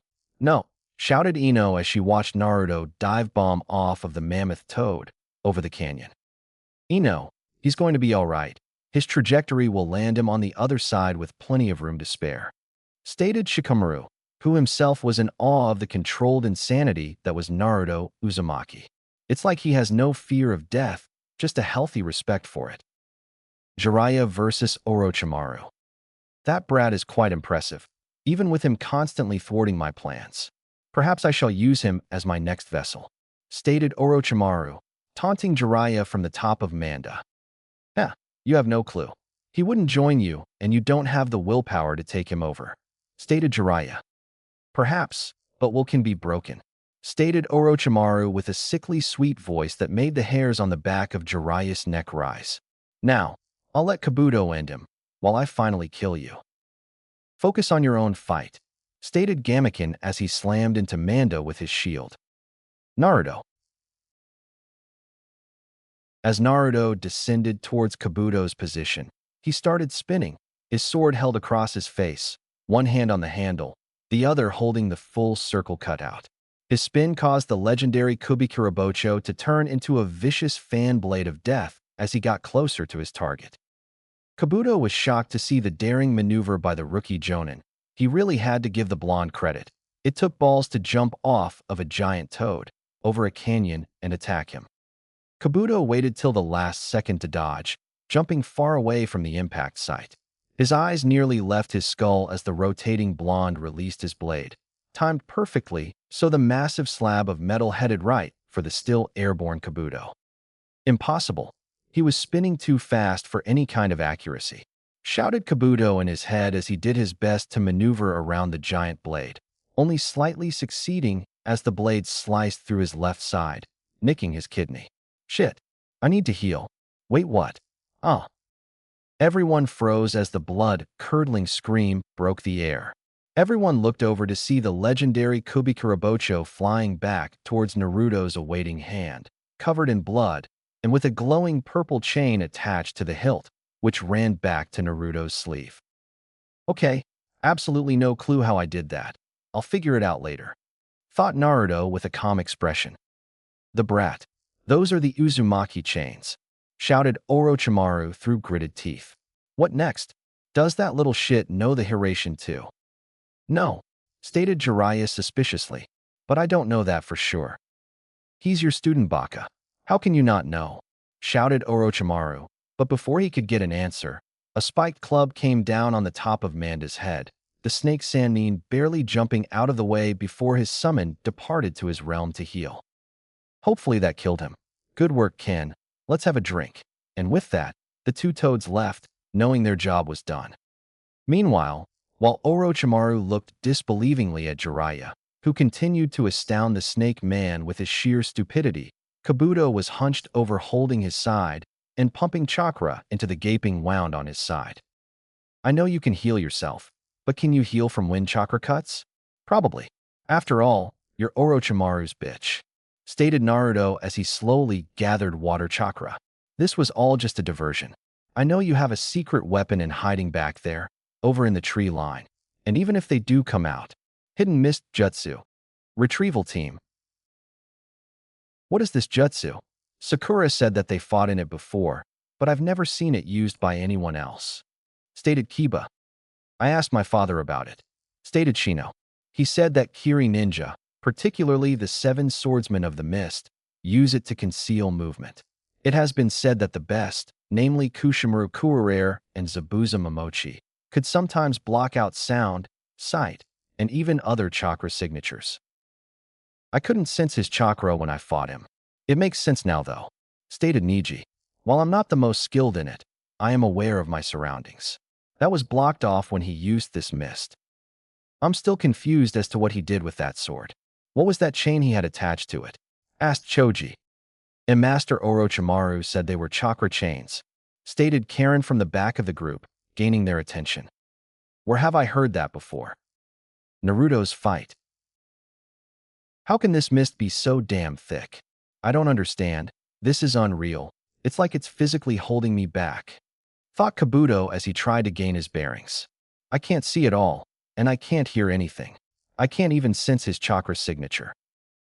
Out of darkness, out of night, the demon has returned, come back to fight. And with that fight you will never again see light. Where is he? I can't even smell him. 1. 2. Your senses betray you. This killer intent. It's unreal, thought Kabuto as he barely managed to stand. Suddenly a sharp pain met his side. Looking to see what it was, he panicked seeing his wound had been reopened. I didn't even feel the blade. 3. 4. Here comes some more. Kabuto's other side split open in a new rush of blood. I need to heal, or I'm going to die. 5. 6. There's a limit of what you can fix. Another slash, this one to his upper back. 7. 8. Death is a traitor's fate. Kimimaro. 9. 10. Clang. Naruto's blade was kept from slicing Kabuto in half by a spear of bone. The blonde retreated into the mist, observing the new foe. That worked. At least now his buddy is out in the open. Wait, is that a shit? The mist started to move away from the two white-haired men due to the influx of chakra from the newcomer. Deciding to just release the mist, figuring it would be useless to keep it going, he cut the chakra to it. How many of you cursed seal bastards are there? Questioned Naruto loudly. Kit, you're low on your chakra. Start using mine and end this now. How much can I use? Go to 20 and kill the medic, then finish off the bone user. You're pathetic. Why Orochimaru-sama thinks of you as his best soldier, I will never understand, stated Kimimaro. His skills are far from what my data shows. He must be growing stronger at an unheard of rate, stated Kabuto. He killed off the Sound 4, killed Suigetsu and defeated Sasuke, who had just activated the second level of the curse mark. Also, his sword skills are vast and unpredictable. I will decide that for myself, stated Kimimaro, entering the second level of his curse mark. Let's see just how strong he is. I see that you also have that damn curse mark, but I can tell you're stronger than the other 5 users I've defeated, stated Naruto before red chakra burst out of him, looking like he was encased in wicked flames. Naruto drew his sword from his back. Let's see how much stronger. The dinosaur like Kimimaro reached to his shoulders and drew out 2 long bones before settling into deep stance that caught Naruto's attention. There's no way that stance is built around speed. Quickness and a lot of power maybe, but not speed, thought Naruto before blurring out of the curse mark warrior's vision, only to feel his upper back sliced down to the bone shield. So fast, almost as fast as Orochimaru-sama. And he cut me? How is that possible? My skin is as hard as tempered steel when I'm this FO-ah, shouted the Kagaya as he felt his bicep sliced down to the bone. He's hurting Kimimaro. But that's impossible. No blade should be able to just slice his skin, thought Kabuto as he continued to heal. I'm not even fully healed yet, and I'm already getting low on chakra. Meanwhile, Naruto was having thoughts of his own. How tough is this guy? I destroyed Sasuke when he used that mark, but this guy is barely wounded after 2 near-fatal hits.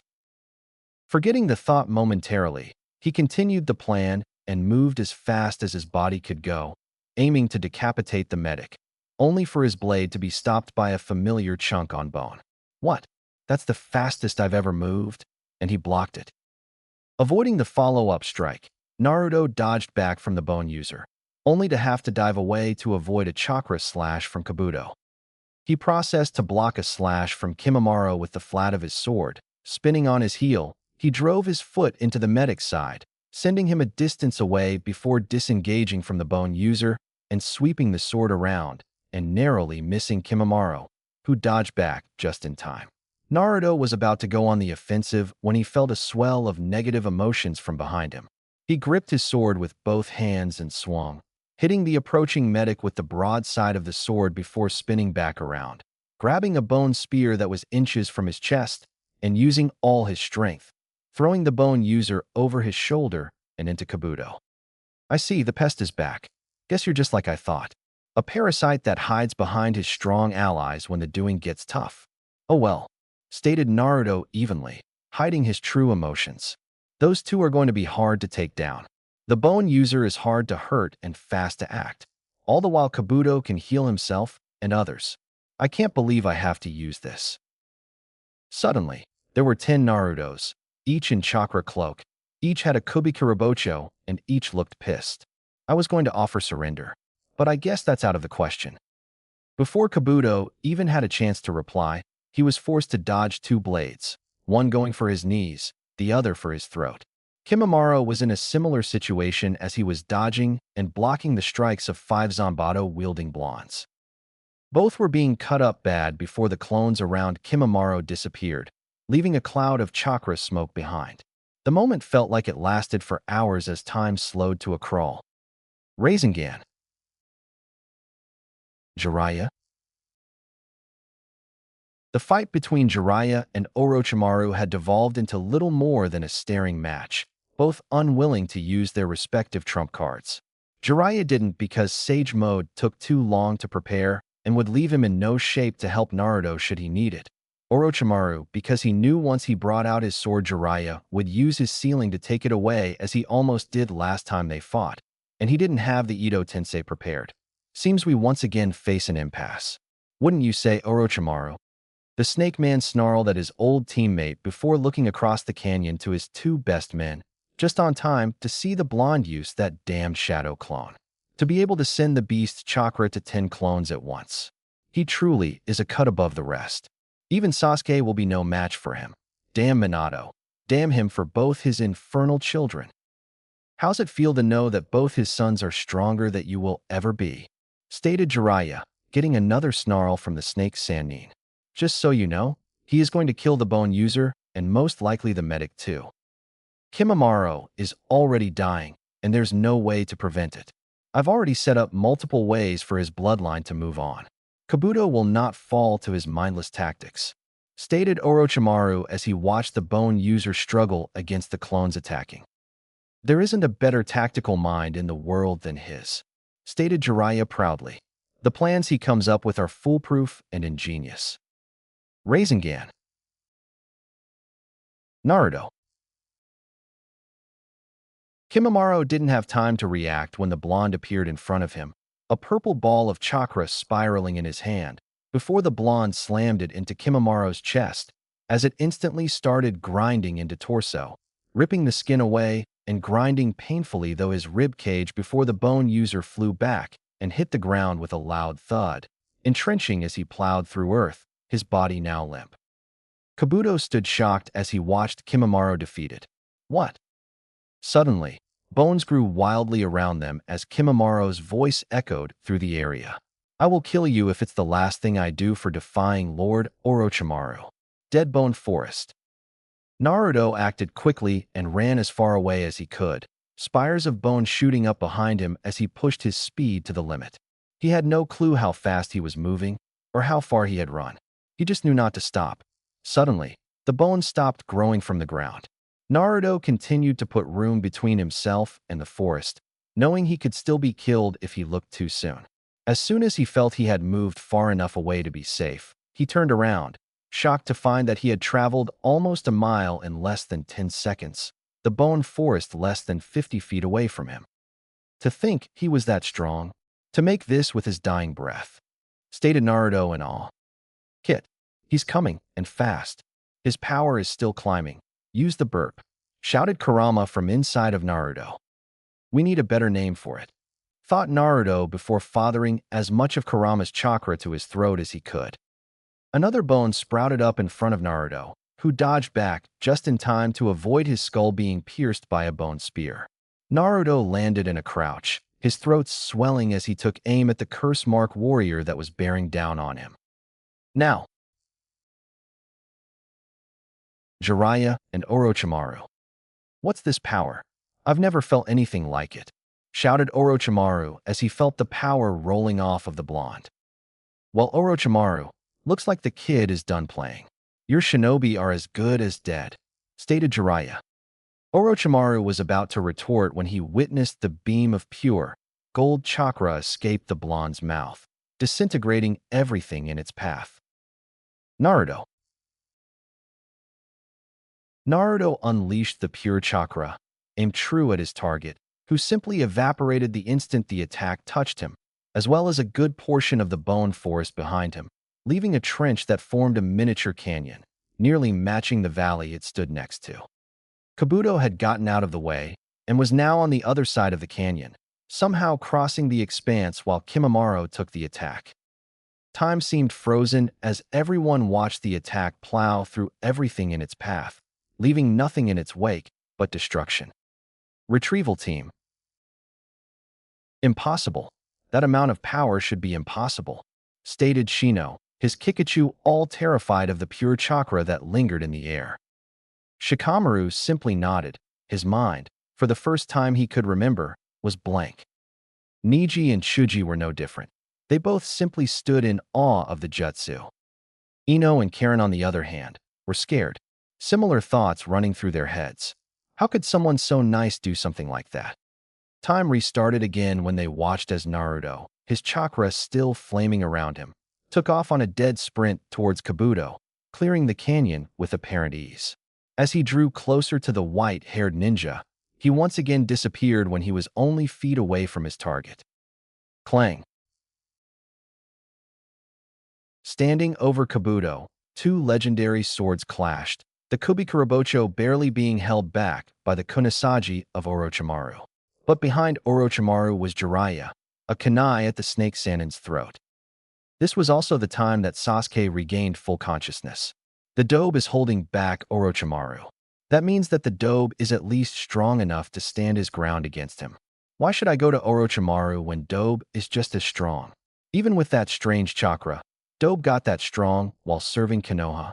Itachi grew strong enough to kill the clan while serving. I'll do the same. Then I'll kill Itachi.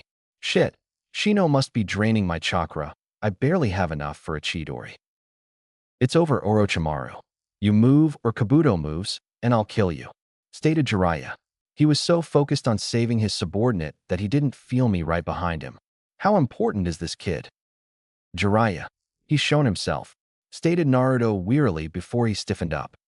I'm afraid you must release Orochimaru, Jiraiya. My organization is still in need of him, stated the new voice from behind Naruto, who held a kunai at the young Jonin's throat. Itachi, stated Jiraiya as he locked eyes with the young man holding his student hostage. Ironic. Naruto is being held at knife point by his older brother. Wait, his hair isn't as dark as it used to be. Did he find the seal? Naruto, slowly lower your sword and back into Itachi. Itachi, if you could allow Naruto to move away from these two, we can get somewhere. Itachi nodded and Naruto removed his blade, slowly backing up into the Rouge Uchiha. There's something else going on here. Akatsuki wouldn't risk a Jinchuriki to save someone who betrayed them. And Jiraiya is too trusting. Something isn't right. Funny, isn't it? You were ordered to protect me as Crow, and now you hold me at knife point as Itachi. Itachi froze slightly. He wasn't expecting that. I wasn't ordered to protect you as a child. I did so because I was your older brother. I am your older brother, and I must protect you, even if I have to hurt innocent people to do so. Sasuke watched the exchange in silence, not wanting the others to know that he was awake. Naruto was able to take on Orochimaru, and Itachi got behind him before he could even react. Just how strong are you, Itachi? Orochimaru and Kabuto both stood off to the side. Itachi still had Naruto held hostage, and Jiraiya looked extremely conflicted. Now that this matter has been resolved, stated Itachi, releasing Naruto, who smoothly moved to Jiraiya's side. I will escort these two a safe distance away. Until next time, Konoha Ninja. Time skip. So he just left? Questioned Saratobi, looking over the report. Of course he had watched the whole thing in his crystal ball, but at that range it was fuzzy and there was no sound. The only ones left in the office were Naruto, Jiraiya, Shikamaru, and Shino. Ino, Shuji, Kiba, and Niji had been relieved to rest while Sasuke was currently in the hospital's prisoner infirmary under Umbu watch along with the chakra-exhausted Karen and the still unconscious Taiya. Yes, but it would make sense, two traitors looking after each other, stated Jiraiya, getting a contemplating look from Saratobi. Yes, that would make an amount of sense, stated Saratobi, his pipe never leaving his mouth. Shikamaru, Shino, You both did an effective job leading, maximizing your strength, even if you only had to capture without any fighting. Well done, the both of you. You are dismissed for now. Report in the morning for your next assignments. The two simply nodded and left. Naruto, what do you believe should be done with Sasuke? As his ex-teammate and having the most experience with him, I would like to know what you think. Stated Sarutobi. Well, Gigi. Stated a horse Naruto, his throat still damaged from his jutsu. I think death and life imprisonment are too extreme. We have no proof that he left of his own accord, and the only time he talked he had the curse mark active. I believe he should get 3 years probation, no promotions, and umbu monitoring for at least the first 6 months. Also, someone more experienced in sealing than Hitaki should shut that mark down permanently. I'll do it. The less of a connection Orochimaru has with the kid, the better. Stated Jiraiya. Good. Naruto, I would send you to the hospital, but seeing as you will make it difficult, go to your home. You will need to report here in 2 days' time to assist in a confidential activity. Stated Sarutobi, a grandfatherly smile on his face. Naruto smiled back, then shot out the open window and into the night. Damn it. Now there's 2 of you that use my window as the door. What can I say? I've taught the kid well. Stated Jiraiya. Itachi is the Akatsuki agent assigned to capture Naruto. His partner is Kisame Hashigaki. Good, then Naruto should be safe. For now anyway. Stated Sarutobi. He's very much like his father, isn't he? Always growing at a remarkable rate. He just might take this hat by the time you two get back. What time do you expect Kakashi and the rest to get back? Questioned Jiraiya. Soon. Either in the morning or in the afternoon, stated Sarutobi. Now Jiraiya, before we get to anything else, I believe it's time to update the bingo book. Odo. Damn him. Damn that fucking brat. Damn him. Damn his father. Damn his mother. Damn his brother. And damn his entire bloodline. Shouted Orochimaru as he trashed the room he was currently in. Despite knowing better than to question his master when his rage was at its peak, Kabuto couldn't help but think out loud. But he doesn't have a brother? No one even knows who his parents are. Orochimaru, having heard the quiet comment, responded. Of course people know who his parents are. The brat can use Kushin as chakra chains and looks exactly like his father, that bastard who took my title of 4th Hokage away from me. And don't get me started on Minato's other brat, that half-blood Uchiha. I wish I could kill them all. Half-blooded. Uchiha? But the only 2 Uchiha left are Sasuke and Itachi. But they're both Fugaku Uchiha's sons. Wondered Kabuto. No, Itachi is a bastard child that Minato and Mikoto had together after a 3-way. They hid it from the Uchiha clan so that the elders wouldn't exile Get and kill the baby. Stated Orochimaru, finally beginning to cool down as he held up a book. Jiraiya used it as writing material in Volume 3. So Itachi is the 4th Hokage's firstborn son? But then why dash? Because as far as I know, Itachi and Sarutobi do not know. Danzo doesn't even know. The only ones who do, that are still alive, are Jiraiya, myself, maybe Kakashi, and now you know. Stated Orochimaru. He was delivered by Rin, Minato's Chunin squad medic. But she died on a failed assassination in Kiri. So not even the 3rd knows? Questioned Kabuto. I'm sure the old man has a suspicion.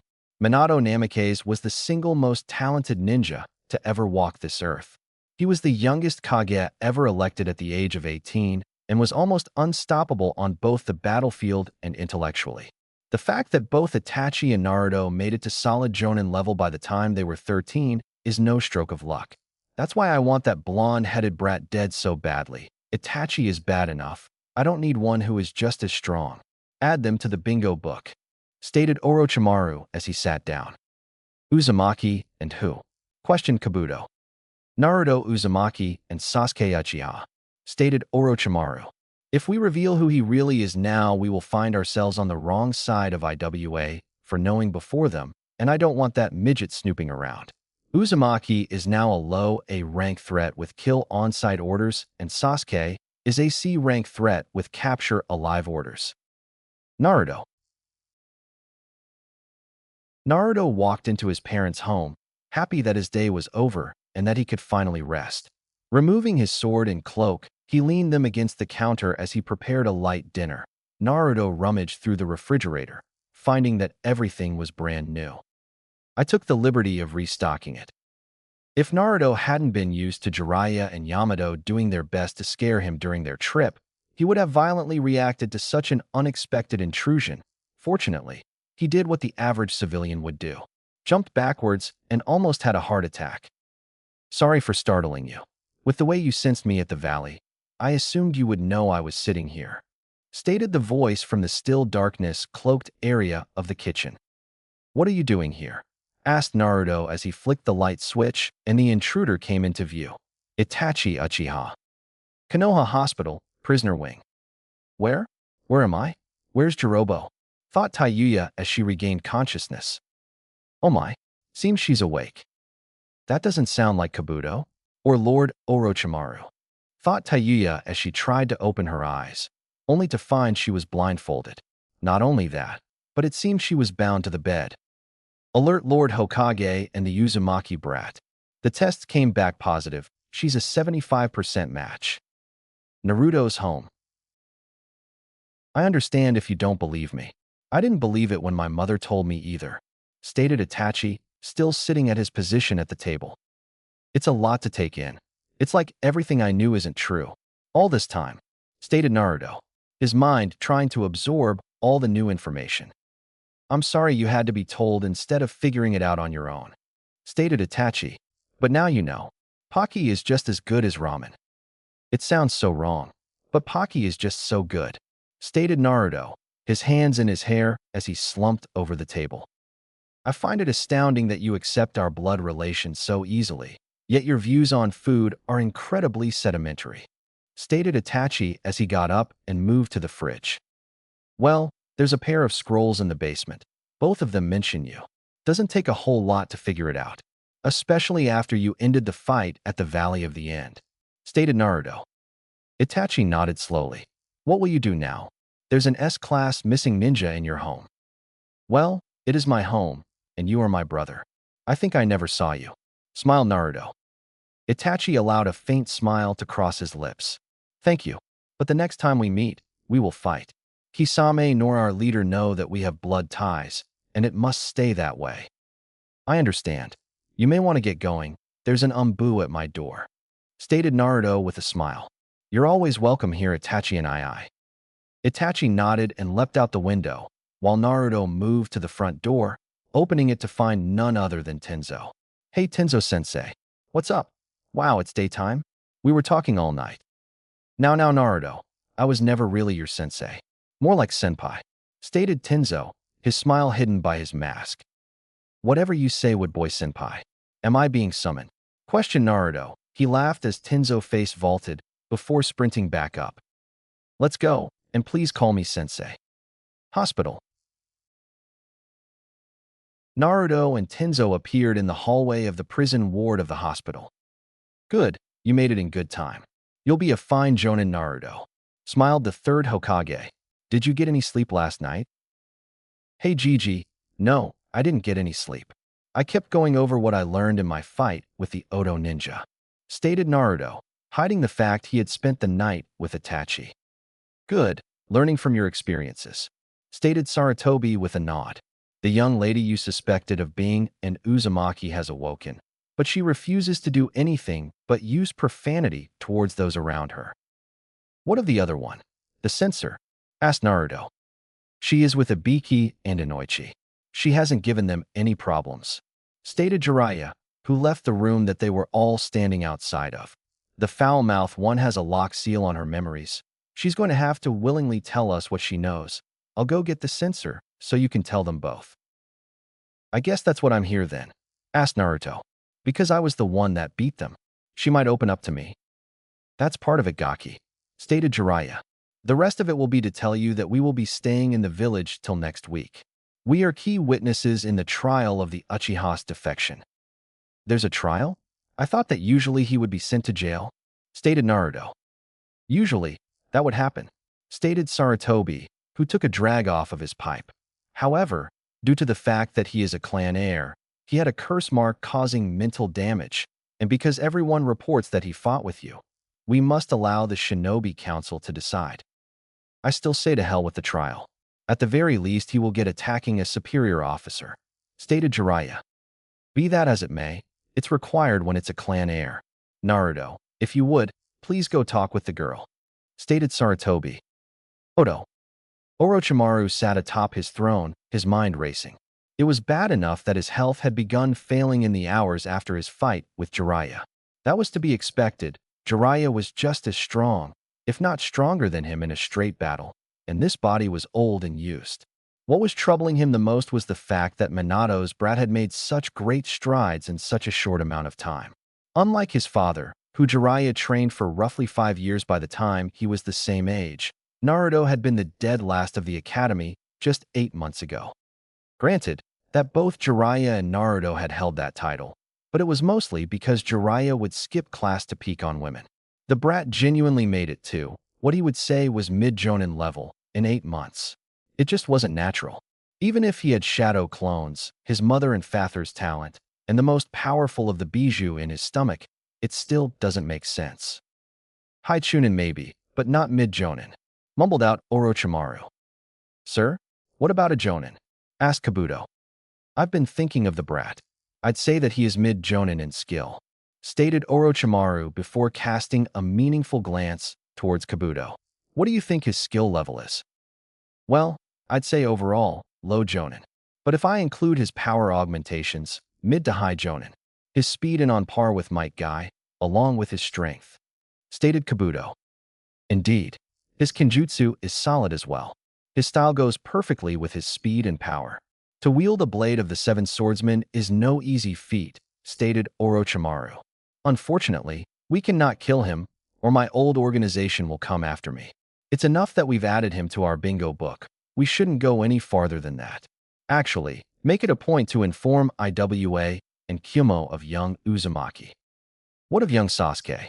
As long as Uzumaki is around, he will be unreachable, stated Kabuto. Jiraiya always takes his students on training trips. We just wait till they venture from the walls and strike, stated Orochimaru. However, with no sound for or Kimamaru, we have no means of getting to him. Perhaps it's time to make a new sound for? Questioned Kabuto. Guren would jump at the bit to be in it. I'm willing to bet there's some curse mark experiments that turned out stable enough. Hospital room. Naruto walked into the hospital room to see the redhead from the sound for staring out the window. Is this a bad time? He asked cautiously. The redhead turned to him, seemingly about to shout at whoever entered her room. Then she froze. The person that entered was none other than the man who killed her entire team, along with Suigetsu and Kimamaru. She remained frozen until she started slamming her fists into the wall, screaming for help. Not a moment later, the Hokage and Tenzo rushed into the room, 2 doctors following them and Karen behind the doctors. Naruto remained on the other side of the room with Karen, his mind racing. She reacted like that because she saw me. Is she really that afraid of me? Keep him away. Get him away from me before he kills me too. Karen, run, Tayuya shouted, only for the doctor to jab her in the side of the neck.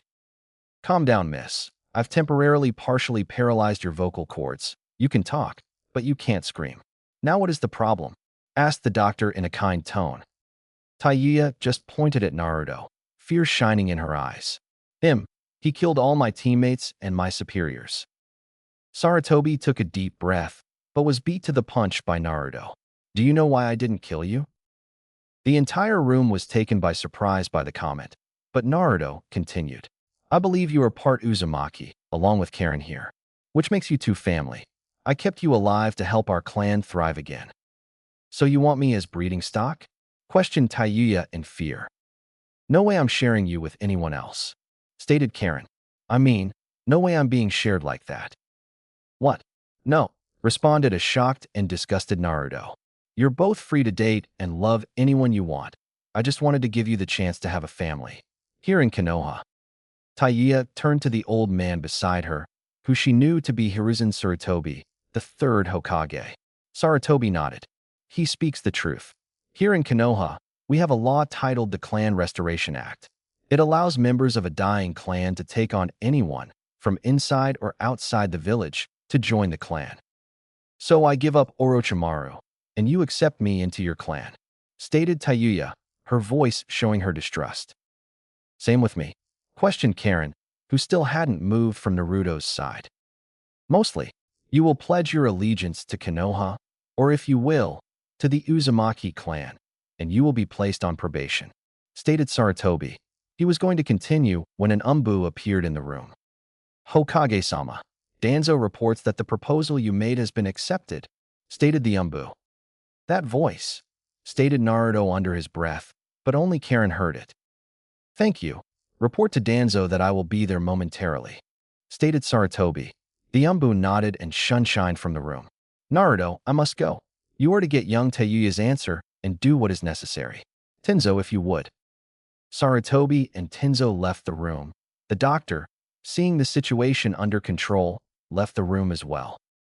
Tayuya continued to stay weary of Naruto. After all, he was the one who killed 5 of Orochimaru's favorite soldiers. Now he was offering her a seemingly peaceful life. Plus, with the way Karen was hanging off of him, it was easy to see he was a good person. "I accept." "What?" questioned Naruto. "I accept your proposal. I know you're strong, and you seem moral. Plus, if I try to go back to Orochimaru, I will just be killed anyway," stated Tayuya. "At least this way I will stay with someone I know." Karen, meanwhile, looked at Naruto with a giddy smile and blush on her face. "The decision isn't that hard when thinking about where we came from, and I assume that this offer comes with a clan home for us all. You can count me in," Karen stated as she hugged Naruto's arm. "Okay, great," stated Naruto. "Let's go talk to Inoichi and get you cleared." Next day, Hokage Tower. Jiraiya sat across from Hiruzen, his eyes trained on the eyes of his teacher and pseudo-father figure, his jaw dropped and hanging. "Jiraiya, please close your mouth," stated Sarutobi with a sly smile on his wrinkled face. "You can't be serious. You want him to stay in the village? You want him to become part of a program that was discontinued at the end of the Third Great War," stated Jiraiya. "We had a deal. I was to take Naruto and train him until the predicted date that the Akatsuki would begin to move. He needs to be ready." "I understand, Jiraiya, but that was before the board was reset," stated Sarutobi. "If it was just Akatsuki, then I would allow the training trip. But now with our alliance with Suna strained, Orochimaru interfering and no doubt targeting Naruto, and the attack on Naruto on our own soil, I cannot allow you to go." Jiraiya stared at Sarutobi for what seemed like hours, obviously running through his mind to think of what he could say to keep the upper hand. The only problem was the more he thought about it, the more it made sense. Let's say I agree to this plan. What exactly will he be doing? Later, Kyumo sat at his desk, his eyes trained on the man in front of him. Some nondescript Chunin from the Cipher Division apparently had urgent news, though I doubted it was urgent enough to interrupt his power nap. "I'm waiting," he said condescendingly. He hated it when his naps were interrupted. This scroll just came from an unknown messenger, but it includes an Odo Bingo book and a note to check page 36. The Chunin said quickly as he handed the book to his Kage. The Raikage took the book from his hand and tried to open it to the referred-to page, although his large hands made it difficult. Damn it, why do they make these things so damn small? If I ever find out who page 36 got it. Naruto Uzumaki. Naruto Uzumaki. Allegiance, Konohagakure, MT Mabaku. Rank, Special Jonin, Jinchuriki. Classification, A. Wanted for killing of 5 Odo Jonin, capture of a Jonin and a Genin, and intervention in several Odo operations. When cited, do not engage unless with several Jonin, has experienced fighting groups of experienced shinobi. Skills, speed and strength high Jonin, outstanding wind affinity, proficient in Kenjutsu, current owner and wielder of Kubikurabocho. Ninjutsu mid Jonin, Jinjutsu low Jonin, Taijutsu low Jonin. Bio, taught by Kakashi Hatake and Jiraiya of the Sannin, known as the Savior of Wave, apparently defeated Zabuza Momochi and gained his blade. Won his Chunin exams as a rookie, defeated Ichibi Jinchuriki in Sand/Sound Invasion, single-handedly killed all but one of the members of the Sound Four, as well as 2 other Jonin on the same mission. Note, has fought Orochimaru twice and survived. I stared at the book, his eyes tracing the words again and again. Is this information accurate? I've run it by the Foreign Intelligence Division. They say that the events are accurate, but they have no intel on his skills, stated the Chunin. Understandable. Search for any information you can on this ninja and bring it to me. Next morning, Naruto sat at his table, eating a third bowl of chicken and vegetable ramen. Across from him sat an empty chair, the place Itachi had sat not even a day ago. All things considered, the last few days had gone well.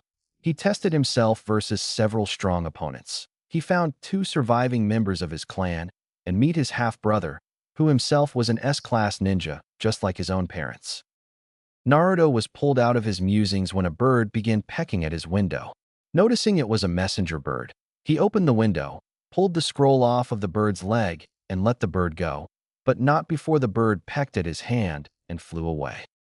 Little-ass bird, mumbled Naruto as he unrolled the scroll and read it. So the trial is today. Kiri. We are in danger of losing this war, and she want to go get help from Konoha? Questioned a short man.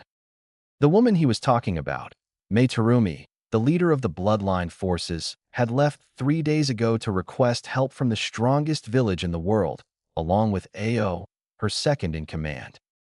If she believes it's the best thing to do, then we should trust her. She's gotten us this far, stated a taller man, his headband covering his right eye. You're a fool. Best thing that could happen is if they kill her, state the short man, only to have a kunai stabbed into the top of his head.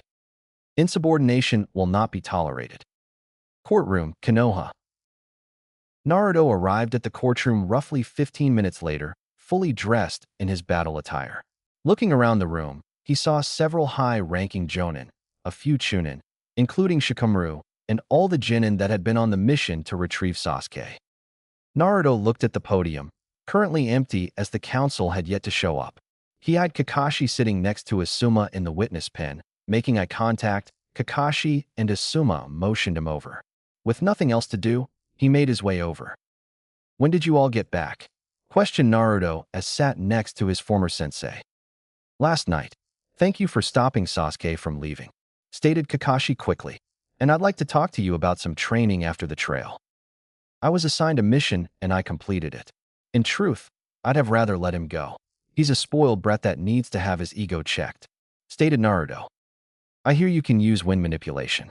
I could use a training partner too, stated Asuma. I'll see what I can do, but me and Jiraiya are supposed to be leaving next week, stated Naruto. All arise for the council, stated the bailiff, who turned out to be Ginma. Sarutobi, Danzo, Hamura, and Koharu entered the upper level of the podium, while the Umbu Commander Dragon, Jonin Commander Shikaka Nara, and Jiraiya sat in the lower podium. As the rest of the council sat down, Sarutobi stood tall. This trail is now called to order. Would each member of the council state their name and position? Hamura Mito Kato, Advisor of Economic Affairs. Koharu Udatane, Advisor of Civilian Affairs. Danzo Shimura, Advisor of Shinobi Affairs. Dragon, Umbu Commander. Shikaka Nara, Jonin Commander. Jiraiya of the Sannin, Head of Intelligence Division. Hiruzen Sarutobi, Sandaime Hokage. This court is now in session. This is the trial to decide the fate of the accused deserter, Sasuke Uchiha. This is a military-only hearing, so everything said here is not to be leaked to the public under penalty of death. Witnesses will come to the stand, present their testimony, answer questions, and the verdict will be decided based on this alone. Any defense the accused may have had no longer applies due to the treasonous nature of this trial. We will now have a listing of the crimes that were committed, stated Sarutobi as he sat down. The counts are as follows. 1 count of desertion, 2 counts of attacking a superior officer, and 1 count of disobeying direct orders. Jiraiya, as you are the member of this council with the most knowledge of this case, would you please start? Jiraiya leaned back and stood tall. 2 days ago, myself and my apprentice, Special Jonin Naruto Uzumaki, were training at the Valley of the End when we received a report that Sasuke Uchiha had been reported missing. By the time they arrived at our location, he was sealed in a barrel, being moved by a group of sound shinobi. After my apprentice defeated the shinobi moving the barrel, a reinforcement made himself known and attempted to regain possession of the crate. During the struggle, Sasuke Uchiha broke free of the barrel and attacked Naruto, resulting in the Uchiha's defeat and subsequent capture by the reinforcements sent to us. Thank you, Jiraiya. You may sit, stated Sarutobi. We will now hear the testimony of Kakashi Hatake, the accused Jonin sensei. Kakashi made his way to the witness box and sat down. During the Chunin exams, my team, including Sasuke Uchiha, was unfortunate enough to run into Orochimaru. The result of this run-in was Sasuke being marked by Orochimaru's cursed seal, which I sealed with a twin evil suppression seal as a temporary measure. After the finals of the Chunin, Sasuke became more withdrawn publicly as a result of his loss and injury to Gaara of the Desert, and I made plans to have the seal reinforced due to the fact that he could have been hiding his feelings, but he left the village before that. Thank you, Kakashi. Any questions, Council? I have one, stated Danzo. Had you noticed any questionable behavior before the curse seal was applied? Sasuke has had an Avenger complex as long as I've known him, but other than a few statements and wanting to get stronger, it never affected his performance and had very rarely affected teamwork, stated Kakashi. All right, any other questions? Questions, Sarutobi. Seeing no one raise their hand, he continued. What do you believe is a proper punishment? Kakashi pondered for a moment. I know I am biased because I am his sensei, but I believe he should have the curse mark completely sealed and put on probation for 6 months, or until he shows change. Okay, Kakashi, thank you. Next witness, Shikamaru Nara, Chunin. Shikamaru made his way to the stand, walking much straighter than usual as he moved to sit down. Myself and Chunin Shino Aburame were charged to lead a team to retrieve Sasuke Uchiha. Under our command were Genin's Kiba Inuzuka, Niji Hyuga, Choji Akimichi, and Ino Yamanaka. The squad caught up to the target at the Valley of the End. When we got there, Sasuke Uchiha was still in the barrel, and Naruto was engaging an enemy swordsman. The young Nara paused for a yawn, which no one seemed surprised by, and continued. Sasuke later broke out of the barrel, threatened, and then challenged Naruto, was subsequently defeated, and we captured him. Was Uchiha at any point in control? Questions Hamura. Not that I was aware of. He fought like a beast most of the time, stated Shikamaru. Very well. And your punishment? From what I've seen, the curse seal runs on Chakra. Seal his Chakra, remove the seal, and put him on probation, stated Shikamaru lazily. Any other questions? Good, stated Sarutobi. You may sit down now, Shikamaru. As Shikamaru quickly moved back to his seat, he noticed Naruto fidgeting in his seat. Would Naruto Uzumaki, Genin teammate of the accused, and the ninja who defeated him, please come to the stand, stated Sarutobi. Naruto slowly made his way forward. Murmurs behind him didn't help his anxiety towards the situation. Last time he was in this room, he only 6 years old. He took a deep breath to calm his nerves and sat down. Just like Jiraiya stated, we were camped at the Valley of the End when we were contacted on Sasuke's defection. I cut off the group that had escorted Sasuke out of the village and killed all but one, who is currently in Konoha's prison. After I killed them, backup arrived, and during that battle, Sasuke escaped the barrel.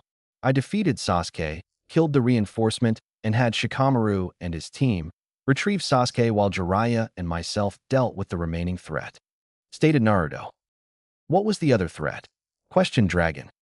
Orochimaru and his second in charge, Kabuto Yakushi, plus another shinobi under Orochimaru. The room gasped at the news, whether for that fact that Orochimaru was there himself or that Naruto fought him. Naruto didn't know. What was the result of that altercation? Questioned Danzo. Like you don't know, thought Naruto.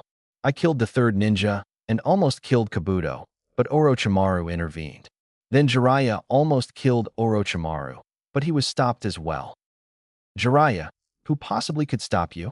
Asked Koharu. Jiraiya turned to her and said, We're getting off track. I'll tell you all later, and Sensei already knows. Are there any more questions for Naruto? No? All right, Naruto, your punishment, asked Sarutobi. Naruto turned to Sarutobi and smiled. Not his usually cheery smile. It was his prankster smile. Reassignment. From Team 7 under Kakashi Hatake to Danzo Shimura for emotional and behavioral training. The room went dead as everyone either stared at Danzo or Naruto. How did you come to this, might I ask? Questioned Danzo, his face neural but his body rigid. I cannot afford Itachi coming after me. As a special jonin, I have access to the jonin section if the library. In it I found a book on the Third Great Shinobi War. It spoke of how our side benefited from black ops performed by our Umbu, specifically, those trained by you Danzo. Trained in the ability to completely mask emotions and to never break under interrogation. Stated Naruto, if you can train Umbu to do that, it should be no problem to get Sasuke's emotions under control, which in turn should render all potential problems with the cursed seal inert. Danzo and Sarutobi shared a look, one they had shared before. If they did this, they had to worry about Itachi coming back with questions about why Sasuke was placed under Danzo's command. But if they didn't, Sasuke would become a nightmare situation that even Itachi wouldn't want. That will be all Naruto. The council will now decide the fate of Sasuke Uchiha. Genma, please bring in Sasuke Uchiha for his verdict. IWA. Sitting at his desk, a short old man sat, filling out paperwork. This man was the third Tsuchikage, Inoki of the twin scales. Grandpa. Inoki sat up in his chair and looked to see his granddaughter, a newly promoted Chunin, holding a scroll and a small piece of paper. What do you need, Kuratsuchi? I'm busy. Namikaze had a son, shouted Kuratsuchi. I know this, and just like I told the council, there will be no ill will towards that boy for what his father did. You of all people should understand that. Now go back to work. You have an important position to fill. Courtroom, Konoha. Sasuke now sat in the defendant booth, hunched over and gripping his shoulder. At the front of the room sat the council, Sasuke having returned from the Umbu Maximum Security Confinement Center. The room, full of murmurs and whispers, fell silent as Sarutobi stood. Sasuke Uchiha has been found guilty of the crime of desertion. He has also been found guilty of both counts of attacking a superior officer and the final count of disobeying a direct order. However, due to his curse mark clouding his mind, we must treat this as if it was unwilling act. Sasuke Uchiha had performed Shinobi of Konoha with some difficulty prior to his receiving the curse seal in his Chunin exam, but nothing that shows such blatant violations after this point in time. This shows that some degree of mental degradation and or manipulation took place after this point. Therefore, he shall not be put to death or have life imprisonment despite these being the normal punishments for the crime of desertion. His punishment will be: Sasuke Uchiha has been found guilty of the crime of desertion. He has also been found guilty of both counts of attacking a superior officer and the final count of disobeying a direct order. However, due to his curse mark clouding his mind, we must treat this as if it was unwilling act. Sasuke Uchiha had performed as a shinobi of Konoha with some difficulty prior to his receiving the curse seal in his Chunin exam, but nothing that shows such blatant violations after this point in time. This shows that some degree of mental degradation and or manipulation took place after this point. Therefore, he shall not be put to death or have life imprisonment despite these being the normal punishments for the crime of desertion. His punishment will be 1 year probation with no advancement. The curse mark will be sealed, and he will be forced to undergo behavior modification training. As of today, Sasuke Uchiha has been removed from Chunin Team 7 and placed in the reserves. Stated Sarutobi. This courtroom is adjourned. Genma, take him into custody. Council, to my chambers, along with Kakashi and Naruto. Interrogation Department. All right, you both check out. You will have an Umbu escort for the next few months until you prove your loyalty. Stated Inoichi as he looked over some files. He looked up to see the two red-headed young women in his office. With a smile, he added, I wish you both luck. If you need a friend, I'm sure my daughter Ino would be more than happy to show you around the village. Thanks. But where will we be living? Does Shithead have a clan compound? Questioned Taiyuya. Who? Oh yes, Naruto. He doesn't have one yet. A clan cannot have a compound until they have at least 5 members. For now you will live in his house. Stated Inoichi with a smile. Naruto-kun has a house? But Orochimaru said that he was an orphan. Stated Karen. Who cares what the snake prick said? We're free as soon as the toad Sannin seals this, stated Taiyuya as she pointed at her neck. Indeed, now I must ask you to go now. I'm very busy. If you want a tour of the village, go to the flower shop on the main road. Hokage Chambers. The Hokage, along with his advisors, sat in the meeting chambers that was attached to the Hokage's office. Jiraiya, Shikaku, Dragon, and Danzo sat across from them, with Kakashi and Naruto sitting at a side table. Might I ask what this is about? Questioned Shikaku. I assume this is about the Uchiha's punishment, stated Dragon. Partially. Sasuke will need emotional conditioning to control the mark, just like Anko had, stated Sarutobi. However, this meeting is to be about the reformation of the Department of Homeland Security. Surely you're joking, Hiruzen. There's a reason that department was disbanded at the end of the Third Great War, stated Hamura. It was dismantled because the Uchiha were doing a good job. Now they are gone, stated Danzo. The invasion only proved that tighter watch is needed. If it had been IWA or Kyuubi, even Kiri, we may not be here to discuss this. Danzo has a good point, stated Jiraiya, gaining shocked looks from most of the room. My spy network is focused outside of the country. The only reason I have any spies here is because it's the last line of defense. Homeland security would be a huge boon to village defense and get the younger generation directly involved in the defense of the village. Perhaps it's not a bad idea, stated Koharu. We have a large amount of missions coming in from the surrounding area for bandit camps and other small movements that shouldn't happen. Plus, they could act as a police force. Exactly. And I already have a tactician in mind, as well as 2 squads and commander, stated Sarutobi.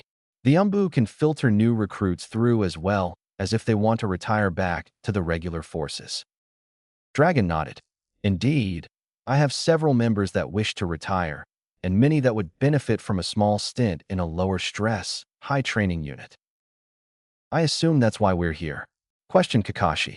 I have experience in this kind of work, and Naruto is the newest and possibly strongest special jonin.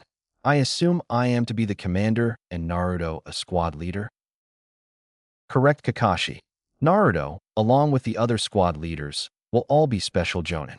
Under them will be Chunin, and if we find special cases amongst Jinin, they too will be part of the teams, stated Hiruzen. Also, there will be a team of Umbu assigned to HLS. They will be assigned to the highest threat levels. The only problem I see is that it may conflict with other departments, stated Shikaku. There will always be overlapping issues, but with Homeland Security being directly under me as is ANBU, it should be kept to a minimum, stated Sarutobi. I want this program running in the next 48 hours. You may use the north wing of the defense hall. Kakashi and Danzo, you will set up the squads other than squads 1 and 2. After that, prepare the training regiments. Shikaku, for the foreseeable future, you will be teaching your son his new position. Dragon, tell your men and women of this, as all are welcome, and prepare the unit for the program. Koharu and Hamura, please allocate the funds from the village treasury, and if necessary inform me on any shortages we might have, so I may make a formal request for more to the daimyo. Naruto, you take the stack of folders on the desk and review them. Alert those people to be at the defense hall in 2 days' time, 7 a.m. sharp. Kyuubi. 2 young white-blonde women stood in front of the rakeage. The aunt on the left, an 18-year-old kunoichi with long blonde hair taped into a ponytail. She had sharp blue slitted eyes and was wearing a blue and black jumpsuit with a Kyuubi Chunin vest. On the right, a 14-year-old kunoichi with short blonde hair that came to just under her chin and piercing blue eyes. She wore a brown shirt and black skirt that did nothing to hide her well-conditioned body. You both understand that I hold nothing against you. You are just the perfect match to him. Yujito and him are both Jinchuriki, and Samui is the same age, plus a fellow Kenjutsu protege, stated the rakeage from behind his desk. Minato was the worst thing that ever happened to IWA. We must ensure that his son does not do the same to us. I understand the mission, stated Yujito. As do I, stated Samui. Again, I am sorry. If there were better fits for this mission, I would not send you, stated before taking a deep breath. I've already sent the letter. You are to go to Konoha under the guise of another peace treaty. Your official job is to ensure that there is no hostility towards Kyuubi. Once established, you will seduce Naruto Uzumaki and ensure he does not become a threat to Kyuubi. I will come once you have established that there is no hostility. Half an hour later, Namake's residence. Hachu. Naruto sat at his kitchen table, wiping his nose and reviewing the folders that the old man had given him. Gotta hand it to him. These teams should be great together, though I don't think it's a good idea to put her with him. Oh well. Naruto got up, placed his Jonin vest on, and sheathed his sword on his back. He sealed the folders into a scroll and hopped out the window. Konoha Veterinary Clinic. Naruto walked into the front office of the vet's office and almost immediately found who he was looking for. Sitting at the front desk was none other than Hana Inuzuka. "Welcome. How can I help you?" she asked, her gaze locked onto the special Jonin across from her. "Who is this? A Yamanaka? He looks too young to be a Jonin. Hell, he's only about Kiba's age. Holy shit, that's Uzumaki." "Yes, you can. The Hokage asked me to deliver your new assignment.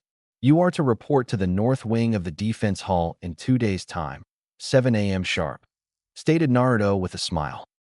"I'm being reassigned, but I've always been a medic," stated Hana quietly, but much to her surprise, he heard her. "I can tell you that you'll still be a medic, though I don't think it's for animals. See you then, Hana," stated Naruto as he turned to leave. "Wait," shouted Hana, who breathed a sigh of relief as the blonde turned around and looked at her questioningly. "You're Naruto Uzumaki, aren't you? The one who defeated Tsuna's Jinchuriki during the Chunin exam?" "Yes, that's me," stated Naruto with his heart-melting foxy grin. "Can I help you?" Hana found herself blushing from the intense smile. "Oh, I just remembered Kiba talking about you when you were in the academy." "You know, blushing really doesn't suit you," stated Naruto with another smile. "See you soon, Hana." Haruno residence. Sitting at the table with her mother, Sakura was amazed to hear the stories of what her mother and father had done in the Third Great War. "Did you really fight alongside Kakashi-sensei?" questioned Sakura. "Yes, but even better, I fought alongside the Yellow Flash himself," stated Mabuki proudly. "Your father actually fought alongside him twice, but he doesn't like talking about it. The second time he fought with him was when he was injured." "Wow, I never knew that. I thought it would be in a history book or something." Sakura was taken out of her musings when a knock at the door sounded through the house. "Not everything is written down, Sakura. Now go get the door. Going by the Chakra, it's your blonde teammate," stated Mabuki with a smile, but as she turned away, the smile fell slightly. "Kushina-senpai, forgive us." Sakura got up and walked to the door. "I wonder what Naruto is doing here. Wasn't Sasuke's trial this morning?" Sakura banished those thoughts from her head. It wouldn't help to forget about him if she kept thinking about him. She opened the door to see Naruto looking down at her. "Oh wow, he's gotten taller." "Hi Sakura, I actually came to talk to your mother, but I need to talk to you too. Can I come in?" stated Naruto cheerily. Sakura didn't have a chance to respond as Mabuki moved behind her. "Hello Naruto, the Jonin jacket looks good on you. Come on in." "Thank you," stated Naruto as he moved past the door and into the kitchen. "Sakura, me and Kakashi have been assigned to a new division, so Team 7 has been officially disbanded. If you want, I've asked a friend to help you train until you're reassigned." Sakura sat still for a second. "So Kakashi-sensei won't be my sensei anymore?" "Well, of course he will. Just like Iruka-sensei will always be your sensei. That reminds me, I need to see Iruka today. Anyway, Kakashi and I would be happy to train with you when we have free time," stated Naruto.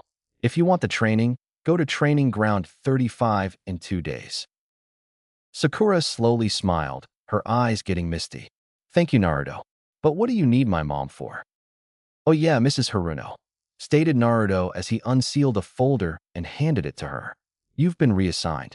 You are to report to the north wing of the defense hall at 7 in the morning, 2 days from now." Mabuki took the folder and looked it over. "Guess I better start training again.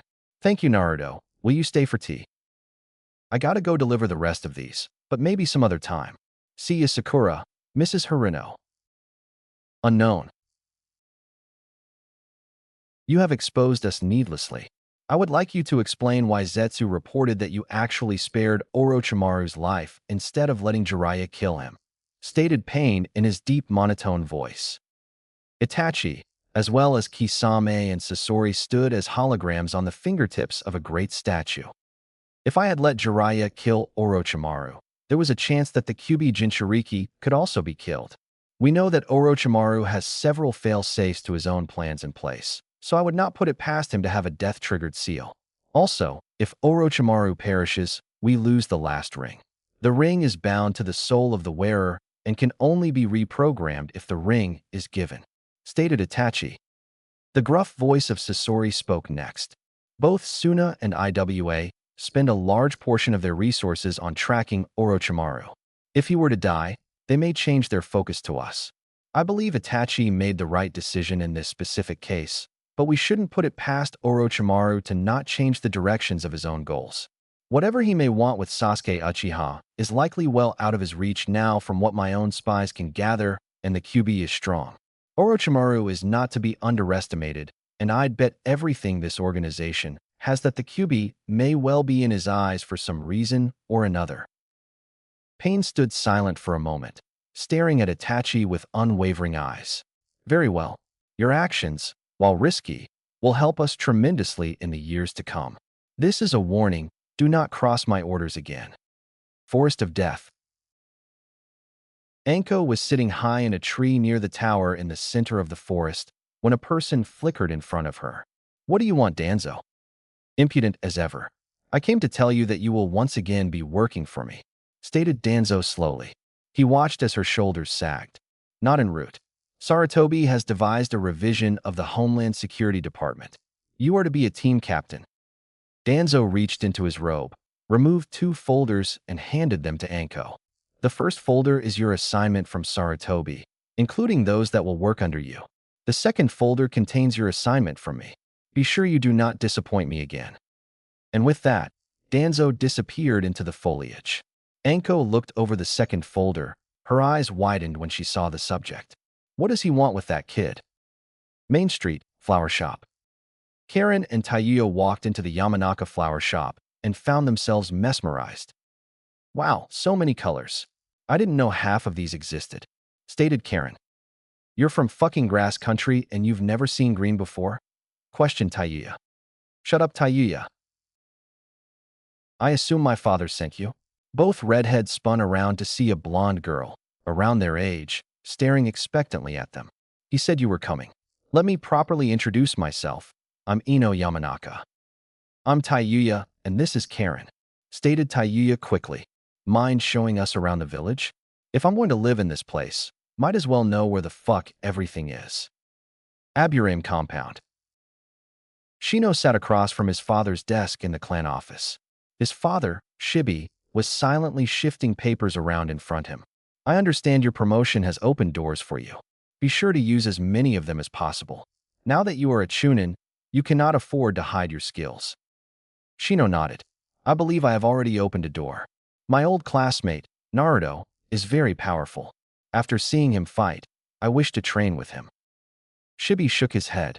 The skills you've seen young Naruto use, many of them take years to learn, others are impossible for you. You will never be able to replicate the speed and strength that he achieves, and your chakra will never be as potent or vast. Shino once again nodded. That is true, but his taijutsu and kenjutsu skills can be learned. His taijutsu and kenjutsu are products of his personal strengths. The forms may be learned, but the skills necessary to use them in the way he does is too high, stated Shibi, but his head rose as he felt a presence. He is here. Let us go meet him. Hokage Tower. Jiraiya once again sat across the desk from his old sensei.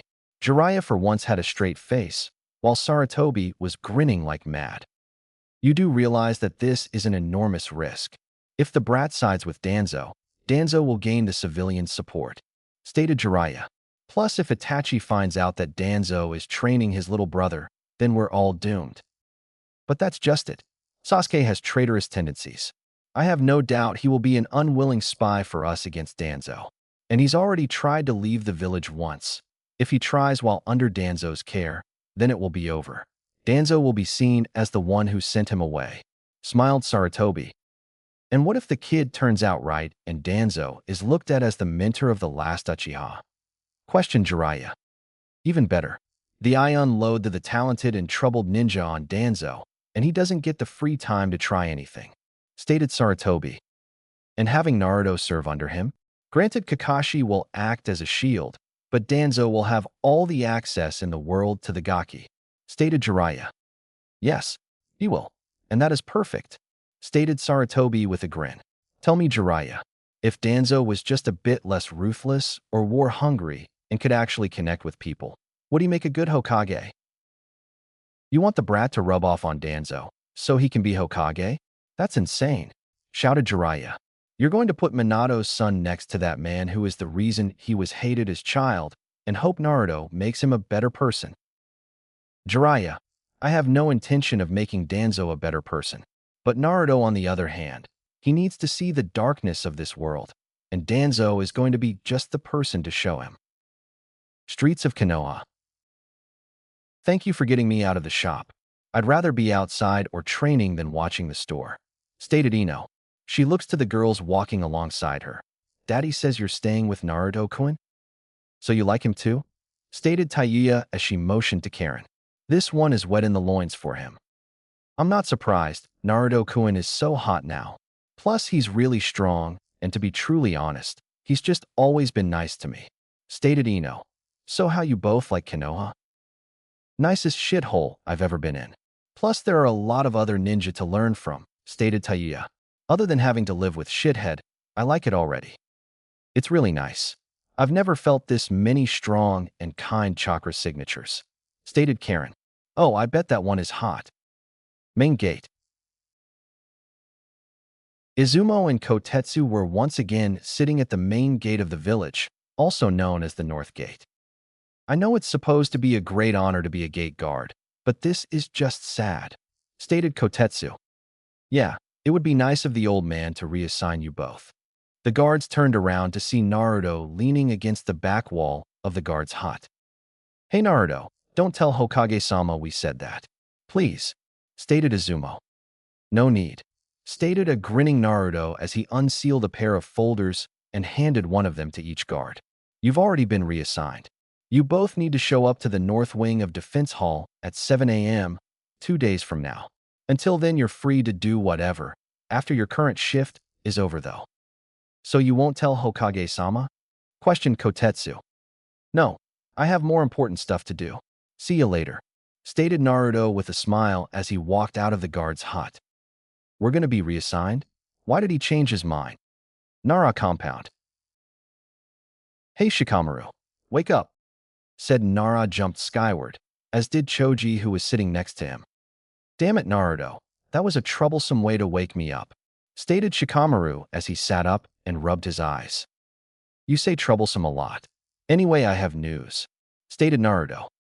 Yeah, the author is lazy, and it seems like something I'd say, stated Shikamaru. Naruto and Choji looked at him strangely. I'm too smart for my own good. Anyway, what is it? Am I not going to be on Team 10 anymore? Nope. You both are to report to the North Wing of the Defense Hall in 2 days for reassignment. 6 a.m. sharp, stated Naruto with a smile. The defense building? Are we being recruited by ANBU? Questioned Choji. Dad said that the defense building is for the ANBU and torture and interrogation departments. Not to Umbu, but you'll see soon. See you both there. Gotta deliver the rest of these, stated Naruto as he disappeared from view. 10 minutes later, Ichiraku Ramen. Still the best Tuchi, stated Naruto with a smile while devouring his third bowl. Thanks for adding in all the steamed vegetables and meat. This way I can eat here all the time and still get my nutrition. Well, you did give us half our annual income to add that bowl to the menu, stated Iam. You're basically part owner. Nah, just a huge fan, stated Naruto as he grabbed the next bowl and started eating. It would make sense. Your parents tried to buy this place several times, stated a low voice behind Naruto. Sandame-sama, stated Iam. Hey old man, how's your end coming? Stated Naruto, his face still buried in his bowl. My end is moving as scheduled, I'll have a large bowl of Demon of the Hidden Leaf, stated Saratobi with a smile, while Tucci began making the meal. Quite the name. I believe it's named after a young ninja in the village. Oh really? Never heard of him, stated Naruto with a smile. I hear he's recently bought the golden leaf. Just a rumor though, stated Saratobi, who got his bowl and began eating. How's your end coming along? Who knows? I've met with all but two of them. None seem to be looking forward to the reassignment, stated Naruto as he finished his last bowl. I don't think my team is balanced. Both myself and my medic are close-range ninja, and the other two are both mid-range ninja. I haven't met my support ninja yet, but overall my team seems like it's specialized to fight. That's because it is. Anko's team is the recon team. Yours shall be a response and reaction team, stated Saratobi. I believe you forgot a folder in my office. Make sure you look it over. It's recently updated. This is now your 5th teammate. You should have no problem finding them. Naruto didn't bother looking at the contents of the folder as he placed it into his vest. I think it's about time you retire, old man. Oh, and why do you say that, Naruto-kun? I did just beat a fellow Kage in combat, stated Saratobi. Chakra decay usually happens around 70, right? Stated Naruto, his voice holding sadness. Saratobi instantly understood what Naruto was talking about. So Jiraiya told you. I still have a few years left, my boy, though I do need a new sparring partner. Main gate. What do you think the new assignment is? Asked Kotetsu. Well, if we're going to the defense building, it's probably a security job, stated Izumo. Am I interrupting something? Both men looked up from their folders to see a beautiful redhead and a blue-haired man with an eye patch. Sorry, we were discussing a private matter. Names, ranks, and reason for visit, stated Izumo. The redhead looked annoyed and stated, Mei Terumi, Jonin, Ao, Jonin. Here to see your Hokage to request support. Kotetsu's eyes widened before quickly signaling the ANBU that was watching the gate. Foreign ambassadors, Hunter Nin Ao. In a moment a squad of Umbu were around the two ninja. Konoha's famous ANBU, stated Ao. We will escort you to the Hokage Hyuga compound. Usually, the guards outside of the Hyuga compound show little to no emotion, though it was rumored that they sometimes play tricks on passers-by. Today was not the norm, especially when Anko Mitarashi walks up to the gate with her scary grin and asks nicely to see Niji Hyuga. Of course the Hyuga tried to cancel the Jinjutsu they thought someone was using, even going so far to activate their Byakugan and stare at the snake summoner, only to realize that she was in fact there. Hello? Earth to Hyuga, shouted Anko before she adopted a smirk very similar to a certain blonde. Do you boys like what you see? It's kinda kinky, you two looking at me with those eyes. Makes me happy I didn't wear a bra. Or panties. In an instant both Hyuga passed out from sensory overload. Anko took that as her cue to enter the compound. Perverts. Every single one is a pervert. Maybe I should ask the brat about that anti-pervert technique of his. Next day, Hokage's office. I am sorry we could not meet yesterday. I had far too much I needed to do, stated Saratobi as he leaned forward in his chair, making sure to flex his chakra. Mei and Ao sat in the surprisingly comfortable chairs across from the Sandaime Hokage. Neither wanted to be the first to speak, as the oppressive aura around the elder Hokage was almost suffocating them. So you come to my village in hopes that I will assist you in your civil war. A war that holds no personal stake in my village's future, stated the Sandaime in an almost bored tone. Why yes, Hokage-sama, stated Ao. Even though he had fought countless battles, he had never experienced anything like the chakra that the legendary professors possessed. I see. And why come to Konoha? Surely Kyuubi would be more inclined to help you, stated Saratobi. They probably heard about Naruto-kun. Well, historically, Konoha has a better history of winning wars, stated Mei. It was also I who let Naruto-san keep the Kubikurabocho, along with a scroll containing several high-ranking water jutsu. I see. Thank you for that. But I still don't see how it's Konoha's problem, stated Saratobi with a hidden smile. He really did owe the woman across from him, but he could not put his village into a war that they had no business in. I forgot how much fun it is to let my chakra loose. The anti-bloodline side is currently negotiating with IWA. We need a stronger village to back us to stand a chance. I am not asking for a full alliance, but we are running low on supplies, and that hinders our efforts. Stated AO, hoping that the Hokage would bite. Supplies are of no consequence. If that's all you're after, we would be happy to assist you. As a heavy supporter of bloodlines in shinobi villages, we do feel your plight, but I know the leader and co-leader of the bloodline faction did not travel from the most remote village to ask for supplies. Stated Sarutobi. May sighed. The Hokage was as sharp as everyone said. Everyone knows of your village's success in defeating Bijou. Your founders could both control them. You've housed the Kyuubi very successfully for almost the entire duration of the village's history, and both your Yondaime and apparently Naruto have both defeated rampaging beasts. You need a counter to Yagura, stated Sarutobi with pity. It will not be as simple as giving you a seal or even a seal master. He has full control of his Bijou. You will need lightning users to counter his water style, and last of all, you will need a Jinchuriki.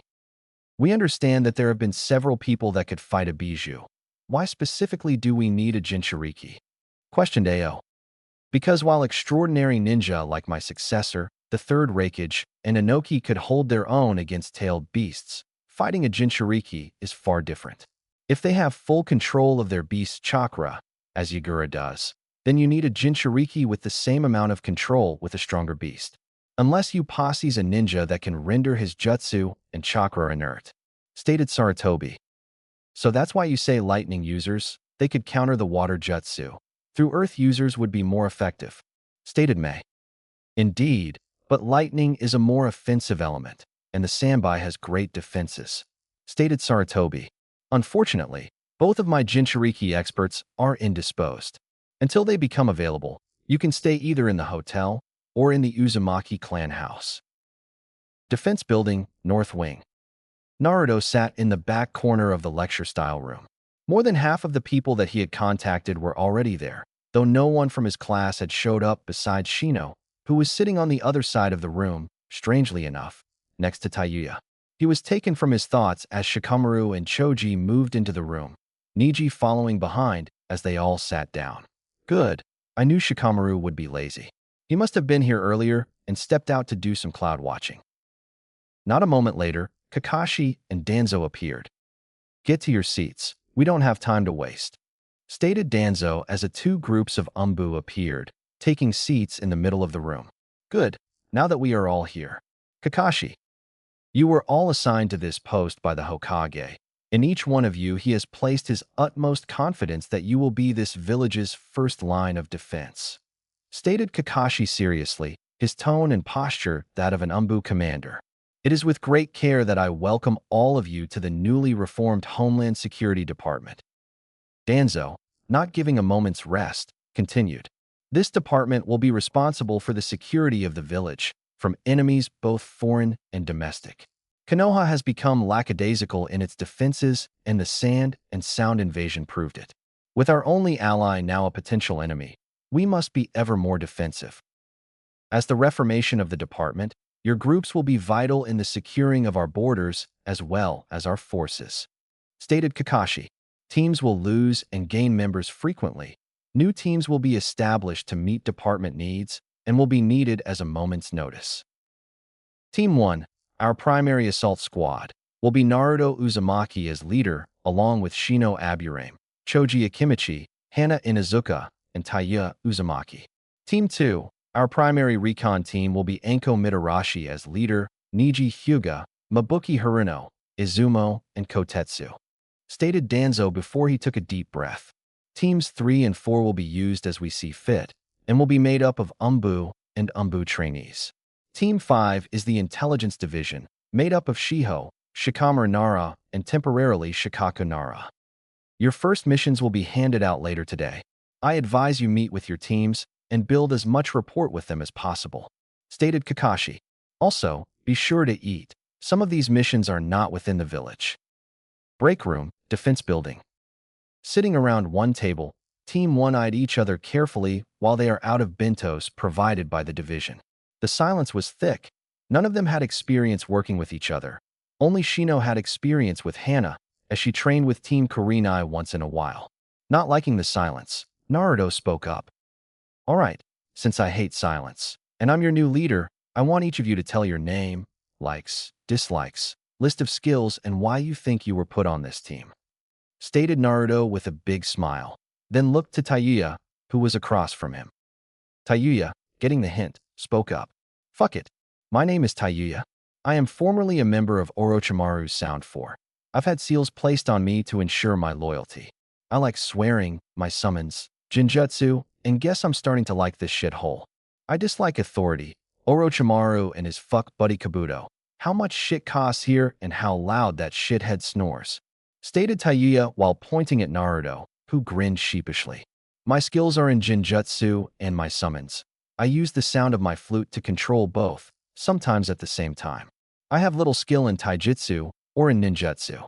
I guess I was placed on this team because shithead will keep me in line and to be the long-range support. My name is Choji Akamichi. My likes are food, my friends, my family, and training. My dislikes are the word fat, not having food, and being in a crowded rooms. My skills are in Taijutsu with my clan Ninjutsu, and I'm decent at breaking Jinjutsu. I think I was placed on this squad to be a short to mid-range fighter. I am Shino Aburame. I like bugs, I dislike fire and bug spray. My skills are in information gathering, mid-range fighting, and communication. I believe I was put on this team to be a mid-range fighter. Hana Inazuka. I like my dogs, my clan, and fighting. I dislike cats, cockiness, people who hurt animals, and stupidity. My skills are in Taijutsu and medical ninjutsu. I believe I was put on this team to be a medic. Naruto smiled. Good, you all did good. Our first mission will most likely be to clean out a bandit camp in Northern Fire Country. Pervy Sage said they have ties to Kyuubi, but I think it's just speculation. Do you always refer to Jiraiya-sama so disrespectfully? Questioned Hana. I know he's your master, but you really should respect him. I respect him as much, if not more than I respect anyone else. His vice is perving on woman, so I call him Pervy Sage. When it's a serious matter, I refer to him by name, but not if it's just us. Stated Naruto. Oh yeah, I'm Naruto Uzumaki. I like ramen, my senseis, my village, and training. I dislike arrogance, waiting for ramen, and people that discriminate. My skills are in Kenjutsu and Ninjutsu, though I've been working on Taijutsu and Fuinjutsu. I was placed on this team to teach you and improve your weak points. Huh?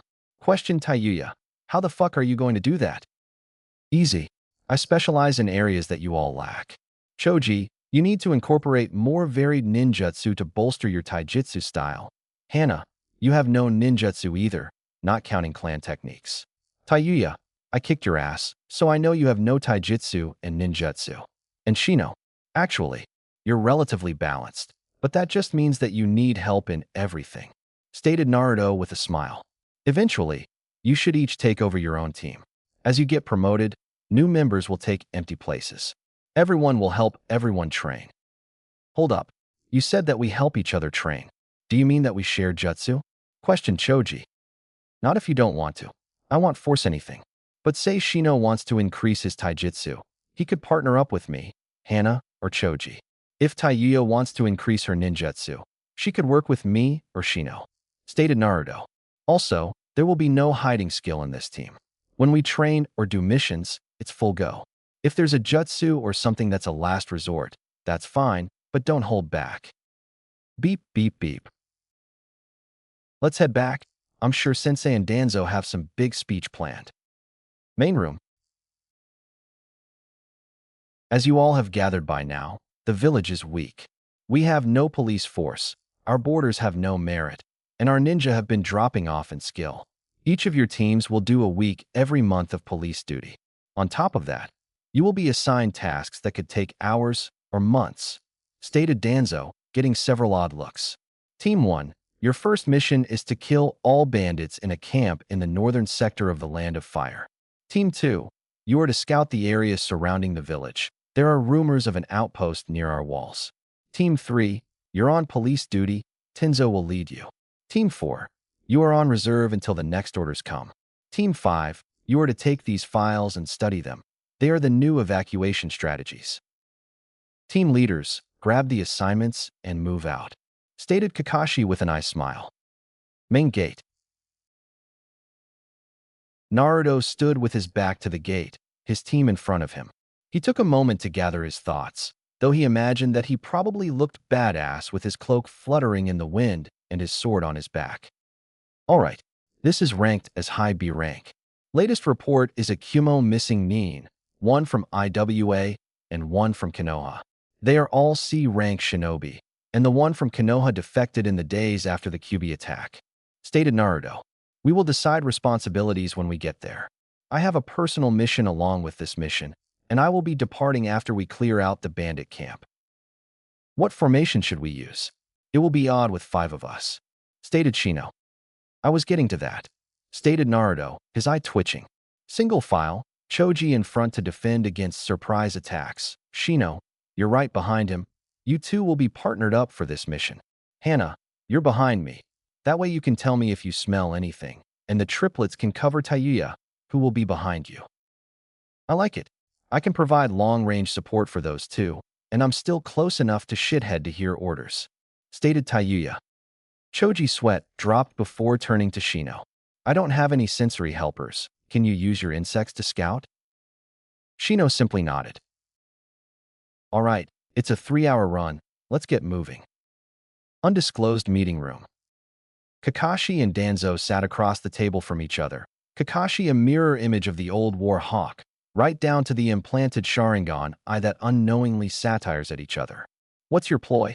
Lord Hokage hadn't trusted you since you sent me to kill him 10 years ago. It's because he doesn't trust me that he put me in charge of this division. Stated Danzo, his gaze matching Kakashi's perfectly. He knows I will be too occupied to continue my work, along with attempting to fix your failure as a sensei. Kakashi didn't show it, but that statement cut deep. It was your failure.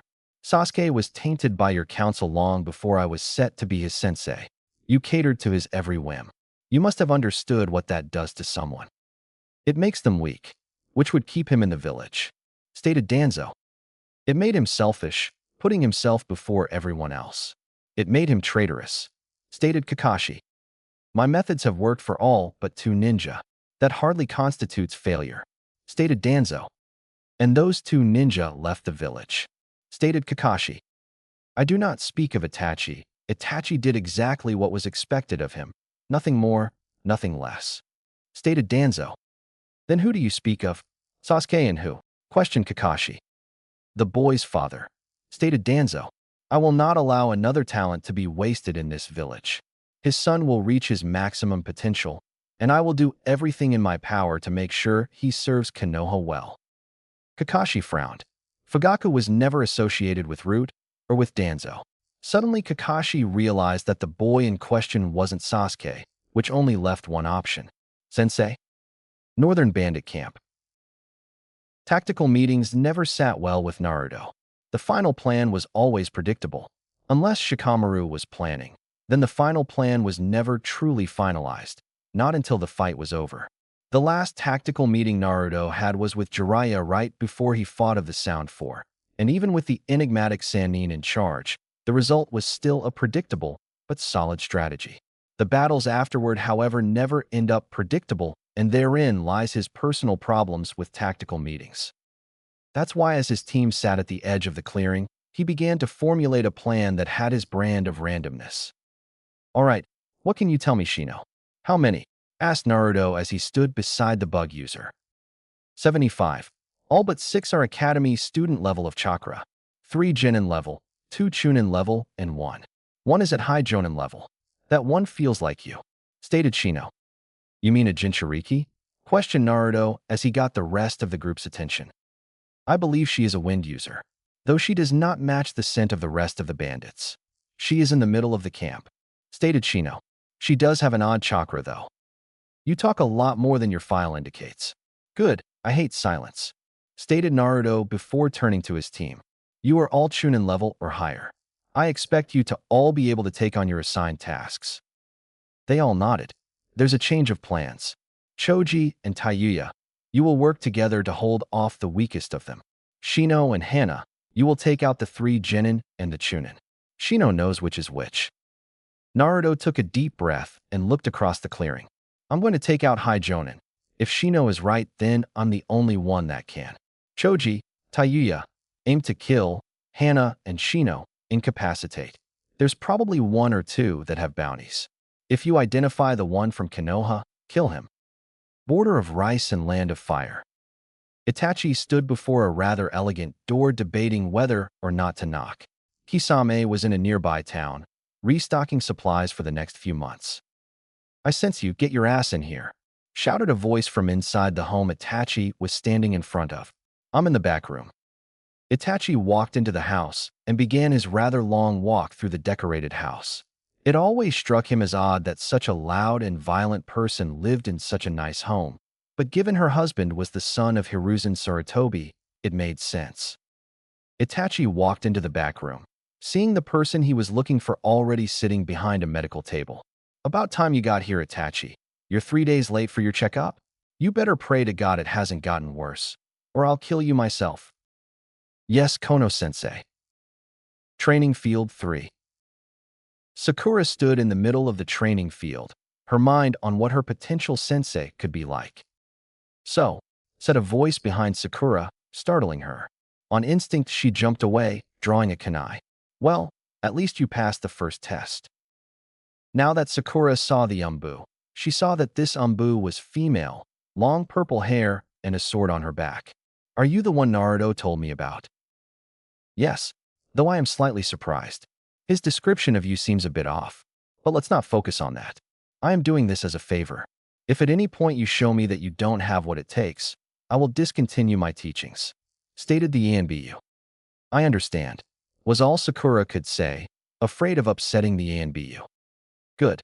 I've already reviewed your file. Your basics are solid, nothing extraordinary. I also saw you have near-perfect chakra control. Let's put that to the test. Team 1. Mass chaos ruled the area as Team 1 laid waste to the bandit camp. It hadn't been a minute, and almost all the occupants were already dead. Hana and Shino proved to be a devastating pair as Shino called out the target and began stealing their chakra. Hana and the triplets would ruthlessly take them down. Choji and Tayuya were the same. Tayuya would trap the targets in a jinjutsu, and Choji would mow them down. Naruto was actually quite shocked at the plump boy's fighting style. He was rather shy and timid, but he was almost exceedingly violent while fighting, even for an Akimichi. Now Naruto moved to his target. The High Jonin signature moved toward him at a sedated pace. Stopping to prepare, Naruto channeled a slight amount of Kyuubi's chakra. What's happening? Asked a tired-sounding Kurama. More training. Have you been asleep this whole time? Shouted Naruto in his mind. What else am I supposed to do? You gave me a tree to sleep under, stated Kurama. Oh, the Jinchuriki of Chome. She's a wind type. She's the Jinchuriki? Questioned Naruto as he watched said girl land in front of him. Huh, I'm not even here a full week, and I find the one I'm looking for, stated the dark-skinned, green-haired girl. My name's Fu, and you're the one that got me kicked out of my village. The mission request says you left. I was actually supposed to meet up with Jiraiya after I'm done here to find you, stated Naruto as he pulled his sword off his back. Will you please come with me? I really don't want to hurt you. You hurt me? Laughed Fu as she stared at Naruto with hate in her eyes. I don't care if you can use your Biju's power. As far as I'm concerned, you're nothing to me, Naruto Uzumaki. I was banished because the council was afraid I would turn out like you. Suddenly, Fu began to glow a dark red. My Biju gives me the strength to match Kage's, and they were afraid of you. Funny, 'cause they should fear me way more than they fear you. Just as suddenly, golden chakra exploded off of Naruto. The Nanabai gives you strength, you say? While my partner gives me a hell of a lot more than that. Having enough of the blonde's talk, Fu rushed forward, her arm drawn back. Naruto had to admit, she was pretty fast, low Jonin. But he was at 30% flow rate, and she looked like she was in slow motion. Just as Fu was about to connect with a vicious punch, Naruto disappeared.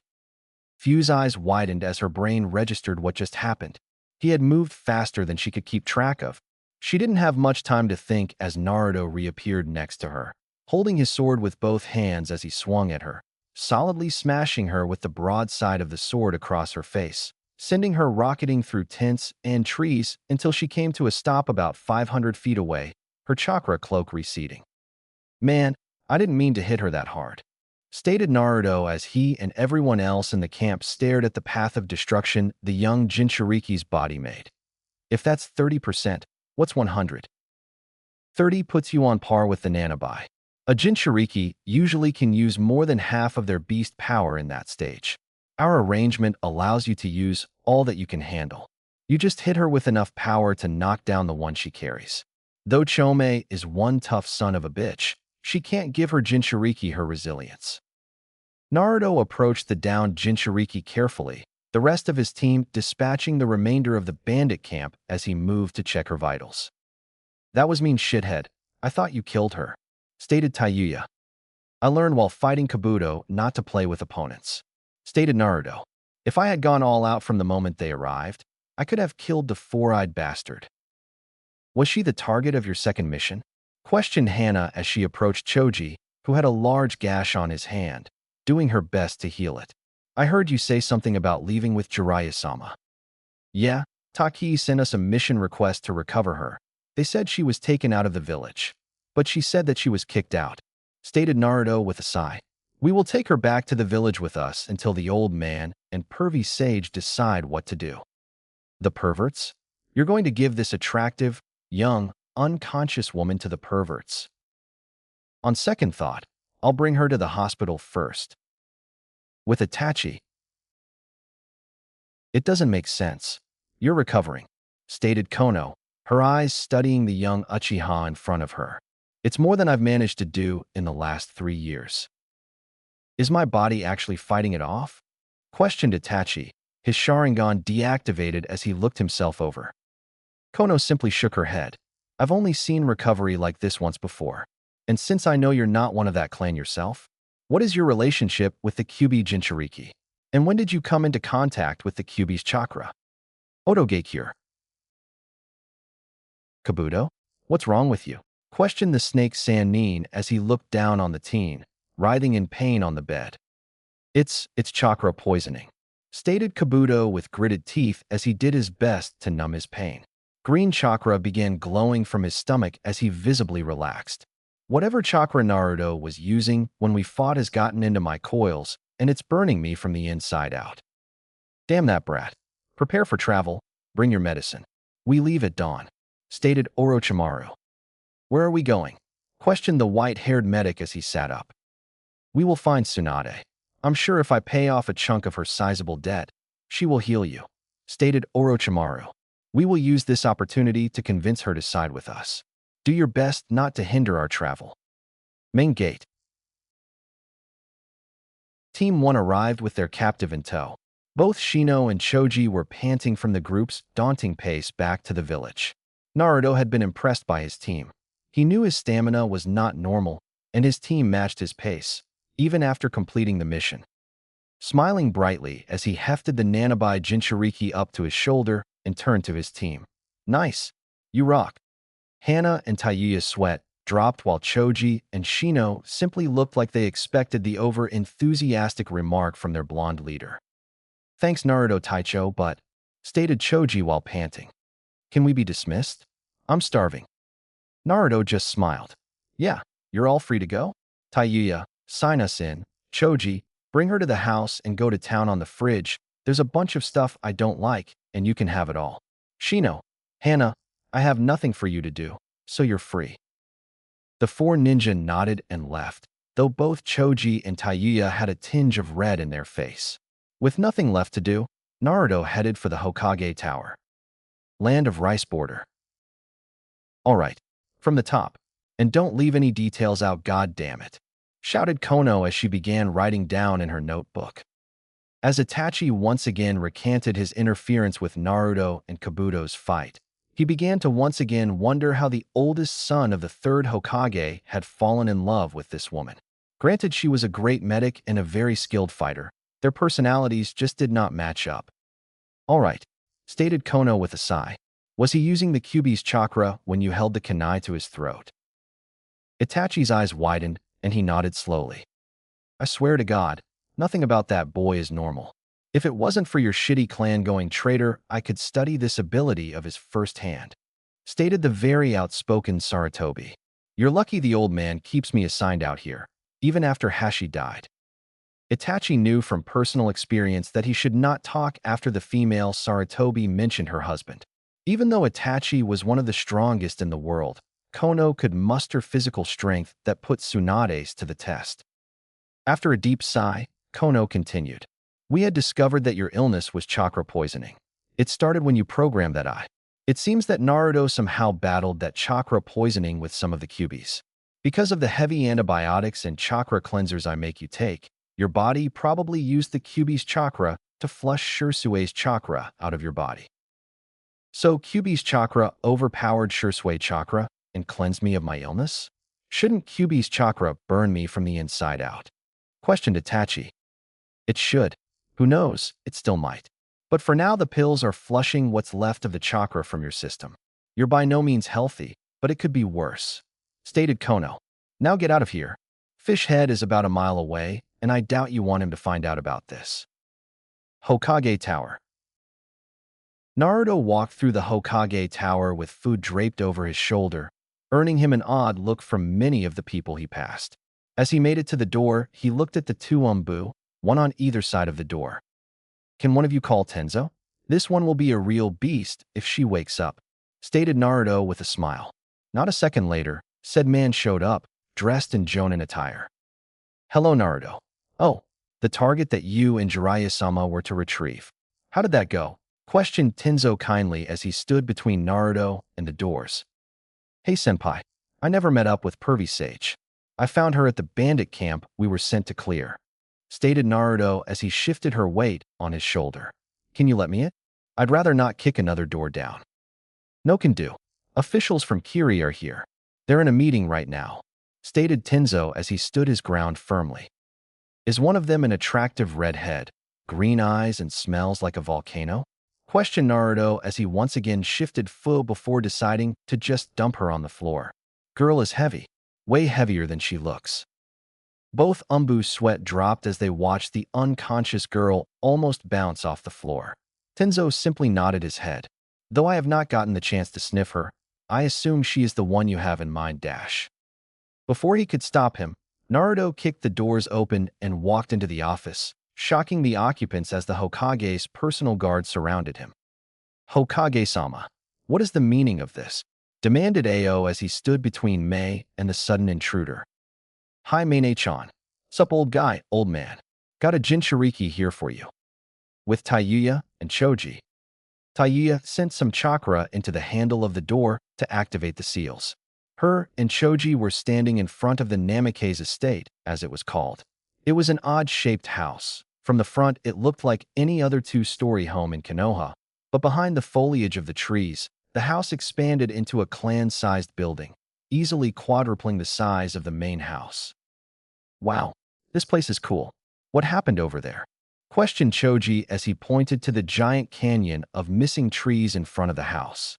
"It looks like the result of that one attack he used when he was fighting Orochimaru." Taiyuya bristled at that name. She hated that man with a passion. "I asked that too. Apparently, Shithead fought off some people trying to abduct him."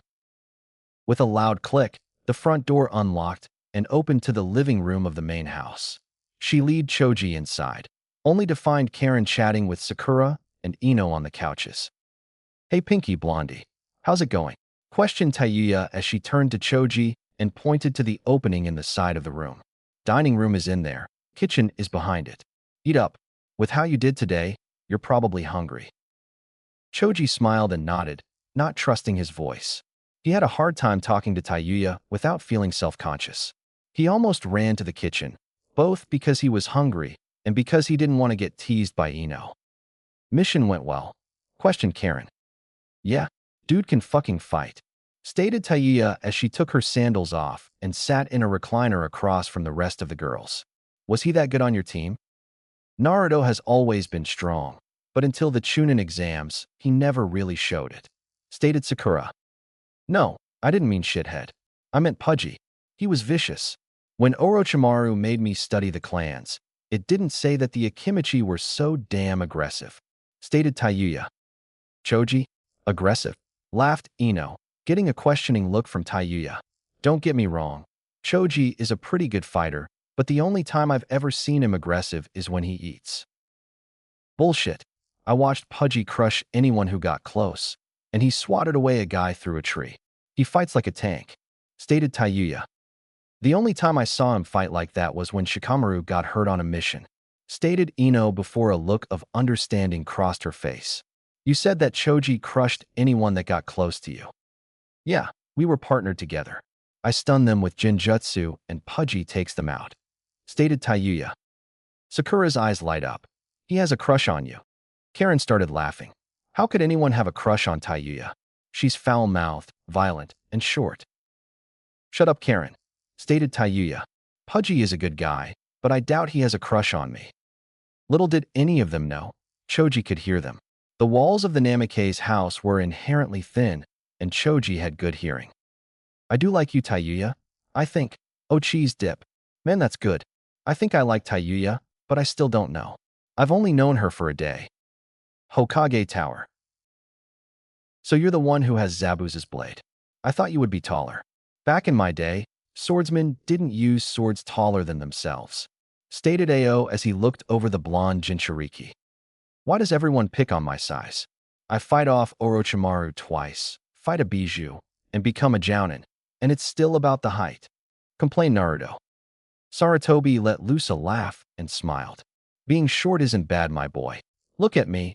I'm titled the Professor and the God of Shinobi, yet I am barely any taller than the average 14-year-old.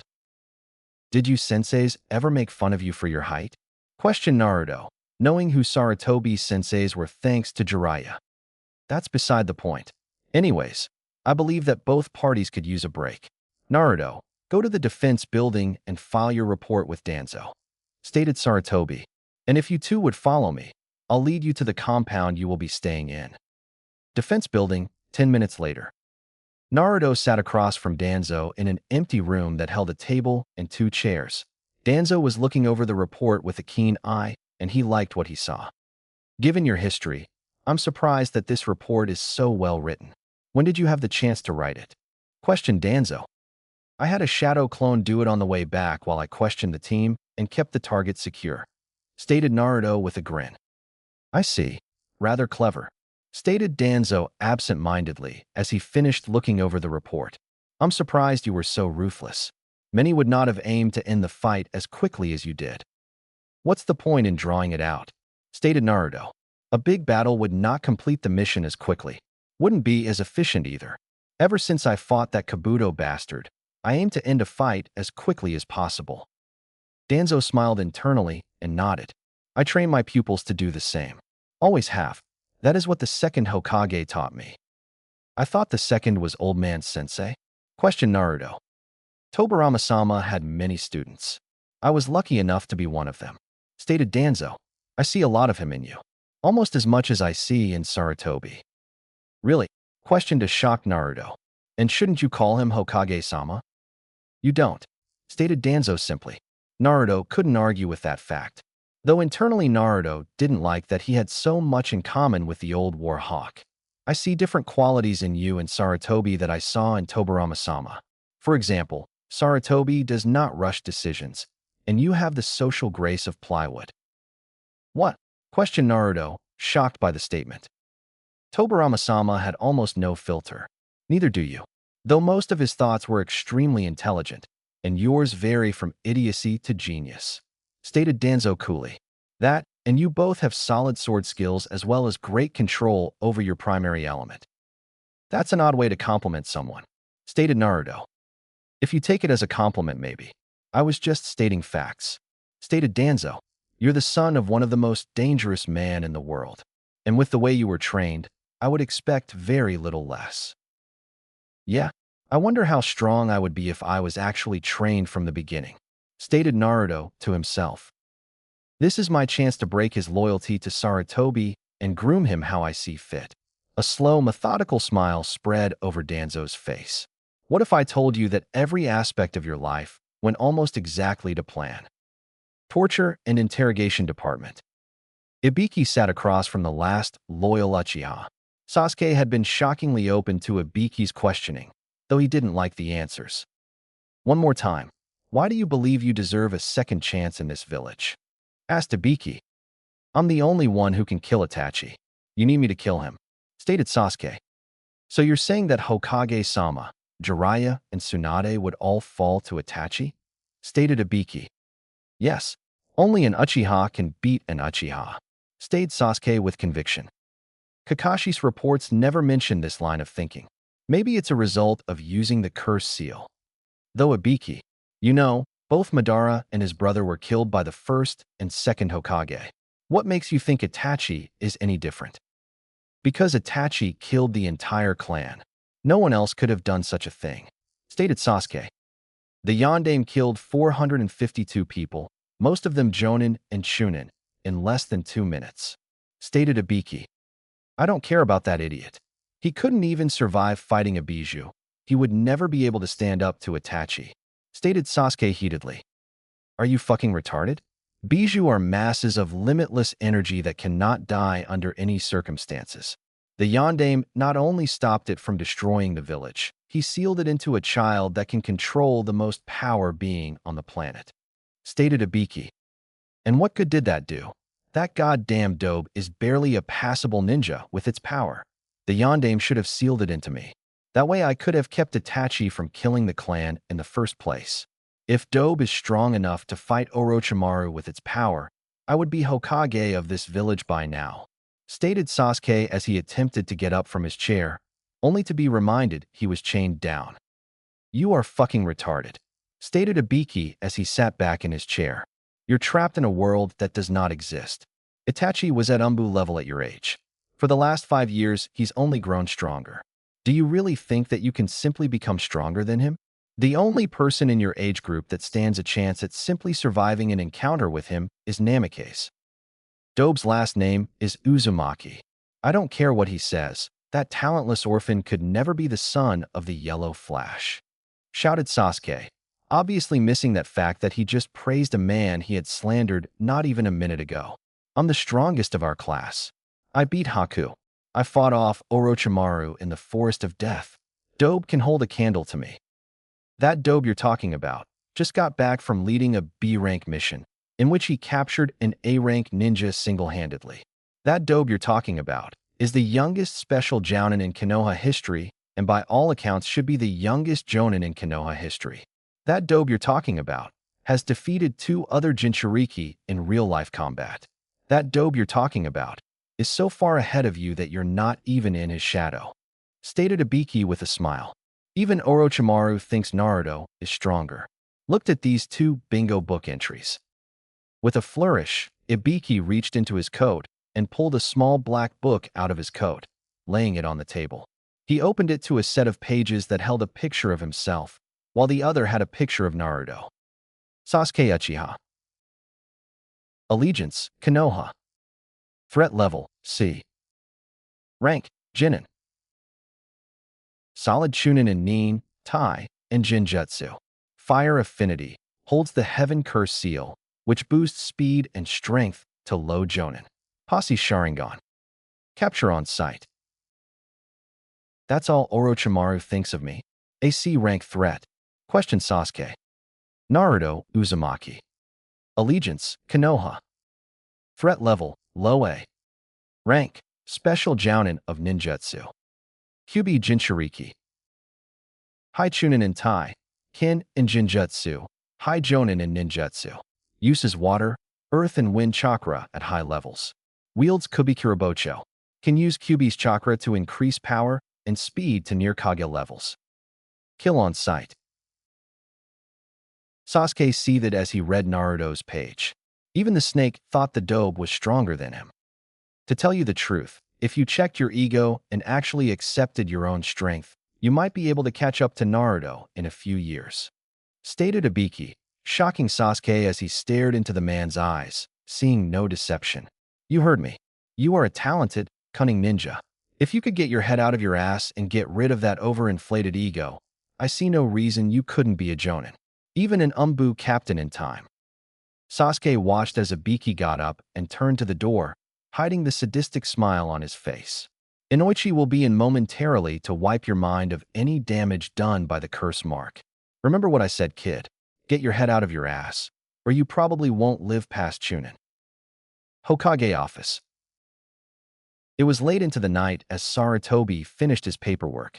The meeting with the Kiri delegates had gone well, and he could see a stable alliance forming between the two, especially if the young woman Naruto had bought in earlier sided with them. Konoha could house the 9-tailed Jinchuriki as well as the 7 tails. If we can train them properly and have her gain the partnership Naruto has with his beast, we could feel the total war deterrent for years to come. Suddenly the air thickened with malice and hate, and the doors exploded off the wall and were reduced to wood chips. Saratobi was up and had already thrown a kunai at the intruder. How did an enemy get this close without the Umbu stopping them? As the dust and ruin faded away, Saratobi saw a flame of chakra standing before him. The kunai he had thrown earlier held in the outstretched hand of the person who had just demolished the heavy oak doors. Old man, do not lie to me. Did you ruin my childhood to make me stronger like Danzo said? Questioned the flame of chakra in a familiar voice. Naruto, what are you talking about? Why did you kick down my door? Questioned Saratobi while trying to buy time. Damn it, Danzo. You choose now to break his loyalty to me? We had a plan. The chakra around Naruto spiked again as it began to grow gold in color. Sandame, is what he said true? Saratobi flashed his chakra 3 times, alerting his Umbu that they were to evacuate and set up a perimeter. This was going to get messy. Unfortunately, yes. Danzo and I have been creating warriors like this for some time. Orochimaru and Jiraiya both had tough childhood and grew to incredible ninja. Same with your father and Kakashi. Both had bad childhoods and grew to be outstanding shinobi. So you made my childhood hell. Also that I would be stronger? Shouted Naruto, his chakra flaring again as black marks began forming in the cloak, outlining his body. Your life was going to be hell either way. The council let your condition slip and didn't know about your parentage. Me and Danzo kept the physical violence away from you and saved you from a truly hellacious life.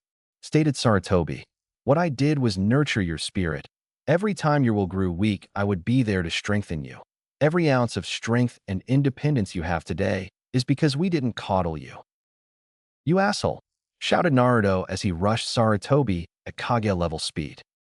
Caught in surprise at the Kage-level speed, Saratobi couldn't move in time and was forced through the wall of the Hokage Tower, forced onto the streets below, where he landed on his feet, his eyes scanning for pedestrians.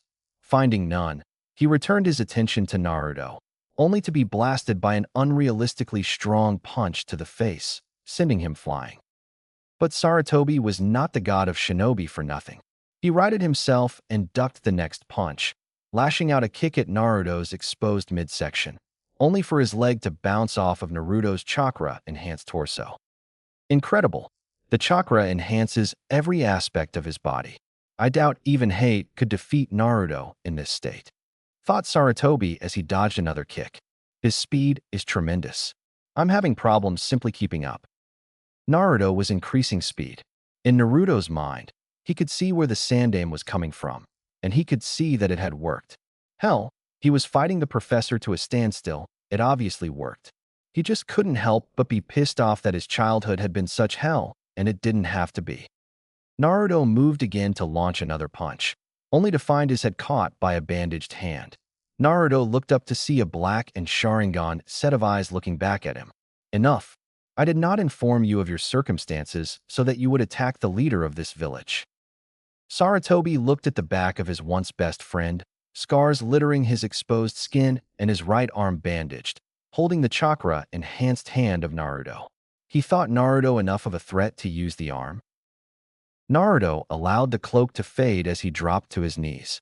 I'm sorry, old man. I'm sorry, Danzo. That is quite all right, Naruto.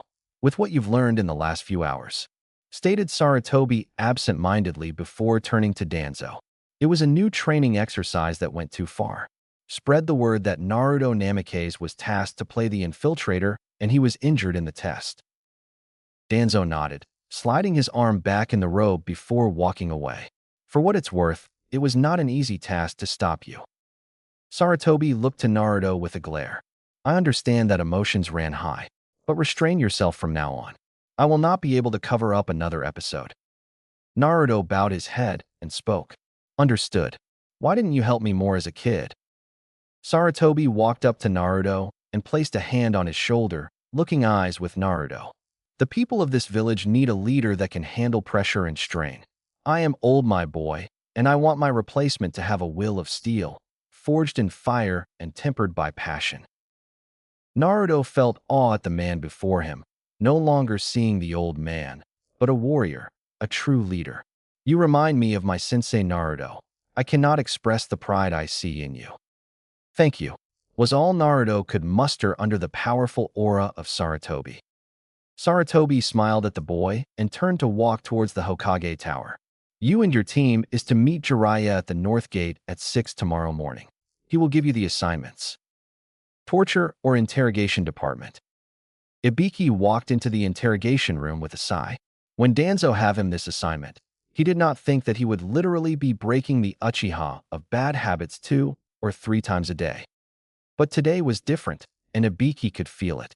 No, not because he had heard Anko using one of the rooms with her current toy, whoever he was. No, today was different, because for the first day, Sasuke willingly went to the interrogation room. Ibiki moved quietly through the halls to his intended target, wondering what he would see. As he reached the door, he heard nothing coming from the room. Strange. Usually, Sasuke was tapping foot or hand. Ibiki slowly opened the door to find Sasuke staring at him with a blank expression. Ibiki moved to his chair, his clipboard in hand as he leaned back and looked at the last Uchiha, who suddenly spoke. I swear allegiance to Konoha. I want to be your apprentice. IWA. In the council chambers, a group had formed. Quietly they spoke with a guest. No names were used. No faces could be seen. So Konoha is meeting with the rebel faction as we speak. Yes, if you aid the Mizukage, he will target Konoha after we win this pesky war. He is tired of these bloodlines ruining our village. If it means hurting Konoha, then I'm all for it. Word is Konoha will send a Jinchuriki to fight Yagura. If they do, then we can target him and we will finally end Namikaze. You know where she is, pervy sage? Questioned Naruto as he strolled up to the gate, Jiraiya standing tall in the opening. Naruto would never admit it, but he truly did respect the Sannin. Naruto could tell the man was powerful beyond what normal ninja could truly comprehend, and even though he acted like a perverted idiot, he knew from their spars just how much the pervert held back. I know where she was last sighted, and Tsunade has a pattern she follows. We should be able to find her inside of a week, stated Jiraiya with a jovial tone. Even though he knew that he would never have Tsunade, he kept tabs on her. After all, at the very least she was a teammate. Suddenly, the Toad Sage's mood changed along with his face and voice becoming much more serious. I saw your conversation with those two last night. You should know better than to lose yourself in that kind of situation. Those two have been at this game for far longer than I've been alive. Naruto hung his head. I know, I just couldn't hold it in. To be told that my childhood was in their hands, and they choose to force me to grow up instead of stay a kid. Don't worry too much about it. When those two plan something out, it's usually foolproof, stated Jiraiya, more to himself than anything. Those two? You mean Danzo and Old Man are working together? Questioned Naruto, confirming the suspicion that had been plaguing his mind.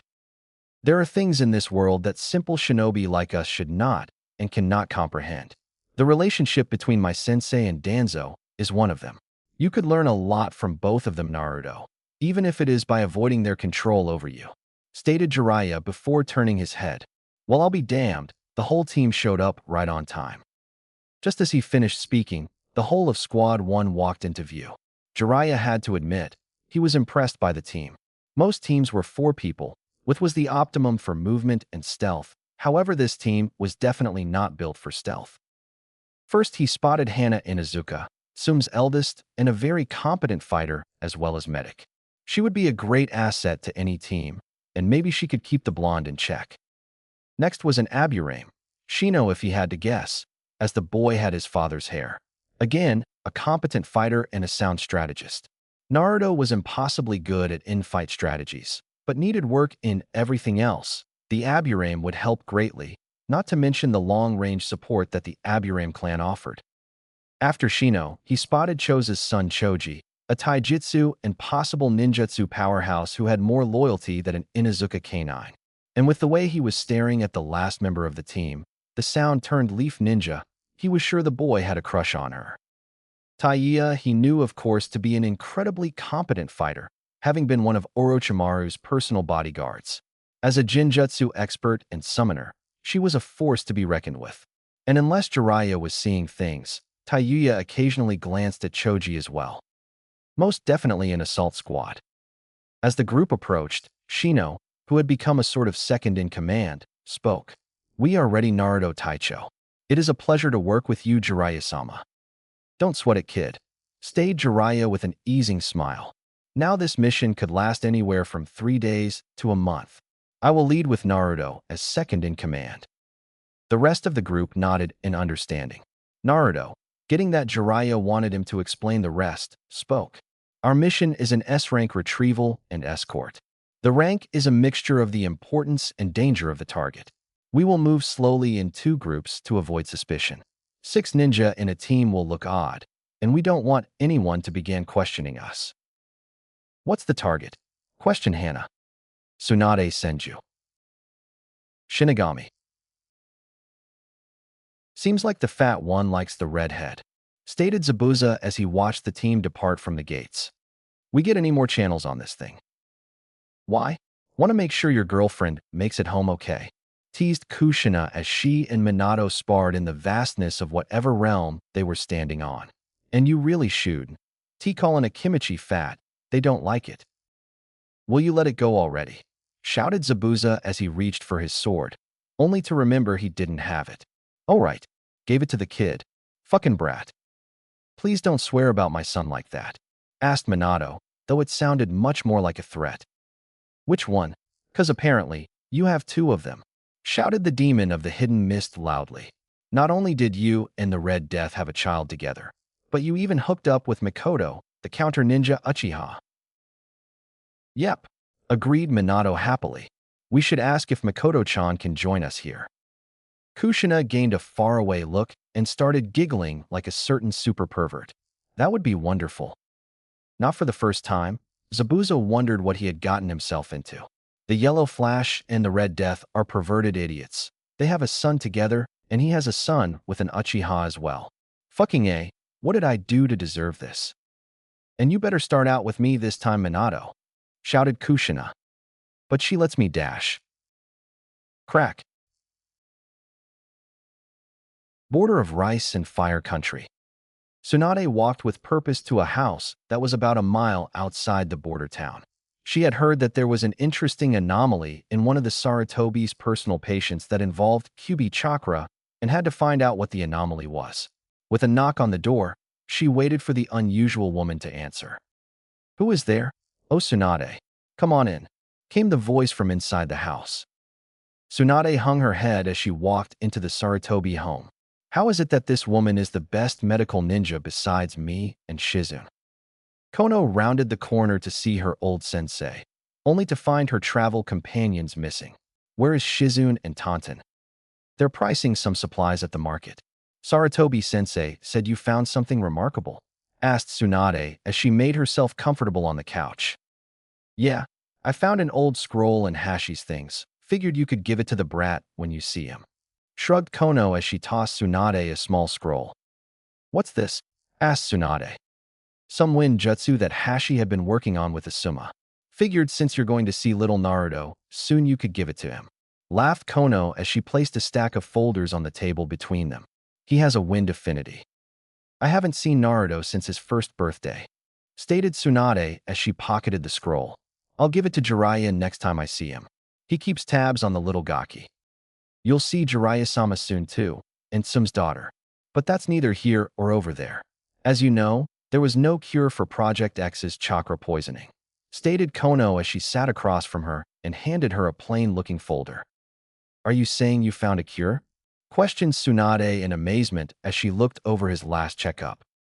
"No, the Kyuubi Jinchuriki did. Route 7, halfway to border." Hana walked side by side with Jiraiya as Tayuya followed about 4 paces behind. Hana could not begin to understand the Sannin, or for that matter, her team leader, Naruto. Both had reportedly been the dead last of their class, though it was common knowledge that Jiraiya had skipped class even back then to peek in the bathhouses, only to both pass their first Chunin exam, become Jonin at remarkably young ages, and both are considered one of, if the best of their generation. And they both acted like complete and total morons outside of battle. Something troubling you? Questioned the toad Sannin, his eyes never leaving the road. Jiraiya-sama, are all great ninja so weird? Questioned Hana before her hand flew over her mouth and her eyes widened comically. Jiraiya, on the other hand, was laughing deep and loud. He walked hunched over as if punched in the gut, his voice booming out over the landscape. Yes, stated Jiraiya. Every single one of us is weird. The weirder you are, usually the stronger you are, though sometimes the weak grow into a weirder state to portray power. Seeing the confusion on both Hana and Tayuya's face, Jiraiya elaborated. All ninja need a vice. No normal human can handle the strain, mentally or physically, without an outlet. For example, mine is perversion, though I keep away from the taboo aspects and do my best to avoid those that are too young. Guy dedicates his time to his students and training, allowing him to forget the past, as well as give him a better outlook on the future. Let's see. Oh, Minato Namikaze and Tobarama Senju were notorious for losing themselves in seal making. In fact, Minato once spent 28 straight hours on his Hiratian seal. Everyone has a vice or 2, or 20, that allows them to act as competent shinobi without the mental and physical side effects. What about Shithead? What's his vice? Questioned Tayuya. I mean, he's my age, and he's easily Jonin level. He even went toe-to-toe with the snake fucker twice and walked away. Jiraiya became very serious as he looked down the path. Naruto hasn't found one yet. He carries everything he's ever endured with him. Maybe that's why he is so strong. But it's also why I want to work with him more. Maybe if I teach him the way of the pervert. Land of Waves. Hey Mom, he's waking up. Give him some room, Inari. He must be tired, and I don't think he wants to be annoyed while he rests. Tsunami and Inari looked at the pale-skinned young man that laid in their guest bed. As their new guest opened his eyes, they were taken back by the purple color. Hello, young man. My name is Tsunami, and this is Inari. He's the one that found you unconscious on the beach. What's your name? Asked Tsunami. Call me Suigetsu, stated the teen with a smile. You wouldn't happen to have any water, would you? With Tsunade. So you believe he's cured? Asked Tsunade with shock in her voice as he looked over the files in front of her. That has yet to be determined. The chakra poisoning from whatever he did to that eye is gone, eradicated by the Kyuubi chakra, but with what I've seen, the Kyuubi's chakra could be much more poisonous. Stated Kono, her head draped over the armrest of the couch she was laying on. But even with all that, we may have a bigger problem. Bigger than him dying? What could be worse? Questioned Tsunade. The seal has broken. His appearance is already starting to change slightly. Flashback. You're doing good, Mikoto. Don't worry. Everything will be okay. Stated Kushina as her best friend tried to give birth to her firstborn. Damn you and Minato for convincing me to have a three-way, shouted Mikoto, her face contorted in pain as she once again pushed.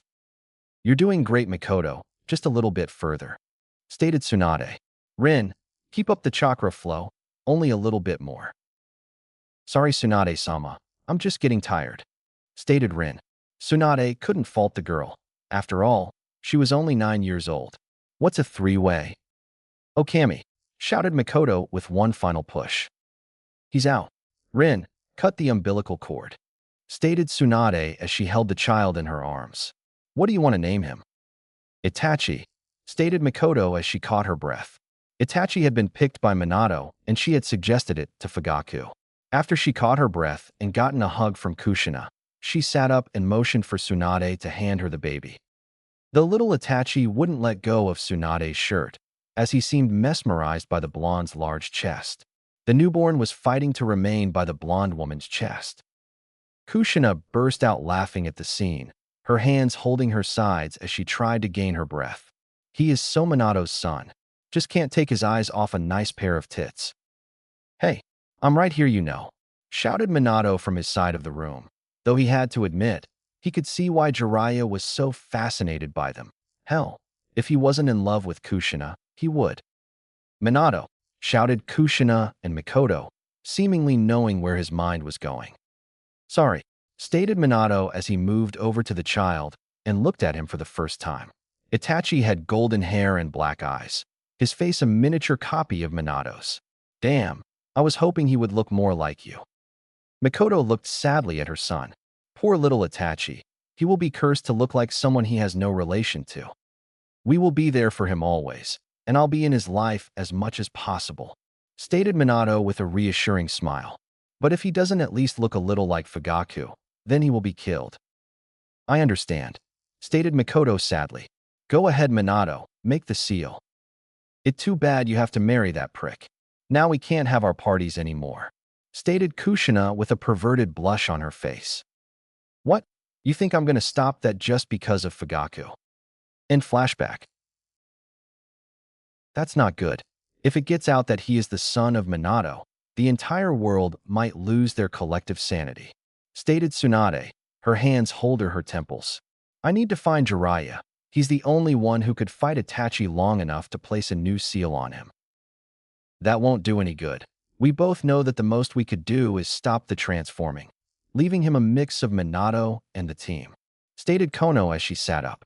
It should be about 5 years before he reverts back to what he should have looked like, and by that time, who knows what will have happened. 5 years to revert to his natural appearance?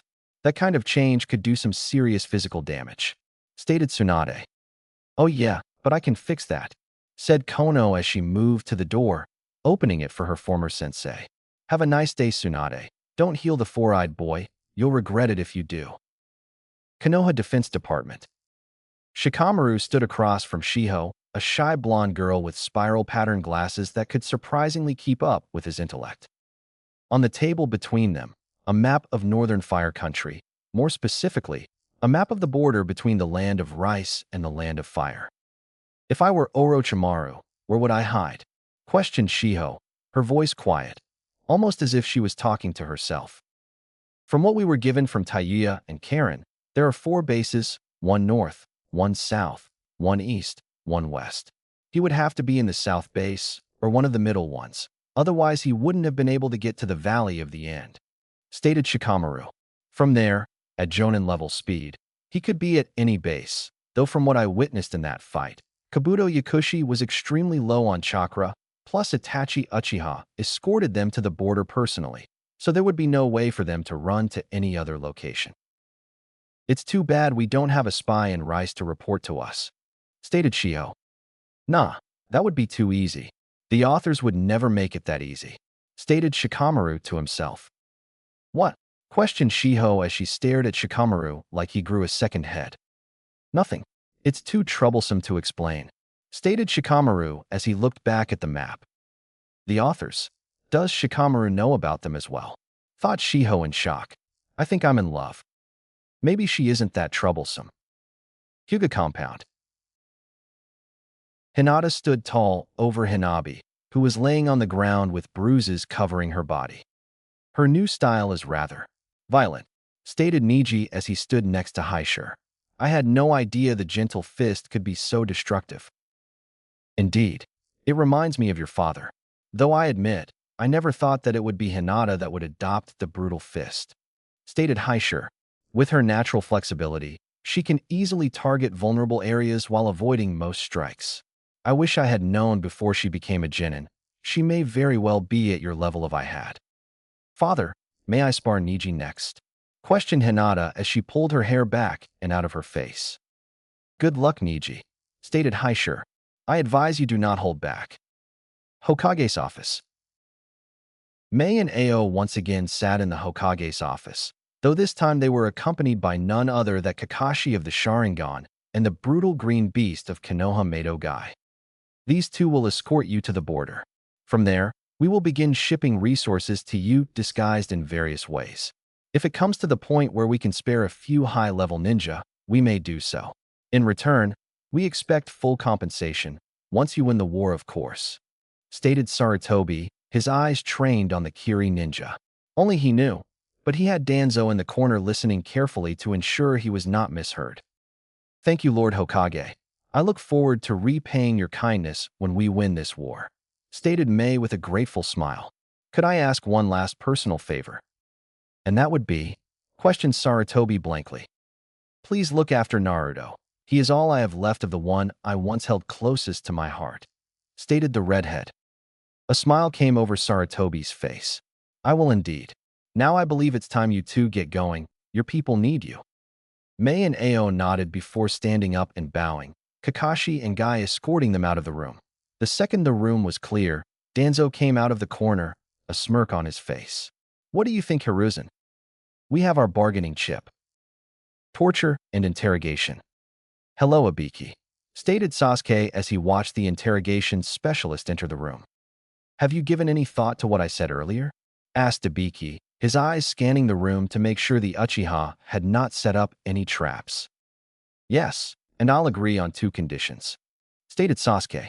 "First is that a Yamanaka takes me into my memories and helps me remember something from when I was young." "Very well. Inoichi can do that during your monthly mental evaluations. What's the second stipulation?" asked Abiki. "And I already told you that I would not become your sensei. I want to know who the second Jinchuriki Naruto fought is, and I'd like to talk with Naruto." Basement. Fu awoke with a start, her heart racing and her vision blurry as she got off the bed she was lying on and tried to gain her bearings. "Whoa there, girl. Take it easy. You've had a rough day. The drugs probably aren't out of your system yet," stated a voice that Fu could tell was female. "If she's anything like Naruto, she's probably hungry," stated another voice, this one male. Fu looked at the voices, only to find 2 people standing there behind bars looking at her. "Who are you people? Where am I? And don't compare me to that bastard Naruto," stated Fu in anger. "Why doesn't she like the Gaki?" questioned Anko. "Probably because he was the one who defeated her," stated Inoichi before turning to the captive. "Hello, Fu. My name is Inoichi Yamanaka. I'm here to inform you that your village has signed you over to us." "What does that mean? I'm your prisoner now?" questioned Fu. "Only if you choose to be," stated Inoichi. "Because our villages are allies, and they signed your shinobi license over to us, you could become a shinobi of the leaf. Or you could be held prisoner. Or we could rip your bijou from you and seal it into one of our ninja. And what makes you think I'll be treated any better here than in my old village? Jinchuriki don't have good lives. Plus I don't know anyone here. And I have no money. Would I just live on the streets?" questioned Fu heatedly. "Not at all. If you choose to become a member of our village, then you would be provided a place to stay and some D rank or C rank in village missions to support yourself and pass your probationary period," stated Anko. "And what about people here accepting me? Fighting with my biju's powers is my primary mode of combat. Everyone I work with would know the second I fought," stated Fu. "Really? It's your primary combat type? Huh. Do you know how to fight like a normal ninja?" asked Inoichi as he walked up to the door and opened it. "Come with us, please, regardless of your decision. We have to sign you in and give you a mental evaluation as part of the transfer." "I do, but I'm barely Chunin level without my bijou. I was taught to end fights as quick as possible, so I never bother to fight without bijou chakra," stated Fu openly, realizing this is the only chance she would get. "So Shibuki is still looking out for me now, huh? He always wanted me to get an evaluation. Hopefully, I don't have to work with that Naruto asshole." Border of Rice Country. Tsunade shouted an all-too-familiar voice. Tsunade turned to see Jiraiya, and what looked like an Akimichi and an Aburame approach her. "Jiraiya, have you taken a new team?" stated a very confused Tsunade. "Nah, this is the Gaki's team. They were sent to retrieve you, and I figured I could help," stated Jiraiya as he approached her, Choji and Shino behind him. "Who's the Gaki?" questioned Tsunade. "You'll see when he gets here. Anyway, Sarutobi-sensei wants you back in the village to start your medic program. You've been gone too long," stated Jiraiya. Tsunade looked ready to retort when her eyes softened. "We will see, Jiraiya, but there's something else we need to discuss."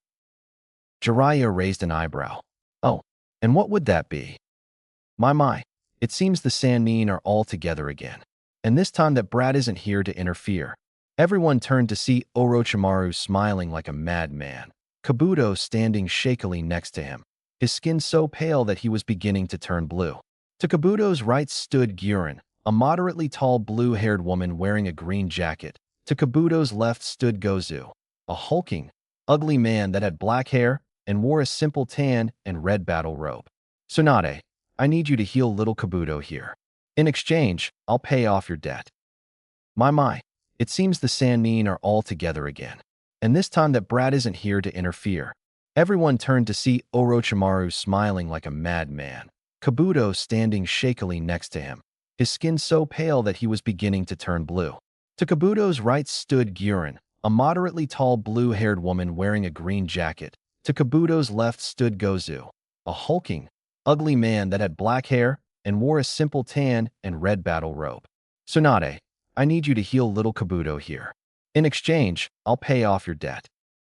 I see that you lapdog has chakra poisoning, Orochimaru. Laughed Jiraiya. I thought he was some kind of hotshot medic. He can't even purge his chakra by himself. I'll have to up Naruto's training. Your new brat has done me enough damage, Jiraiya. If I see him again, I just might kill him. Laughed Orochimaru before he turned back to Tsunade. Go ahead and heal him, Tsunade. As I said, I'll pay off your debt in full if you do. Nice try, but I have more important patients to tend to than some punk teen, stated Tsunade with a snort and a dismissive wave. Get lost. There's nothing you can do that can coerce me to your side. How about bring back Dan and Nawaki? You said you'd do anything to have them back, stated Orochimaru. And how would you manage that? Questioned Jiraiya mockingly. The only jutsu in the world that can bring anyone back to life is Edo Tensei. And not only would they come back as undead, but they would be your slaves. Let's go, Tsunade. Incompetent as ever, Jiraiya. You know nothing of the jutsu that I have, shouted Orochimaru. Tsunade, heal Kabuto now, or I'll kill your only apprentice. I wouldn't count on it. Everyone turned to see Naruto walking up to Jiraiya with Hana and Shizen in tow. The moment I sensed you foulness, I sent out a clone to make sure no civilians were close by. I just so happened to run into this beautiful young woman. I killed most of the last group you sent out, Snake. What's different about this one? Soon Shino and Choji fell in behind Naruto, with Shino whispering something in his ear, only for Naruto to nod. Is this the one you wish us to kill, Master Orochimaru? Questioned Guren. He doesn't look that tough. I'm beginning to doubt Kabuto's claims that he's as strong as Kakashi Hatake. He is not to be underestimated, stated Kabuto weakly. Master, I don't have time. We need to get to the north base. Orochimaru continued to stare at Naruto with hate in his eyes. Very well, Kabuto. We do not have the strength to fight both my former teammates as well as the brat and his team. Lord Orochimaru, I can kill them all now and be done with it, stated Guren confidently. Miss Guren, please listen to Master, stated the large man behind her. I owe you my life, but there is no reason to risk yours in this battle. Guren didn't respond. She simply turned and walked to Orochimaru. Very well, Tsunade. Know that you made a mistake today. The day will come when I kill both you and Jiraiya, as well as Sensei and the brat, stated Orochimaru with a sinister smile. You might want to hurry back to your village, brat. You're probably already too late. Too late for what, Orochimaru? Questioned Jiraiya seriously. What are you planning? I will have my body, Jiraiya. And I believe that my secret weapon just secured it for me, stated Orochimaru with a smile before the Oto ninja disappeared. Konoha, Interrogation Department. Sarutobi stood beside Danzo and Kakashi in full battle gear, only to find out that his response wasn't quick enough. The interrogation department had been raided. Everything from documents to prisoners had gone missing in the absolute chaos that the southern wing of the Defense Department had become. Umbu, tend to the injured. Kakashi, take command of Anko's team and search the area for any evidence of who did this. Teams 3 and 4, round up all the prisoners that escaped, commanded Danzo. Kakashi simply nodded before disappearing. Who could have gotten in here, taken out Ibiki and Anko, and then demolished this entire wing of the building in such a short amount of time? stated Saratobi as he and Danzo walked through the wreckage of the building. Are the delegates from Kumo that your men spotted on the border in the village yet? Could it have been them? No, they have yet to cross the Pinzer River. This was done by someone who had inside knowledge of this building, stated Danzo as he looked at the cells that once held the prisoners. The best seals that Kushina could create protected those walls. There is only one way this kind of damage could have happened, stated Saratobi as he looked through the torso-sized hole that was smashed through every single cell and out of the building. Ibiki was found at the end of this path of destruction. I have no idea what kind of raw power caused this. It appears that the prisoner escape was just a byproduct of the attacker's escape. But what did they want? Questioned Danzo. Lord Hokage, Lord Danzo. All prisoners, but 2 accounted for, stated an umbu that appeared in a kneeling position before them. Let me guess. The Jinchuriki of the Nanabai is one of them, stated Saratobi. No sir. She was found unconscious in a pile of rubble when we first responded. Her chakra is still sealed off, stated the umbu. The missing prisoners are Mizuki Tuji and Sasuke Uchiha. I don't care about Mizuki. I want Sasuke Uchiha found now. With Jiraiya? Brat, take your team and started heading back. I have to speak to my teammate, stated Jiraiya. You don't have to lie. I was staring at her chest too, pervy sage, stated Naruto with Shino nodding next to him. They are most fascinating. Such size seems illogical, though I find myself mesmerized anyway, stated Shino, getting a slap on the back of the head from Hana. Jiraiya, however, was not amused. Will you just get out of here, brat? If we haven't caught up by the resort, then get a few rooms and wait for us. Whatever you say, pervy sage. All right, Team 1, back to the village. Hana, you and Shino take point. Stay 30 feet ahead. Choji and Taiyuya, you're in the middle. I'll watch our backs, stated Naruto with a serious look on his face. The 4 nodded and disappeared, leaving only Naruto. I have a bad feeling about this pervy sage. Orochimaru was confident about something. I think we need to hurry back. And with that, Naruto disappeared. Jiraiya nodded before turning to Tsunade. We were sent to retrieve you by Sensei. We have both decided that you've been away too long and that you need to take your position back as the head of the hospital. Fine, I'll return, stated Tsunade, simply getting a shocked look from Jiraiya. But there is something far more disturbing that has happened that you need to know about. Oh, have you finally fallen for me, Tsunadeheim? Asked Jiraiya in a lecherous voice. No, you idiot, shouted Tsunade before forcing herself to calm down. The seal on Itachi faltered. He's beginning to revert back to how he is supposed to look. 3 hours later, Hot Springs Resort. Naruto wasn't very surprised when Jiraiya had shown up a half an hour later with Tsunade, though when they introduced a pig he found himself a little shocked. More at the pig than anything, as the pig seemed very interested in him for some reason. No, the big surprise happened when the blonde Sannin handed him a scroll that contained a few half-complete wind jutsu that had the Saratobi clan mark. From what Naruto could gather from looking over the jutsu, they were all very powerful, very volatile jutsu. The 2 jutsu in the scroll that caught his eyes the most were the 2 that seemingly broke the boundaries of the basic 3 types of jutsu. First was a wind technique that created a cloak around the user, essentially cutting wind resistance to 0 and allowing easier high-speed movement. There was even a side note that one could control the wind cloak to propel the user in any direction at an instant's notice, giving them an ace in taijutsu.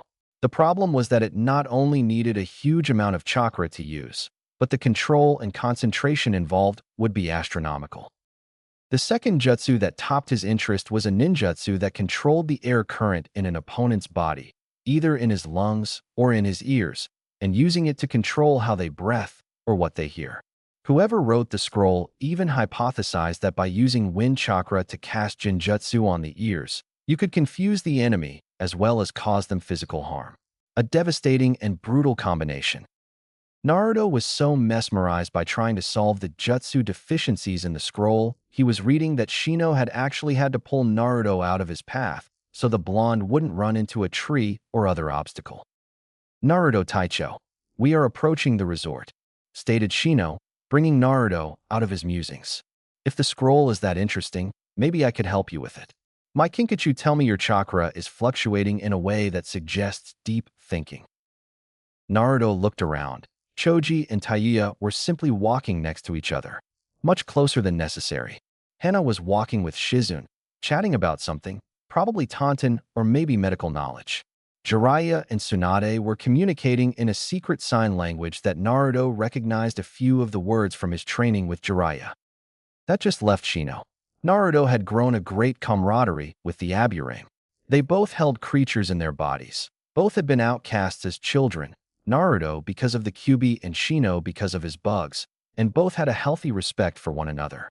Naruto respected Shino for his intelligent thinking and versatility, and Shino respected Naruto for his strength.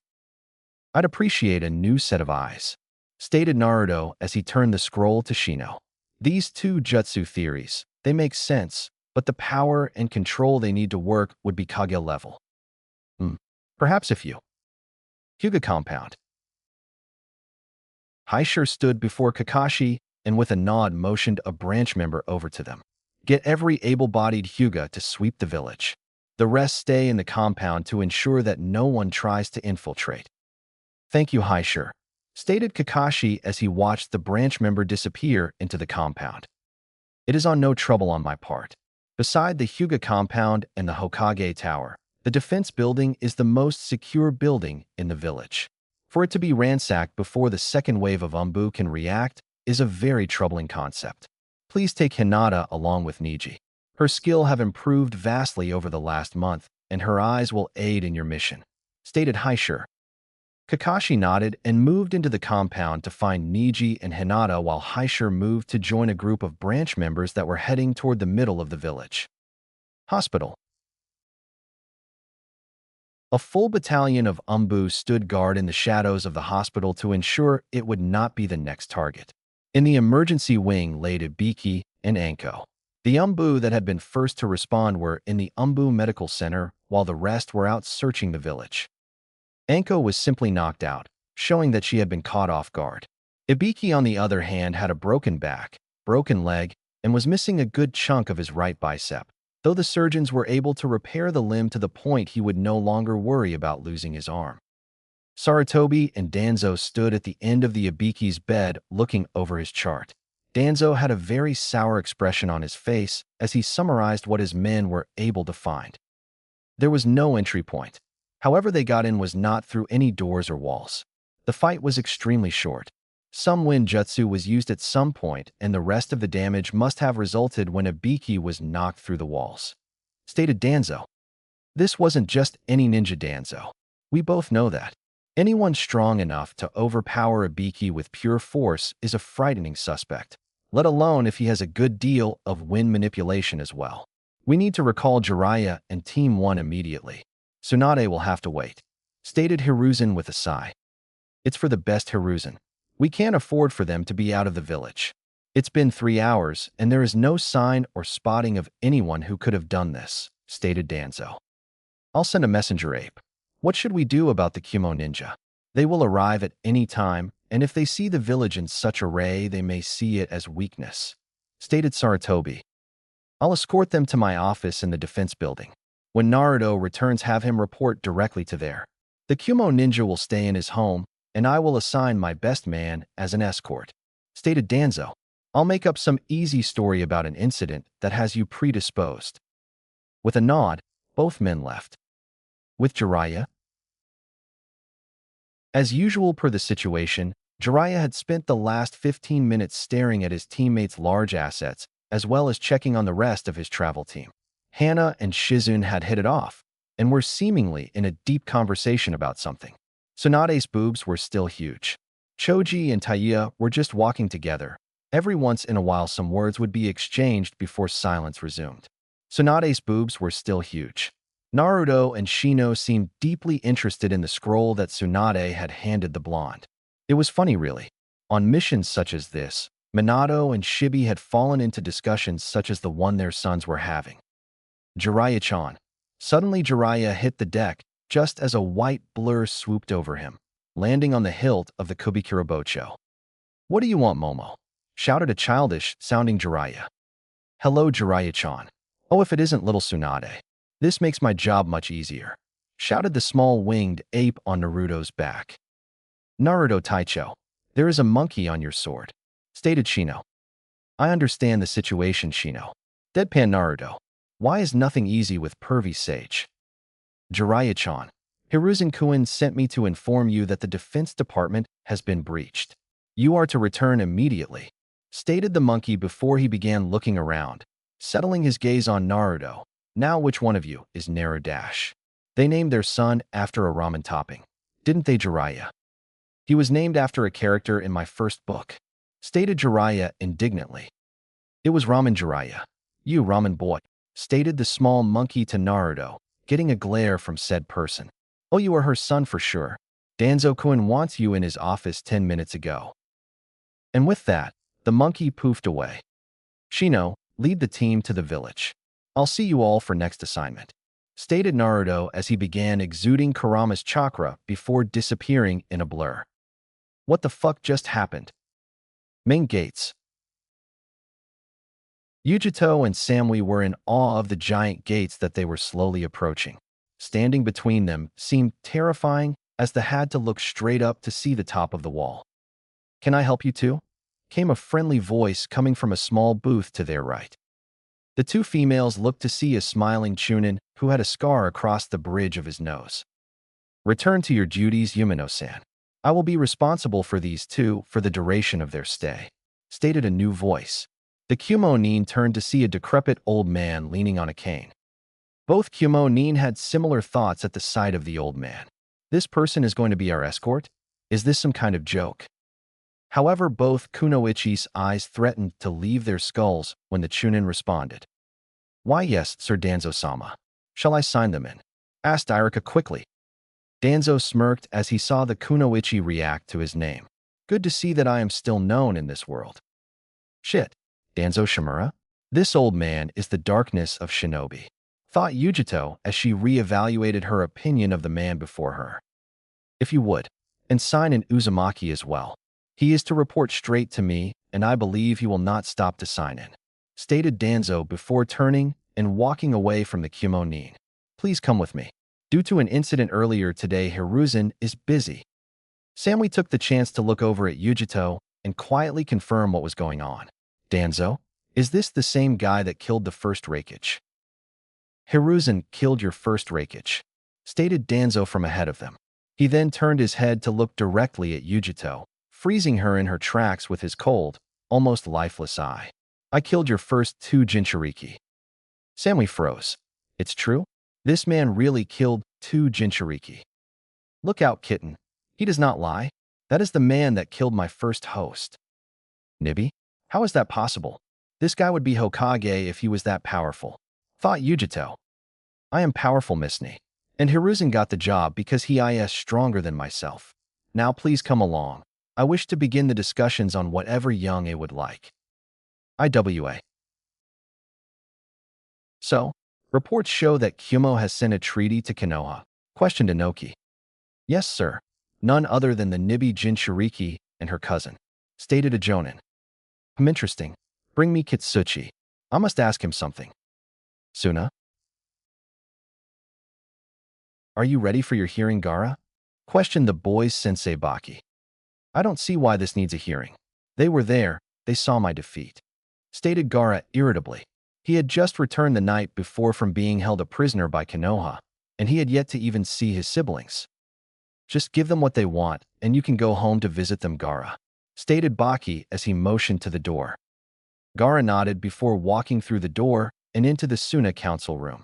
The members of the council all sat up while the head of the council, currently Councilman Yura, spoke up. Gaara, do you know why we asked you here?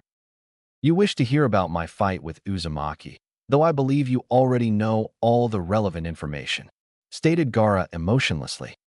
Your sensei filled us in on what happened. The Hokage has recommended that you become a Chunin, and we on the council agree. You and Temari are to become Chunin while Kankuro is tested tomorrow afternoon, stated Yura as he handed Gaara a tan flak jacket, who slowly grabbed it and put it in his gourd. I know you are all planning a way to get Uzumaki on your side. It won't work. If he hasn't given in to his bijou, then there is no way to tempt him, stated Gaara, getting concerned looks from the council. He makes a great point. There's nothing we can provide that would be as persistent as a monster that lives inside of him, stated a nameless councilman. That matters not at the moment. Gaara, you're free to go, stated Yura with a smile. Gaara simply nodded and turned, walking out of the door, heading out of the village and into the desert. Already I am treated better. I was promoted. Naruto Uzumaki truly is the best thing to ever happen to me, though I will never lose again. Konoha, defensive building. Yujito had encountered many dangerous people in her life, but none terrified her more than this old man. Danzo Shimura sat across from them at the small desk in what was seemingly his office. His lone eye seemed to stare at both of them at once while he shuffled papers around on his desk. The man exuded a sense of dread and death. Even though he appeared to be almost 70 years old, he still gave the impression that he could kill them both at any moment. I apologize for the absence of my second subordinate. He is still returning from a mission to capture an S-rank ninja, stated Danzo, watching the Kyuubi reactions. Lord Danzo, he has just entered the village, stated the pale-faced teen that was standing in the corner, his own emotionless eyes scanning the room continuously.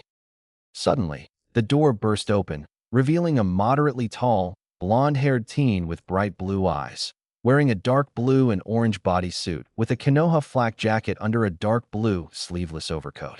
You needed me, Danzo? The Kyuubi were once again taken aback by the Konoha and his lack of respect. Sure, the teen was a jounin apparently, but Danzo was a world-class shinobi. Uzumaki, these two are to meet with Hiruzen tomorrow. You will be their guide until then, stated Danzo, getting a questioning nod from the blonde. Take Sai here with you and set them up in your compound.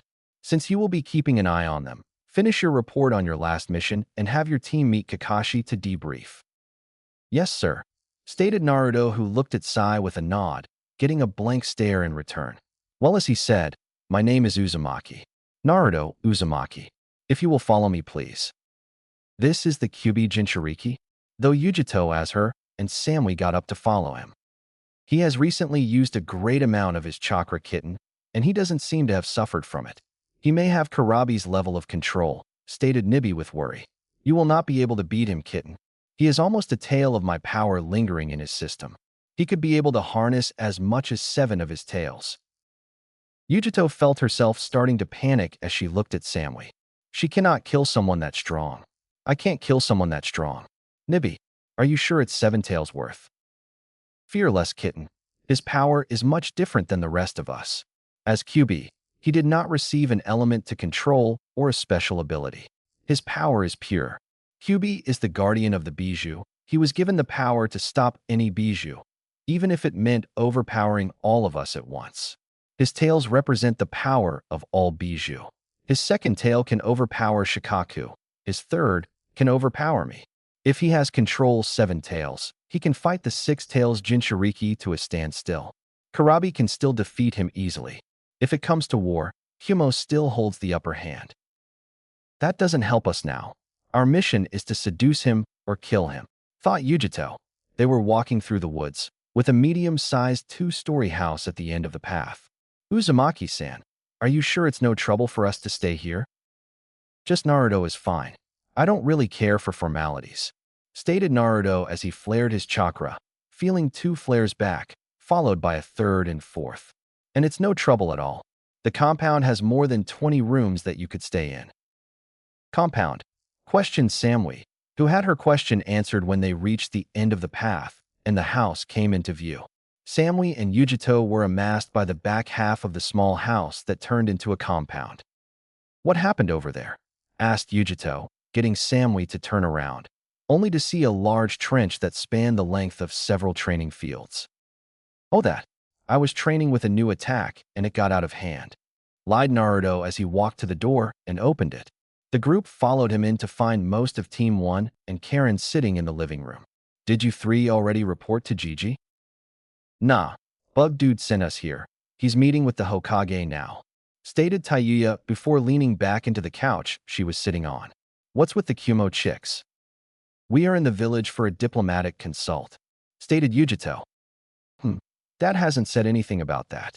So why does Kumo want an alliance? Questioned Choji as he sat down across from Tayuya. It's more like we're looking for a non-aggression treaty, stated Samui. Any chance we can be shown where we will be staying? Naruto nodded and Akage Bunshin appeared next to the girls, before walking through the living room and into the main compound. Karen, what did they feel like? Questioned Naruto as he sat down next to Hana, who was sitting on the second couch. Well, mostly nice, though that taller one had a second source of malice in her.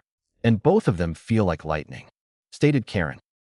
The smell like fear. Something scared them pretty bad, stated Hana. When I got to them, they were in Danzo's office, stated Naruto. Yeah, that creepy fuck would do it, stated Tayuya with a belch. Are we dismissed? I'm hungry and bored. Kit, come into the seal. There is something we must discuss.